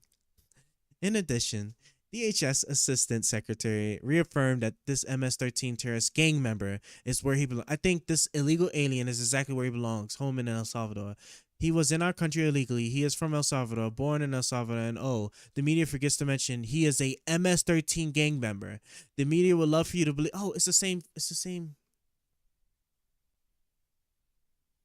Okay, and then this is where these cuckle fucks are about to sit there and they're just like, I'm like actually just pissed because like nobody's actually giving us any real information. Like, how can you say somebody is part of something? You don't even.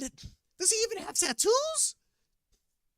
Does he at least? Please, some of this man at least got tattoos. Does he at least have tattoos?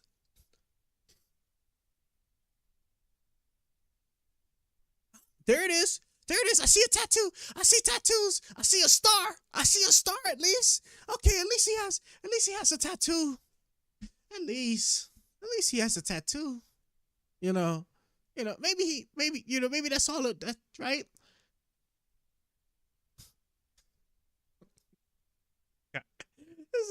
This is so, oh my God. Do I even want to listen?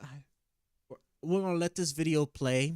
Just so I could show you guys, just like this is just the ignorance that's just like it's just so entrenched in these like parts of the whatever. I don't even either. If I'm being quite honest, I can't even say. I can't even say that this is even Republican. Honest to God, I don't even like Like if I'm being honest, I think like a bulk of Republicans, you actually took them to the side, would actually sit there and say that, I am all about supporting like deporting terrorists, right? But the man is on a court order not to be deported, right? And so like he has like a legal status to be here. And at the very least, he has no crimes. There's no evidence to explicitly link him to explicitly link him to MS-13. Why the fuck are we like spending time on this story? Let's get the easy dubs. I feel like most Republicans will sit there and say that on the back end and just be like, bro, just focus on the easy dubs first. Just get the easy dubs. At least let us get through midterms. God damn, let us get through midterms. Right? Just get the easy dubs. Get through midterms, then go crazy. Because it's going to take you a couple of years before you even get all of the actual hard evidence criminals first. That the ones from like actual crimes to like parking ticket violations, right? Before you start targeting the people that have no criminal like background whatsoever. Damn.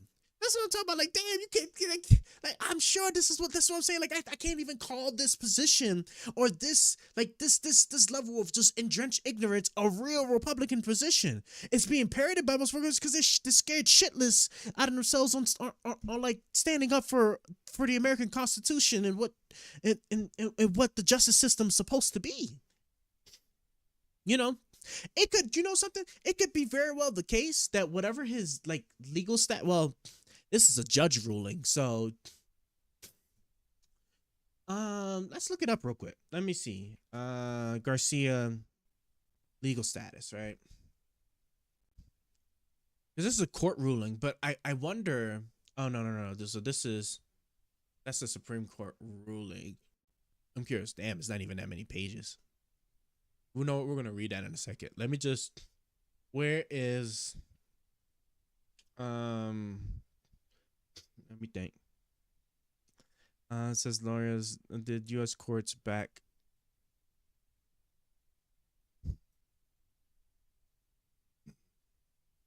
Oh, so this is a thing about that he was a member of MS-13 gang member. So we're gonna find it. You know what? That's what I want to know. We need to find this.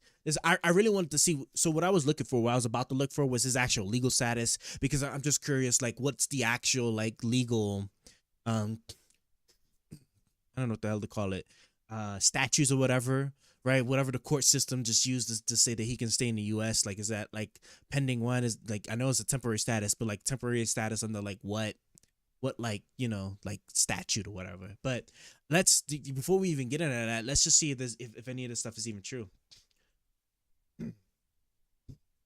Let's see. April 14th. Deportation, Trump administration. On March 15, U.S. government deported to. Okay, yes, so that was today during an over meeting. Misleading statements about Garcia's case in a role that blah blah blah. Here are the facts. The court rules that was MS-13. That's what Attorney General Palm Bandy claimed. The 2009 two courts, an immigration court and an appellate immigration court ruled that blah, blah, blah was a member of MS-13, she said in the White House. This needs context. U.S. Immigration Customs Enforcement arrested in 2019 as he was looking for day labor outside a Home Depot store in Maryland. Excuse me. A police informant told police that he was an MS-13. Immigration judges denied bond, both initially and on appeal, citing the informant's accusation. In the initial denial, the judge said the determination gang membership appears to be trustworthy and supported by evidence from the gang field interview sheet, which in part referenced the informant. Lawyers had repeatedly said in court that the informant's accusations was fabricated. Denied bond is not equivalent to a ruling. Yeah, I understand that. Blah, blah, blah. In immigration bond hearings, detainees have the burden of proof to show that are neither a flight risk nor a danger to the community. Failed to meet this burden to show that he was not a danger. That's not the same as the government proving affirmatively that he was an MS-13 member.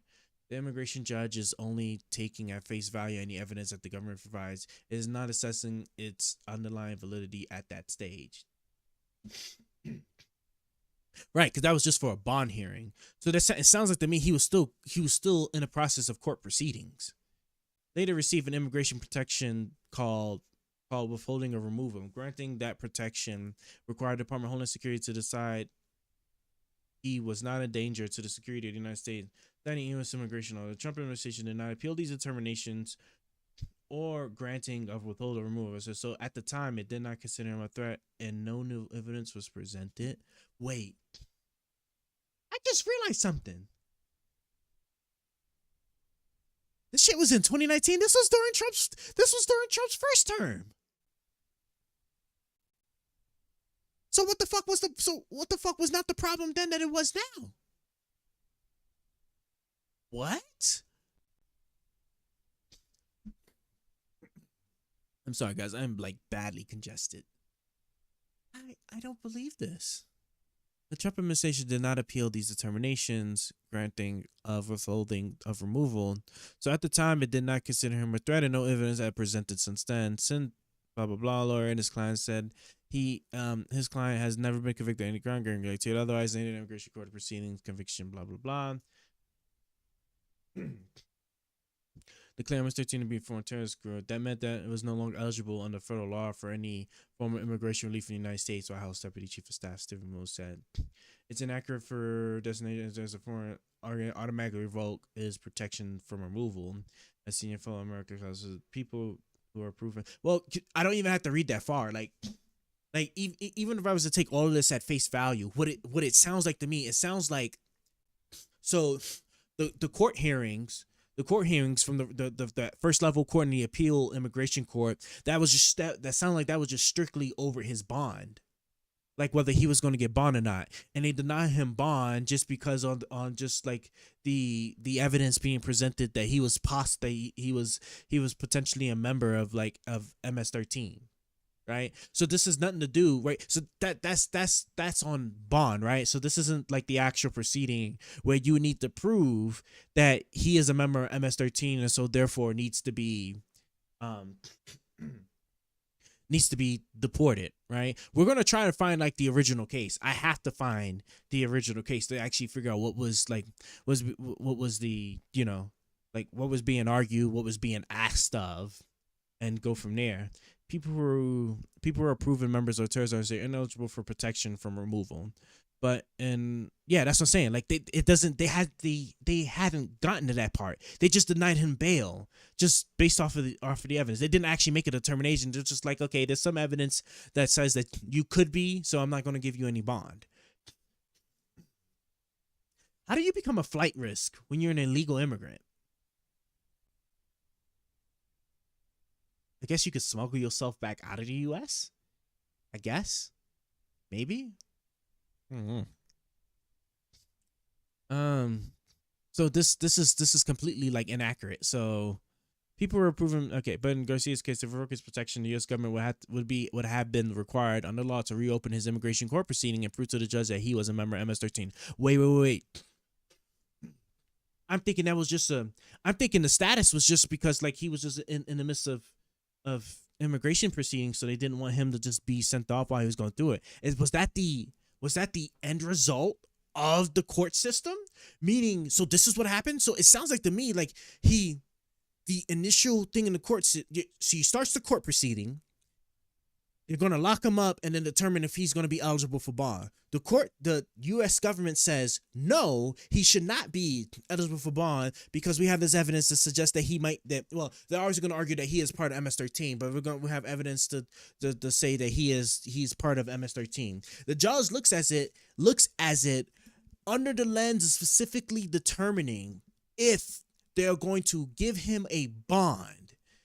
And both that court and the appeals court says, no, we're not going to give him a bond because of the evidence that suggests that he could be a member of MS-13. We're not going to vet the evidence to say that it is whether it's legitimate or not. This is just strictly for the sake of determining if it's okay to render him a bond. So they both said no. And then, hold on, and then he goes through the court proceedings where that same evidence that they're using is going to now be under scrutiny, right? Be under actual judicial scrutiny. And it was proven that he was not part of MS-13, and how he got his protection status. So the court that they're referencing that says that proves that he was part of MS-13 is the same court that sat there and said that there's no evidence to prove that he is part of MS-13, so he gets a protection status to not get persecuted by the gangs or the government in El Salvador. That's crazy. That's what this sounds like.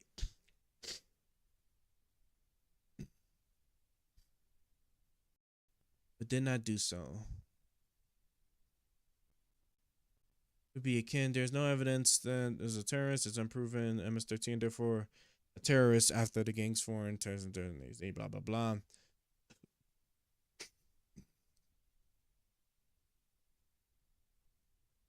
Could be released, and the U.S. government could grant him humanitarian parole as part of the court order requiring the facility his return to the Trump station when Supreme Court. But okay, we need to find his 20. We need to find that court. We need to find that court ruling, right? Because it sounds like that's the same court that that granted him the protection status. So this is all about to make sense now. So this is about to tell me if they're just lying out there fucking like, well, you know, we can almost say for sure that they are like lying. Hello, magnificent gamer, what's going on? Hell yeah! A brother just hopped on the train for our Twitch movement. Better be speaking some damn English, motherfucker. Thank you for the follow. I appreciate it. Let's see, 2019 court case. That's 2025. Please tell me that was deported on March 15. Despite an immigration judge 2019. Can I get a copy of the 2019 court case? Garcia's let me see, hold on. Court case. Garcia 2019 immigration court case. Is that public information? I feel like it would. I feel like it would be public information, right? The hell to just come back. Stop it. Hold on. Garcia 2019. Hold on. I'm about to look at the message in a second. Immigration court case. Can I ask you your opinion on something? Sure. Go ahead and ask away. Whatever it is you want to ask. I'll do my best to try to give you an answer. DOJ must provide details of attempts to return during 2019 in order that he held pending a full hearing months later.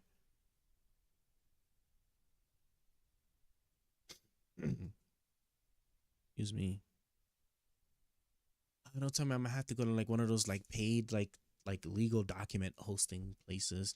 The order that require records and sworn answers from Trump administration officials furthers a legal standoff in the case of. Let me, you know what? Hopefully ChatGPT can find me something. New question. I'm sure you're still drafting up your question, so I'll be waiting for it. New question. Would you be able to point me to where I could find a immigration court case, and do you also happen to have any information about it?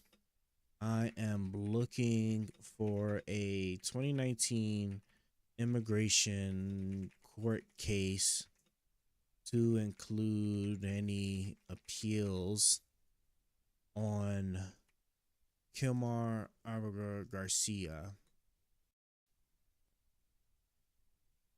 Am I correct in my assumption that immigration court proceedings are public information?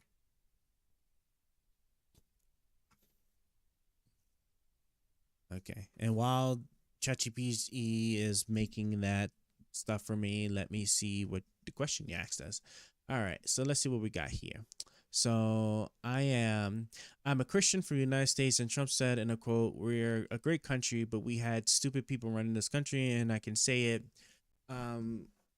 What they've done to us at the border should never and can never be forgotten. It's a sin what they did. The end of the quote is what scares me. He calls that a sin, but in reality it's not so. What is he trying to say here? That he's God, or what are your thoughts? It makes me very uneasy. Well, let me tell you something. I'll be totally honest with you. Considering how old he is, like he's on the very fringe end, at like the end of his life. He's like 80, I think like 80, like 83 or something like that. Let me see Trump age. Hold on, because this is going to be important for me to kind of loop all this together. Trump age. Yeah, see, he's 78, right? So he is like he at best like maybe like 10, 15, and I mean if he's like really lucky, like 20, maybe 20. 20 might be kind of pushing it. Yeah, 20 might be kind of pushing it, but he's like around like 10. You got 10 like 15 years left in his lifespan, right? At this point in his life, he the end goal is going to be for him to just do like whatever the hell he wants, and however he feels like is the best thing in his own determination, because even if it's like egregiously wrong or whatever, like he's about to peace out in the world in another 10 to 15 years. So like it's not like he'll suffer very long. So it's my honest belief that what he is going to do is he is going to fulfill and do his own personal, he's going to enact his own personal will on what exactly he thinks should be done, regardless of US constitutional whatever the U.S. Constitution says, whatever the justice system is supposed to operate. And so, and you see that clearly, like with this whole like finagling of like the court system, right? So with regards to the border, he's obviously like that's getting shut down, right? We already saw that was shut down and stuff, right? And he is going to, by any means, he is going to get rid of any single illegal person here in the United States, whether just people that you can sit there argue that's a good or bad thing. He's going to do it by any means too. Like this case thing that we're trying to find right now, like what it sounds like to me so far is that this is somebody, first off, this is somebody that had a legal protected status. He wasn't even supposed to be deported, and he's going to, and despite all of that, he still sent that man to El Salvador, like to basically suffer, right? This man had a legal protected status so that he doesn't get persecuted or get like basically just like, I don't want to say murdered, but like basically get abused and just tortured in El Salvador, and that didn't matter. He's here illegally, so we're just going to send him. He didn't commit a crime, right? We have no evidence to show that he committed a crime, right? We have a bunch of people. There are illegal immigrants here who have committed crimes. We're not going to just sit there and just make sure we absolutely prioritize those first, right? Whoever we can get our hands on who is not a U.S. citizen is going to be sent, who is not a U.S. citizen. So this includes any green card holders, all that stuff, right? Which is why you also got the students that are having their visas revoked, right? Because they support, they protest, for the Palestinians. Right. And it's just it's so sad and crazy. I don't like what he has been doing, and I can't believe Christians could ever vote for him. We're called to be humanitarians and not isolationists. Well, I mean, I'll say this is that I don't think. Well, I mean, you got to think about it too, right? Like if you was going to look at it, if you're going to look at it like strictly in a religious lens, you like Christians or like really anybody like who's like heavy in religion would have never voted for Donald Trump, right? Because like of just like all of the what is it? What's the word I want to use? I'll just say just dog shit, just treatment of immigrants, non-white people, period. Just like DEI hires, right? the illegal, all Mexicans are rapists and murderers, right? Then you had the whole Stormy Daniels, the whole the whole sex with the porn star while your wife was like pregnant thing that like was big, right? That came up in the the debate with Biden. Like it's just all this stuff like from if you was really going to just base it off of religion, like no religious person would sit there and vote for him. But I mean, at the end of the day, there's a lot of like even. And like you could take it for what it's worth, but like most religious people aren't even like faithful to their religion anyway to begin with, right? They invoke their religion when it suits them, and then disregard it when it doesn't. And that's like a bulk of these people, right? This is a bulk of Christians, right? Because otherwise, why do you have Catholics like messing with them messing with them kids in the churches? You know what I'm saying? Like it's just like it's like I don't know. I don't know. Let's see. I don't like let's see. We have been deceived. Well, I don't know about being deceived. I think just like a bulk of the Christians. I think there's just enough Christians. Well, I mean, there's just enough people, period, that just don't think that any of that any of that stuff's a problem. They just they wanted him voted so he can achieve like the things that he said he was going to do, right? Anybody that has a problem with him doing what he said he was going to do and they voted for him, I don't know what to tell you, right?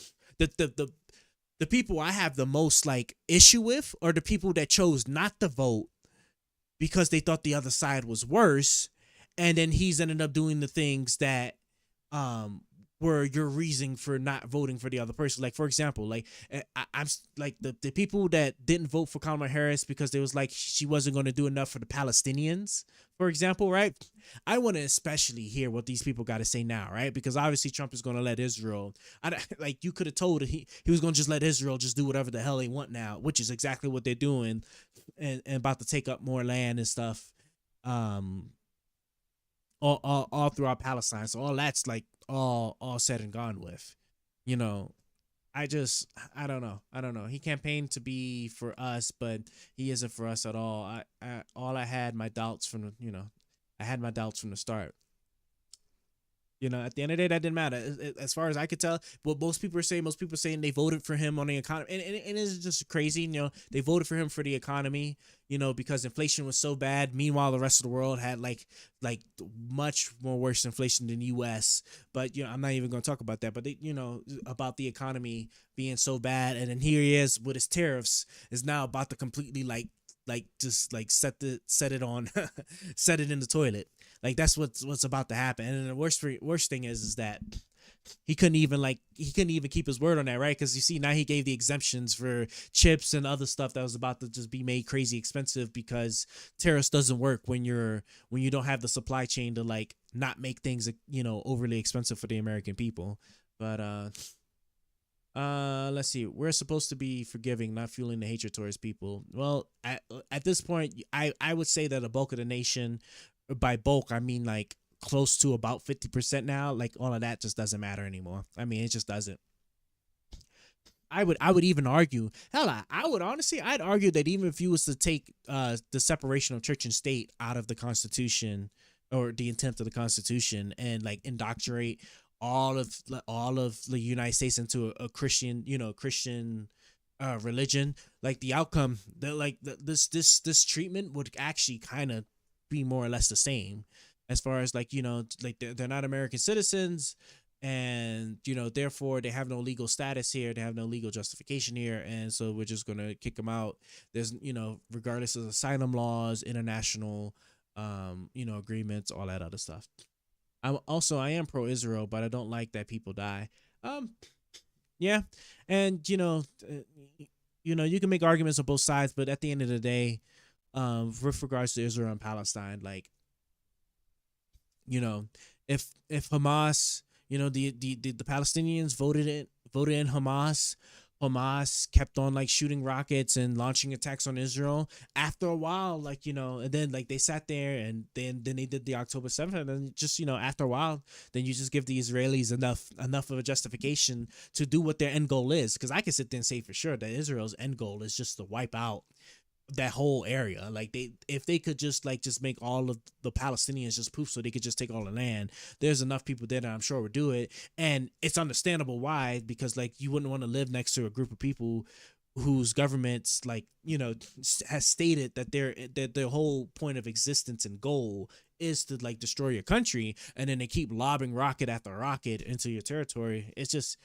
it's sad. It leads to this bloodshed and stuff. And like we had an opportunity with Biden to sit there and make sure Israel didn't go too far and to actually like force a deal where like once Hamas was like fully defeated, all the hostages were returned, that Israel could then like actually be separated from the Palestinians, like actually like Israel originally said they wanted to do was stop having to have to govern and watch over the Palestinians. So I don't know. That's against Christianity and the whole God gave us a choice whether to follow or not. So like forcing things on people is fully against everything.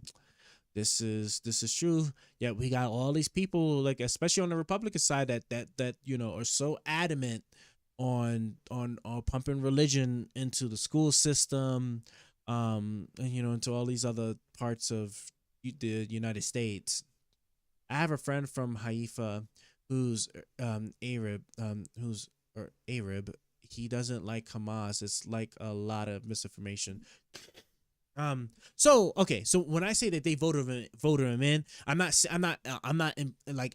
saying or implying that like Hamas has the full genuine support of the Palestinians, right? As a matter of fact, we just saw it. Like, wasn't it like a couple of weeks ago, a week or so ago or two, where like the Palestinians were protesting Hamas, like at some point, right? I am completely under the impression that Hamas is obviously ruling, with an iron fist, in that like they're sitting there and their support is their support could have initially been genuine, right? They got voted in. They could have easily just lied, and then from that point forward, then they just use an iron fist to like sit there and like shut down dissent and threaten people to continue to always support them, whatnot, and maybe do like some radicalization activities on the side to like to spike up people in order to like support the terrorist cause and whatnot. But like I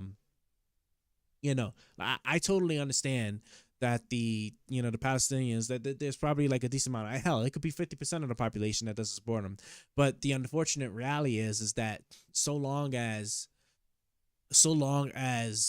the Palestinians as a whole, at least, I would say like you need at least maybe 60% is like good enough. People say that you just need a quarter, but I would say 60% to not like just get murdered, to not just like have all your people murdered.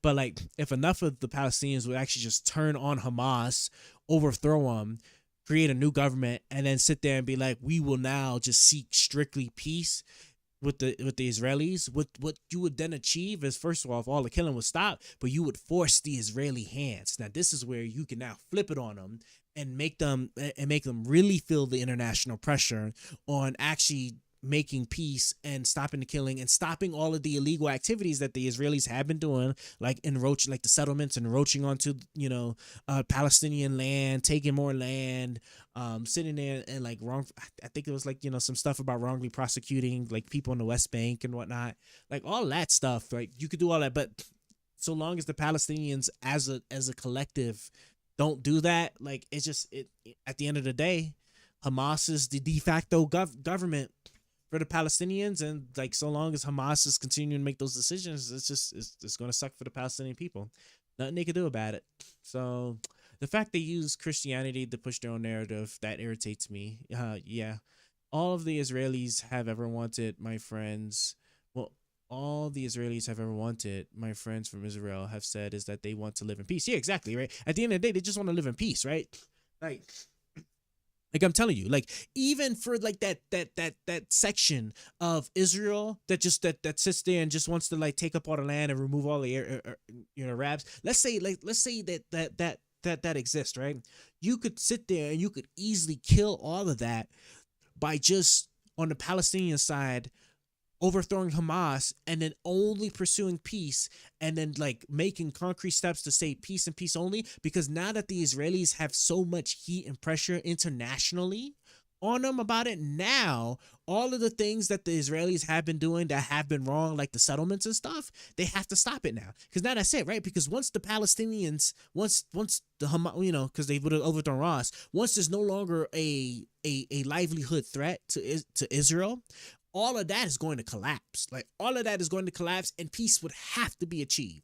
But this will never happen. And so long as Israel is in a position where they can essentially have justifiable, you know, legally justifiable reasons to do the things that they do, albeit they will make mistakes, of course, right? Because war is never perfect, right?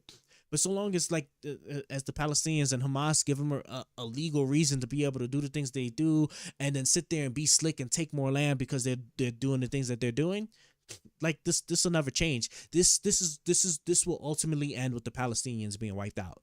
That's going to be the end result.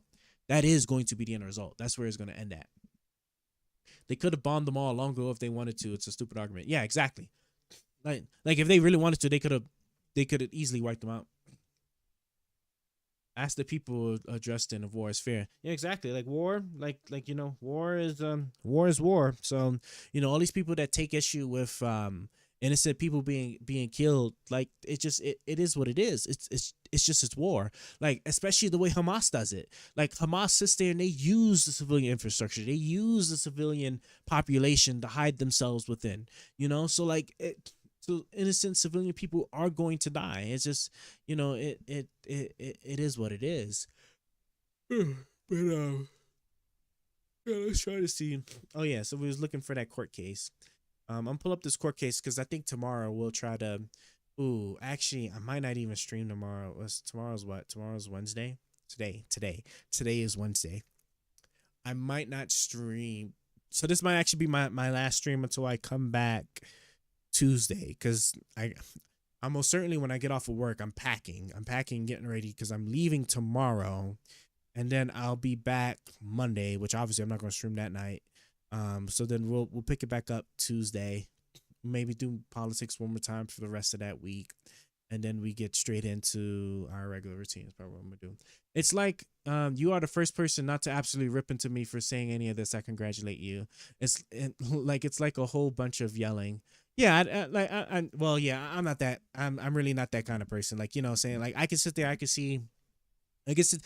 sit there and see both sides of the argument while also being very clear at what side you should support and be on, right? While still holding the same side, you know, the other side to account and whatnot. Like, you know, all of that, like getting wrapped up in sides, you know, whether you're, you know, secretly paid for by any particular organization, or you have your own like moral beliefs and stuff like that. I try to keep all of that separate. Like, you know, I have my moral beliefs and whatnot, but I'm not going to sit there and enforce that or think that this is how people should also believe as well. You know, like there's general morals that everybody has decided to agree on. That's why the legal system's in place, right? We designed the legal system based off of our morality, and there is a rule of law with regards to war, right? And so long as that's being, like, you know, followed, which, as we know with clear evidence, undisputable evidence, that Hamas is not following that, because they entrenched themselves so deep into the civilian population to try and like prevent Israeli attacks, that it is what it is, right? Because you can't tell me that, like, you know, a group of people could come into your land, do all this stuff,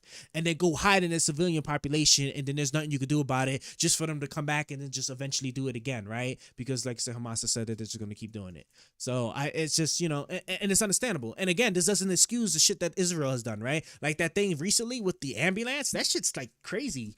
I don't know if you've seen the video of like the ambulances coming up, whatnot, and then the people got out, and then they basically like gunned them down, and then like the Israelis tried to like lie and say like they were like terrorists, you know, but you know, everybody lies to try and like protect their sides, right? But like just like they get caught so red-handed, it's just like so sad. But like, you know, to say that they were terrorists or whatever, right? Or that they were doing like something, I forgot what was the exact argument, that they were actually doing, like they were coming too close or doing some movement and stuff, and then the video comes out that actually showed that what they were saying was just an outright lie.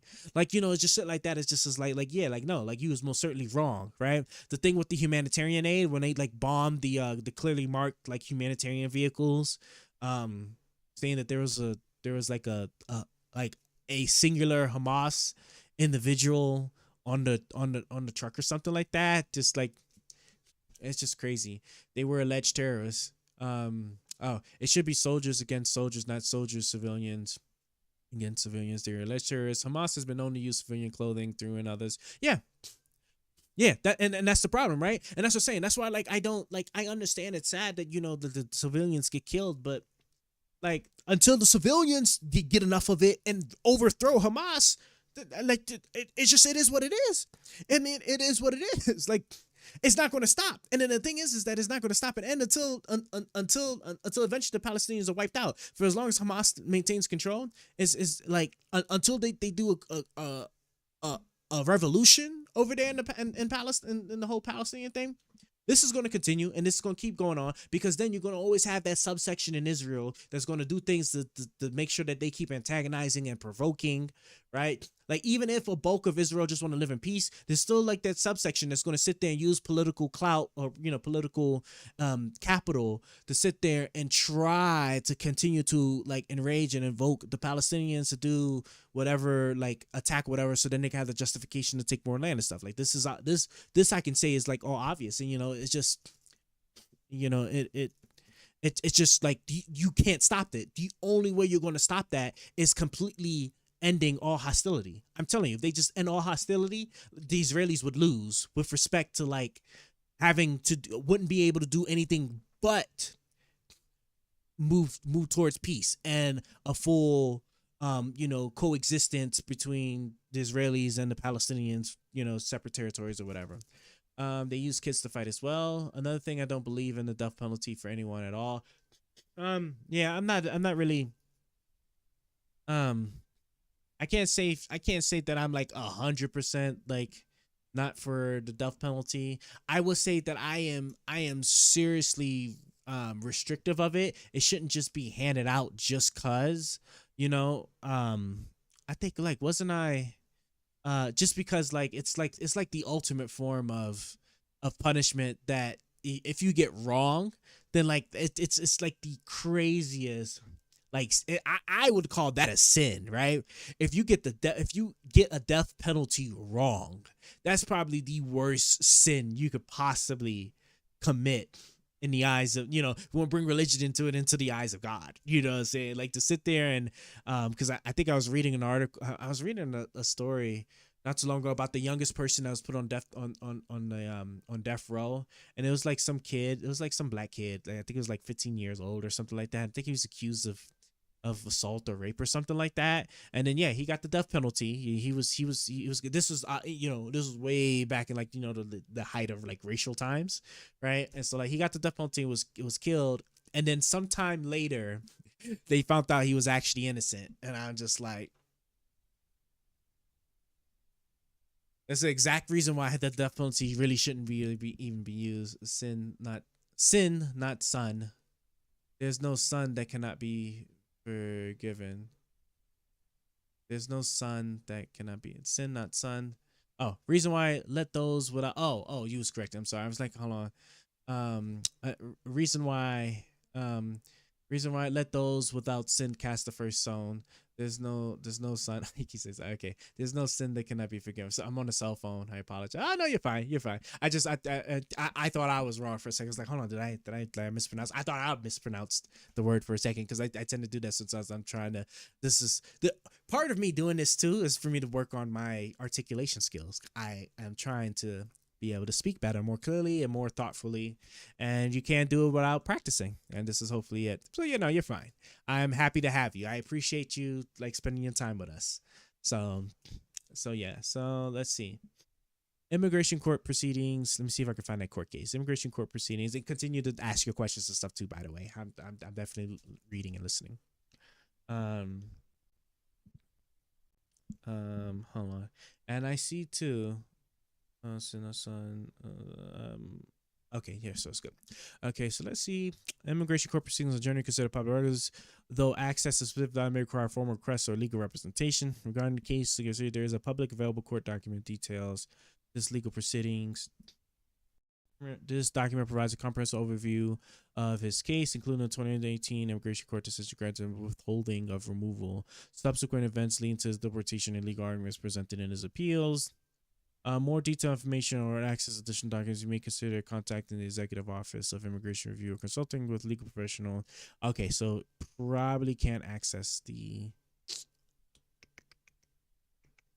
Okay, so there's probably is no way to access the court documents. I would love to be able to see. You probably need like one of those paid services. I forgot what those legal paid services are. That give you access to court, the court documents and whatnot, court cases. Obviously I'm not paying for that. I'm not, but okay. So I mean, I guess it is what it is. But this is what it sounds like. So I'll always preface it whenever I'm referencing this now. I'll always preface that, as far as I can tell, unless somebody actually pulls up the 2019 court case, that the whole MS-13 thing was just because he was being alleged to have been in a gang, and part of the proceedings said that he is possibly part of the gang, and so that's why they denied him bail. But then at the end of the proceeding, it was determined that he was not part of the gang, which is the reason why he got granted the legal status of staying in the U.S. for fear of prosecution and potential, and torture from El Salvador, whatever like gangs there are. And Donald Trump's Justice Department chose not to appeal that because I guess they didn't have any evidence to actually prove he was part of MS-13, and so therefore they left it be. That is a key thing that we now know. See, this is why it's important to actually pull that stuff out. Another thing, Ukraine situation. He wanted to secede land. Cede land to the Russians. I don't believe in that. I thought they learned from history, but no, when the British and French have Hitler, what he wanted by letting him rearm the Rhineland, letting him Ashklus, Austria, taking the Sudetenland from... Oh man, you was really making my articulation skills get try here. Oh, I can, that word, I can hear it in my mind being said, and I cannot make my tongue say it. Sklotsvia. Okay, fine.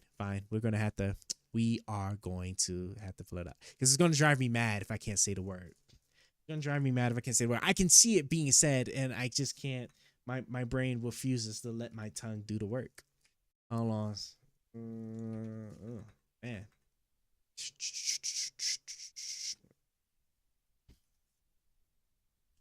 Here it goes.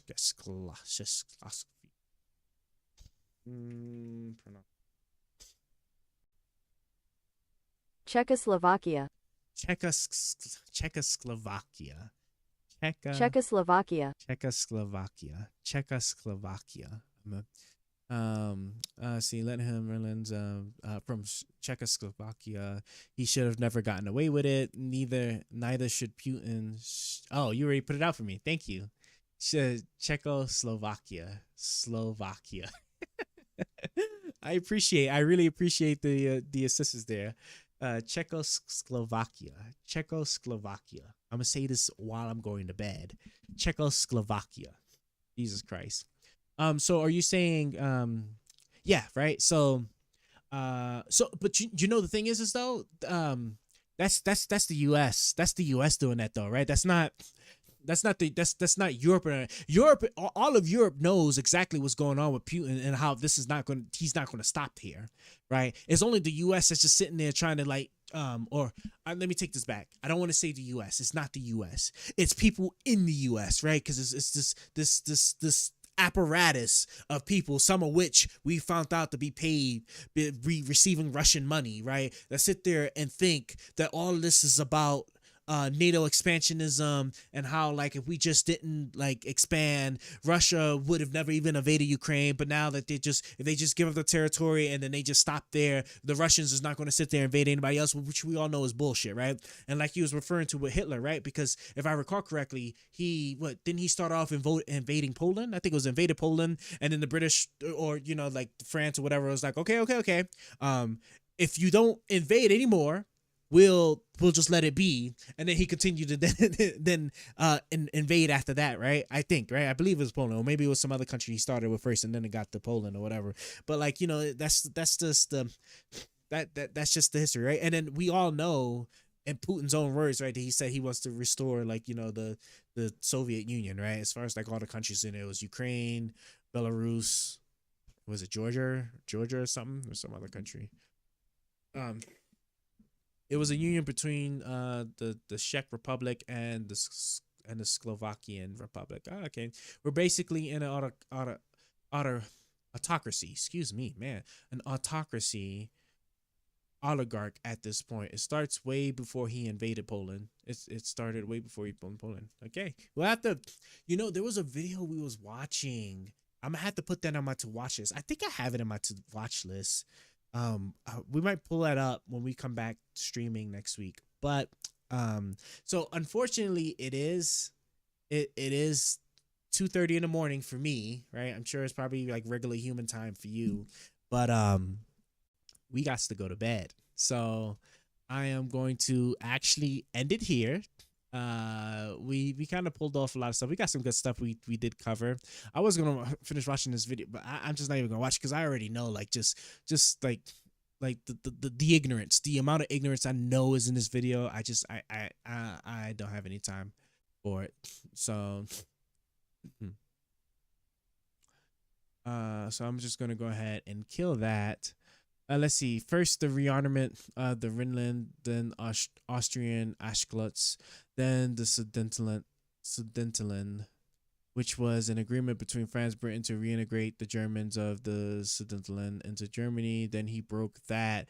Then he fully annexed the modern Czech Republic. Then he set up Slovakia as a puppet state. Then he invaded Poland. Yeah. We're gonna do I wanna like do a dig until like the start of World War II.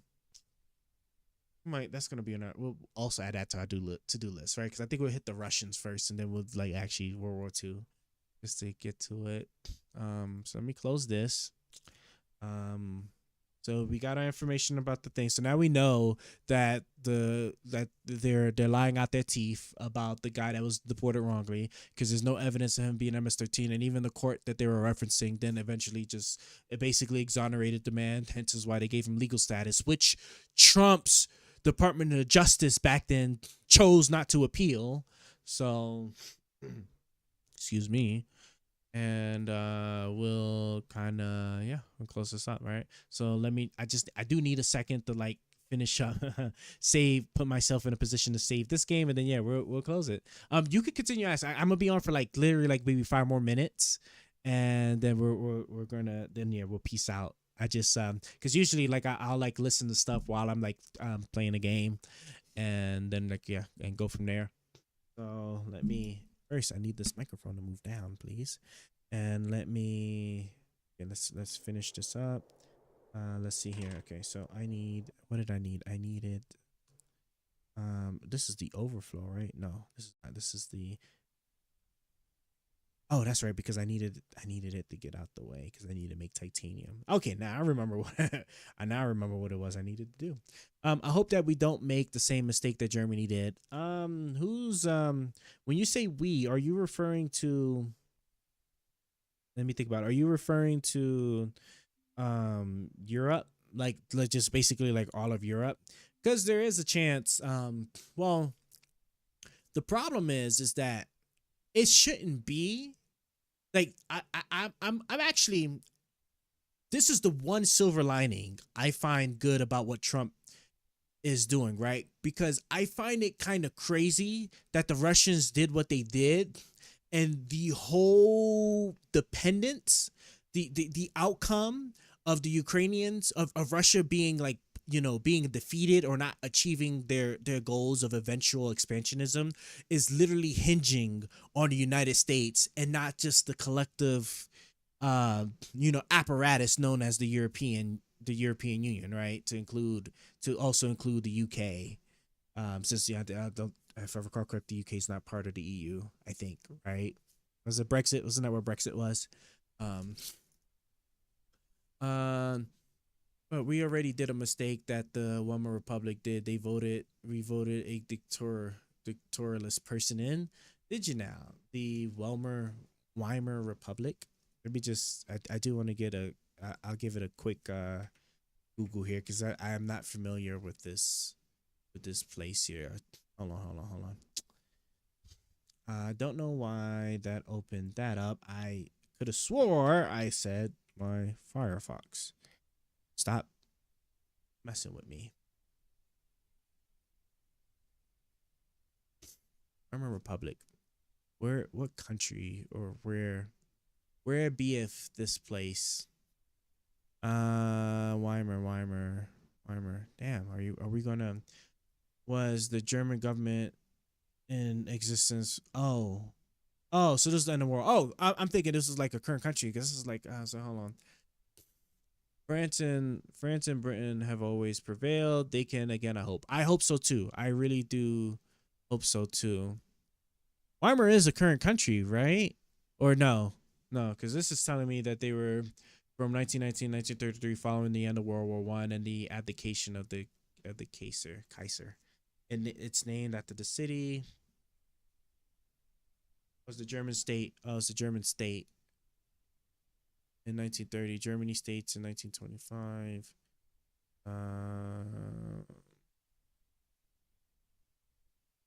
Until the 1930s. But if not, I hope new countries of today stand and liberate the nations of the old. Well, we can only hope so. We can only hope people take a stand against tyranny. It gets harder and harder with each passing time, right? Because what do they say? How do they say it? Peace. Soft times make soft men, and then soft men makes hard times, and hard times make hard men. So, and as they say, we're in that soft era where like people just are not having the appetite to just do the hard work to protect the justice and democracy, or just moral justifiable living to begin with. I'm going to go with this country must not be in existence anymore. In 1945, Nazi Germany, under the pretense that all extreme measures laws they implemented were constitutional. Notably, there's no attempt to replace or essentially amend the Weimar Constitution. Nonetheless, Hitler's seizure of power had effectively ended the Republic, replacing its constitutional framework. Oh, okay, so I see. Enabling the Act 1933. Okay, I'll have to put this in the back of my mind. Used until 1935, when it was replaced by the swastika flag. Oh, okay, so this was like the pretense into the rise of Hitler. That is good to know. I will keep this in the back of my mind. Let's see. Nurtinen Musenkrieg Führen. But only tyrants starts war. Oh, okay, that's a cool phrase. Nurtyren. Now you're gonna make me actually. I gotta jump on my other computer because I'm using a dual computer stream. Rage, not start.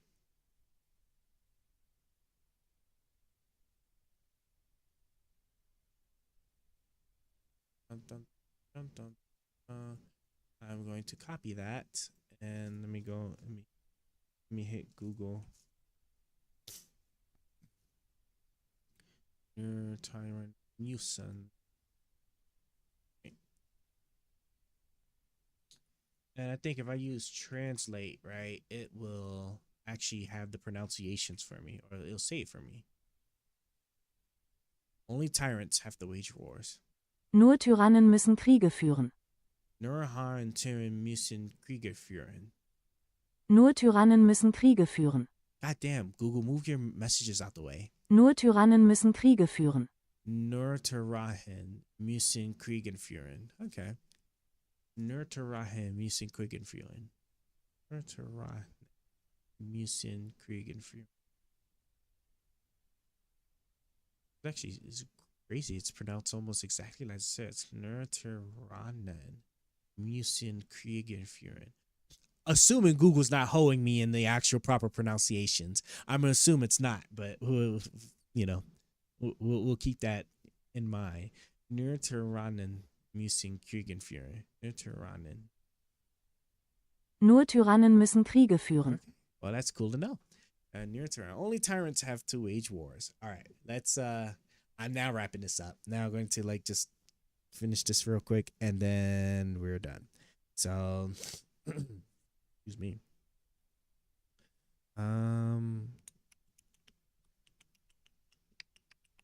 So what I want to do is, damn, that's the only source of titanium in my immediate area. So it looks like I'm gonna have to dedicate all of it. In fact, let me think about this. Okay, so I am going to. Okay, so I know what I want to do. I know exactly what I'm doing. Kill this, right? Boom. And then what we're going to do is I'm just going to just move this up. All right, we'll move this up. And then what I'm going to do is I'm going to put an overflow gate right here. And that way I can reconnect this, so that way we got that going. And then what I'm going to do is now I'm going to move this over here. So that's my titanium, right? So, okay, cool. So we got the titanium. And then what I need to do now is I need to get the cryo. Where the hell's the cryo thing at? Yeah, it's right here, right? So I'll put the cryo thing right here. I feel like 2 should be fine. Yeah, I feel like 2 should be fine. And then now what we're going to do, we're approaching the end of like our little setup here. I wish you good days ahead. Your shoe is floating in the background. Yeah, let me see. Can I yeah, make it a little clearer here, because you'll have me a little bit blurry. Yes, I have a shoe back there that is floating in the background, and the little white ball underneath it, I just didn't I forgot to turn the light on. The light will be on next time. But that's also like a floating moon. It's supposed to be lit up white. But yes, it is a floating shoe in the background. Yes, it is. One of my prized possessions. I love it. So let's wrap this up here, because I'm just going to simply do this. And oh no, that's fine, because I can just as easily put that, so don't worry about it. There we go, boom. And then what I'm going to do is let's take a pump now. We'll take a little water pump. So just get like a simple get a chance to do what I gotta do. And then what I'm just going to simply do is the bridge, right? Yeah, bridge. Oh, cool. I can actually take it, put it straight there, and then go here. I need a router, so we're gonna do a router right here. And yeah, once I build this, then I'm done. I'll be officially done. And boom. Okay. And hopefully that works. And oh, and this is right. Cool. Right. And all right, and what are we at on electricity? Cool. I do or should put batteries, right? So I'm just gonna say that, hey, you need to build you some batteries, and I just need to put them in an undisclosed place, like that hopefully won't get destroyed. So right, yeah, right here looks good. Oh, they're that big? Damn, they are that big. So just put 2 of those right there for right now. Say that's good. We've got the cryo fluid. We have the pyrite, and then I'll remember the next time I pick this up to get the electricity generated. That scared you. Yeah, I'm sorry. It's yeah, it is a cool contraption though. Let me see. So that, okay, so that, yep, so that's going to slowly store power, and we're done. Okay, yep, we're done. We have our yep, we got our cryo fluid, all that's fit. They have their titanium. We have pyrite already done, and then tomorrow we will be able. Well, tomorrow, the next time we stream, we'll go on the offensive and start attacking the enemy base. All right, because this is going to require. This is going to require some work, but it'll be fun. I can't wait, but I'm gonna have to wait like nearly a week before I get to it. So hopefully I even remember what the hell I'm doing. but we'll go ahead and save and quit that now. All right, go ahead and end that. Okay, and all right, we're done. All right, well, that concludes that. The Magnificent Gamer, I really appreciate you hanging out with us, and for everybody else that was also stopping by, I see you guys over there in Kick and YouTube as well that was like popping by. Again, I said we finally got a little bit of stability in our lives with respect to our streaming stuff. And I think ultimately I'm gonna like probably settle with a week on, week off kind of approach, just so that way I can also have the time to like do the video editing and whatnot to publish them to the YouTube channels, and whatnot. But yeah.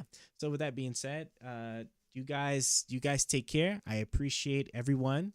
Again, I'll stream next week Tuesday, I believe is when I'll have to pick it up. I gotta pack tomorrow. I have to pack tonight. But yeah, next week Tuesday. And then we'll be back into the flow of things. So yeah, you guys take care. Will Almighty ever stop being trash? Can he ever not be sorry? Find out next time on Almighty's stream.